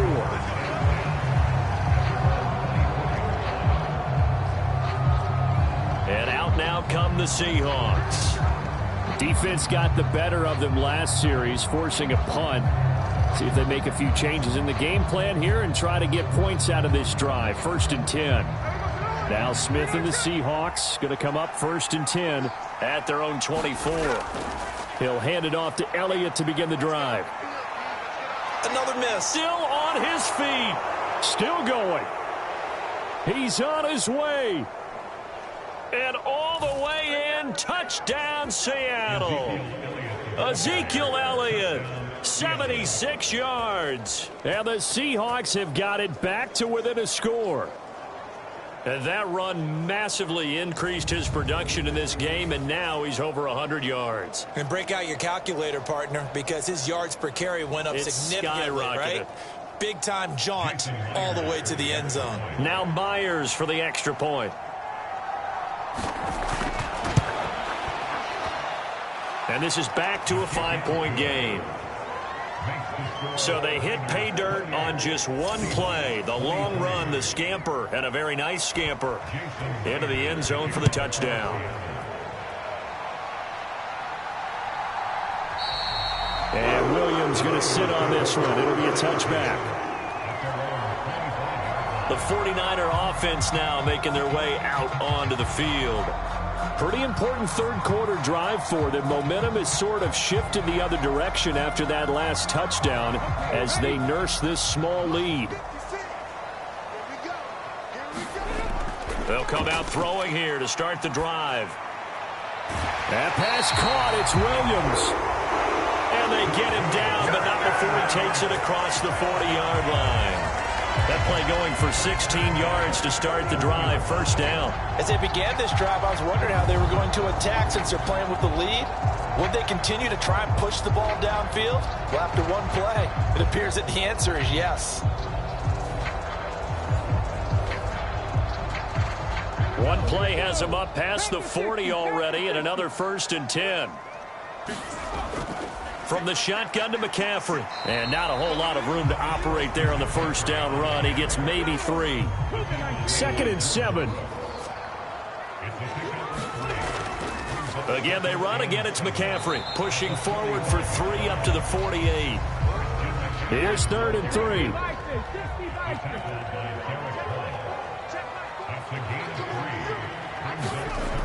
They'll drop the throw. Shoves him aside. And they'll work this down to the 40-yard line. Tackled there. 12 yards there as they keep this drive rolling. It's another first down. And with that last play, he's now up over that 300-yard mark. And in today's NFL, it almost feels routine. And I hate that when you talk about a 300-yard passing game. To me, 300 yards still signifies excellence, and he's achieved that in his performance.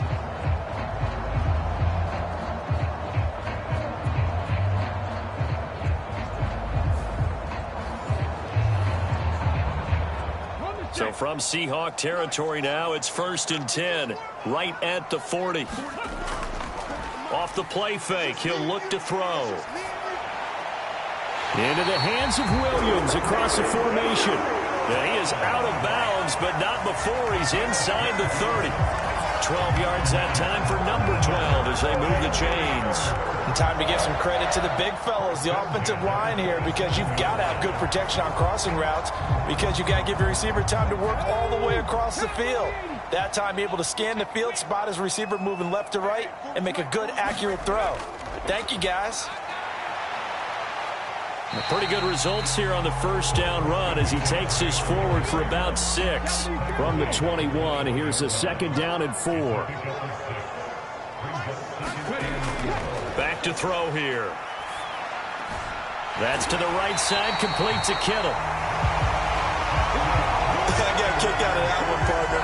You and I talk often about trying to hide receivers in certain situations, but a guy of his size, can't really hide him. But the tight end drag route, definitely an effective way to sneak him across the formation for an easy completion and a first down. A minimal gain there on the 8th play of the drive. It's vitally important to wrap him up immediately, because if you let that big guy get ahead of steam up, boy, then you've got real trouble trying to get him down. But they're able to hold him to a short gain on first down. 2nd down and 8.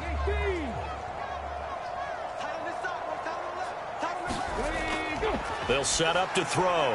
That is caught at the 7-yard line. And the 49ers are going to be set up with a 1st and goal on a pass play that moves them all the way down to the 1. It'll be 1st and goal when we come back. You're watching the NFL on EA Sports. So 1st and goal, 6 points here would go a long way toward wrapping this one up. They'll try to run with McCaffrey. And across the goal line into the end zone. Touchdown 49ers. Christian McCaffrey punching it in from a yard away. And the Niners look like they're going to get back in the win column as they extend their lead here in this 4th quarter.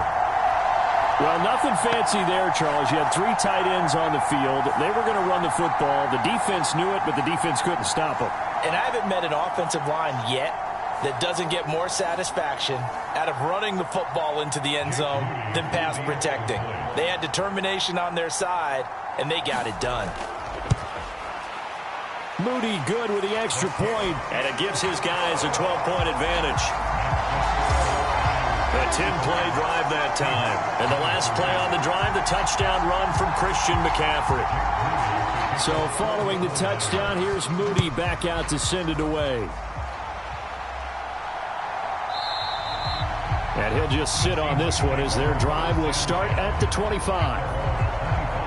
And the Seahawks get ready to trot out on the field. Well, partner, coaches always say that every play is designed to score a touchdown. Sometimes that's not really true, but last drive, that was the case. One play to get into the end zone, and now they'll try to duplicate that success here. And it's rare for those moments to happen. Incredible when they do. And you saw the celebration. Pure, unbridled joy after that one. Oh, this defense knows. Fourth quarter, they need to make a play. That one was ripe for the taking. Could have changed the complexion of the ball game, but it winds up incomplete. An incomplete pass leads to 2nd and 10 from the 25. Throwing now is Geno. Short throw to Disley. And able to break one tackle, but then quickly brought down. But a nice little gain. The offense on 3rd down tonight, they're at 50%, 4 for 8. They're looking at 3rd in the nose of the football.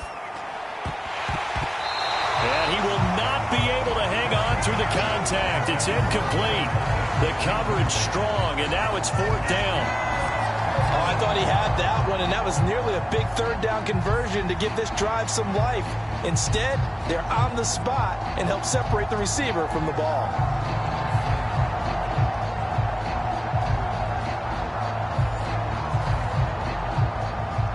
Now here's Michael Dixon as he'll kick it away for the 2nd time.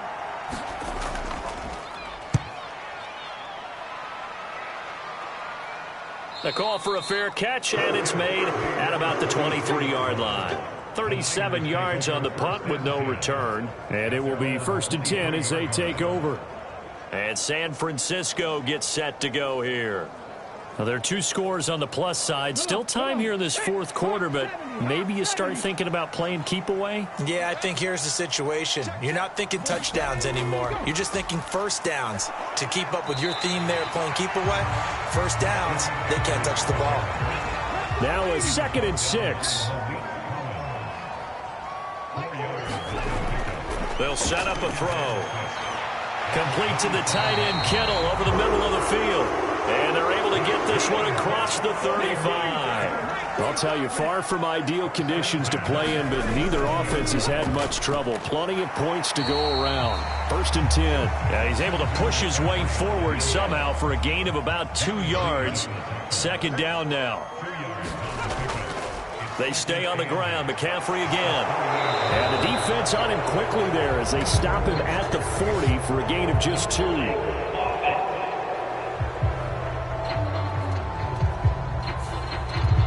Now they face a 2nd and long following the holding penalty. Now a run with McCaffrey. And he'll bring it up here to right at the 40-yard line. Now 3rd down and 7. They'll look to throw here.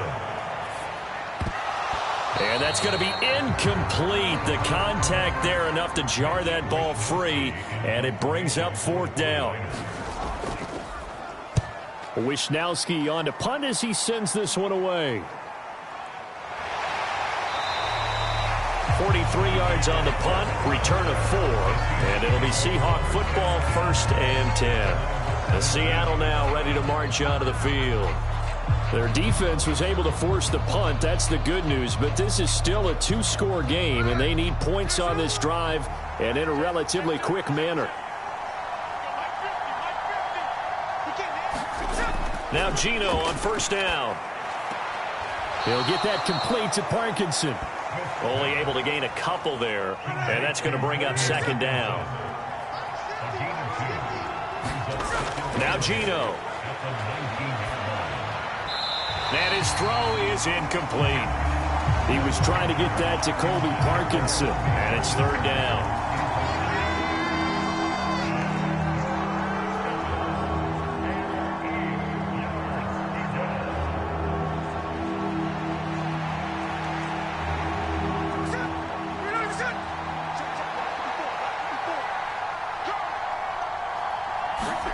Throwing is Smith.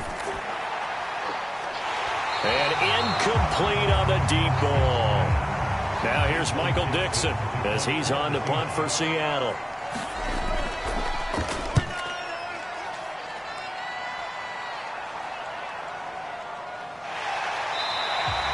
A 41-yard punt there with no return. And out will come the offense as they take over. San Francisco's offense returns to the field. Now, the previous drive they punted, but that was just the first time they've had to do so in this game. And when they turn on the game film, the coaches will rant about this, right? They'll say, oh, God, we got to move the ball, guys. We can't punt the ball away. But they have to keep smiles off their faces because that's the first time in the game they've had to do so. They've moved it quite well. They'll overall be happy with what they've seen. Ball on the 39. Here's 2nd down and 7. McCaffrey. And able to get a couple as he's across the 40 to the 41. It'll be a nickel look here for the Seahawks on 3rd down. He'll drop to throw. He's got his target. That's complete. And he's going to get this down to the 35-yard line. That 3rd down conversion good for 23. Quite the turnaround from a week ago where he threw 4 interceptions. He hasn't had an interception this game, and he told us during the week, my goal, goose egg. He's achieving that so far. And what we're seeing is a guy that you can win with, all right? Because anyone who can make that type of an adjustment to shake off a really horrendous week the week before and come back and play mistake-free football to this point, yeah, that's a guy I want to play with, that's for sure. On 1st down, he'll drop to throw. Finding Williams once more, complete. And all the way inside the 15 before they drop it.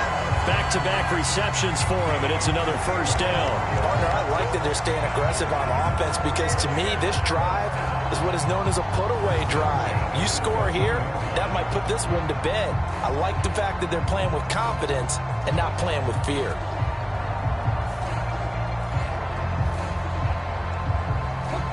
Here's a 1st and 10 at the 14-yard line.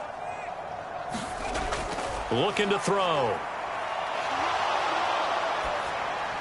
This one into the hands of Kittle, the tight end. And that's good for a pickup of 10 yards. And they'll be left with a 2nd and about a foot. Well, normally you might say start running the football. You've got the lead here in the 4th quarter, but the way that they've passed it with such success, I don't know, maybe keep throwing it. Yeah, I think you brought up something that goes against conventional wisdom, right? In this stage of the game, you would think you would switch to a running attack, but you're exactly right. They've thrown it so well throughout the game, and trusting this quarterback, I think he continued to do so. He winds up giving a yard back there, and now it's 3rd and 2. Hey, a lot of points have been scored in this game against them, but tally that one on the side of the defense. Do you think maybe, possibly, it can be a little bit of a changer for them? Maybe not a game changer, but a little bit of a momentum one that maybe they can string together some pretty good plays and slow them down. Trying to keep the drive going here. This is play number 7 on 3rd and 2. They're going to look to throw. That'll be caught by Ayuk. Touchdown, 49ers. It's a 6-yard touchdown pass. And the 49ers have pretty well put it away here in the 4th quarter. Well, Charles, he's still a young signal caller in this league, 2nd year in the NFL. But I don't know if last year as a rookie, if he would have worked through his progressions like he did on that touchdown pass. I think you're right about that. We're seeing him grow up right in front of our eyes because when he went to his primary read, he recognized that they were all over that. So he continued to survey the field, picked up another target, delivered a pass exactly where it needed to be. A very mature play for the 2nd-year quarterback. Moody good with the extra point. And that will make this a 19-point game.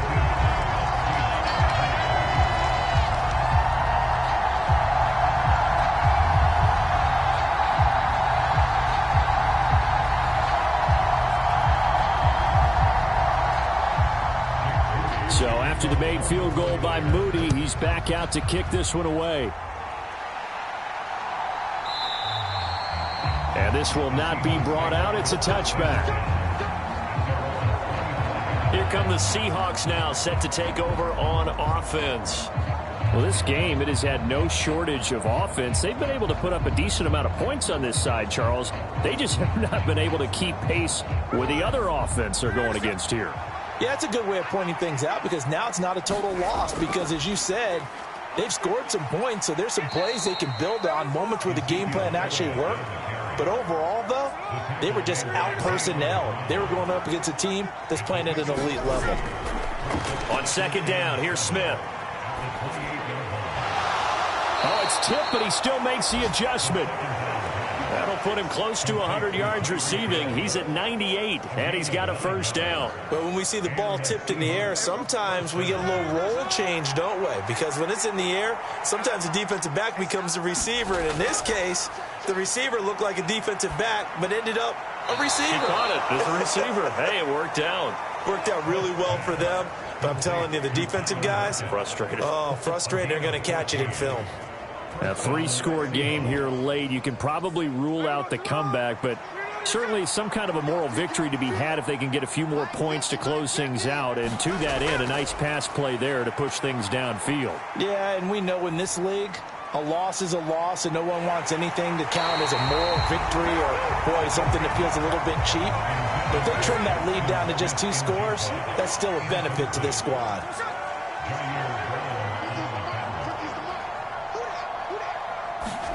Second and 10, Smith again. Over the middle, complete. It's Hill.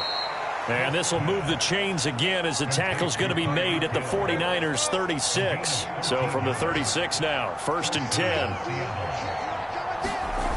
Again, Smith. That's into the hands of Parkinson, the tight end. And he gets it down a yard or two shy of the 30 before he's out of bounds. Here's Smith now on second down. Being chased out left. And Smith able to move the chains before sliding down. Opted to run for it. The decision a good one. Picking up the first, getting 14 yards on the scramble.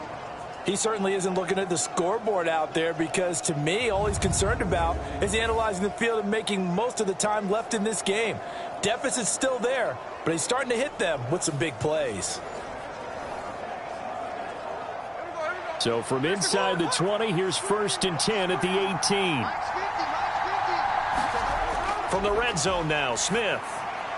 Quick hitter here, it's complete. They'll give him 4 yards there, and it's second down. Down under 2 minutes to go in this football game. So it's Seahawk football as we march toward a conclusion. They're looking at second down now as they search for a consolation score. To throw on second down is Smith. They'll set up the screen to Elliott. And he goes backwards here, losing yardage back to the 16.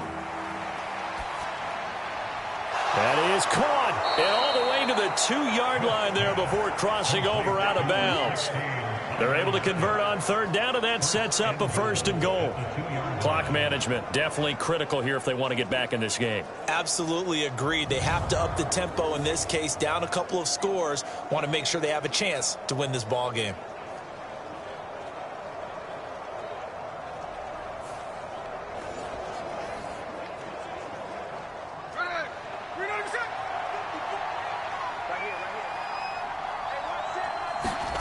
Here's Smith.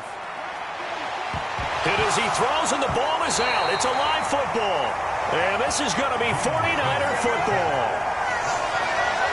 And I don't know that fumble is going to matter a whole lot. You look at the deficit here in the fourth. It doesn't matter. The coach on the sideline still scratching his head. Yeah, not only scratching his head, but probably writing a note or two about, we're going to address this come practice next week because maybe that's the reason we're down this far. Doesn't matter at this point, but being sloppy throughout the game, not going to help him improve.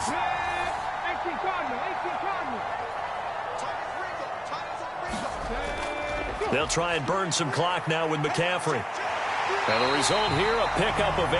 Leaves him with 2 to go on second down.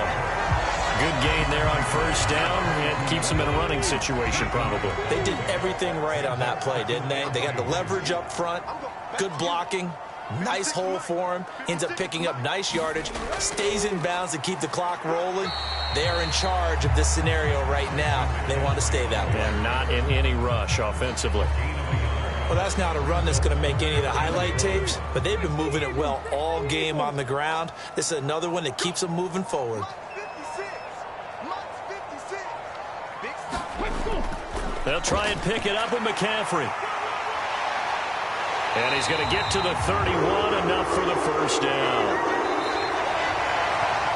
Charles, a lot of happy faces heading into the tunnel as this one ends, and understandably so. Not only did they get the win, but, boy, their offense was on fire in this ball game. And, partner, I have no idea what the top speed is on one of those high-end sports cars. What's the top gear you can get into? This offense, they certainly were there in this one, huh? Everything clicking for them in this contest, the kind of performance that they're going to cherish. So for the Niners, they get back in the win column as they move to 2-1 now on the year. And they will hit the road next week. Meanwhile, for the Seahawks, they'll fall to 1-2. And they'll get a chance to redeem themselves next week at home against the Chicago Bears. And for Charles Davis and our entire crew here at EA Sports, I'm Brandon Gaudin saying so long, everybody.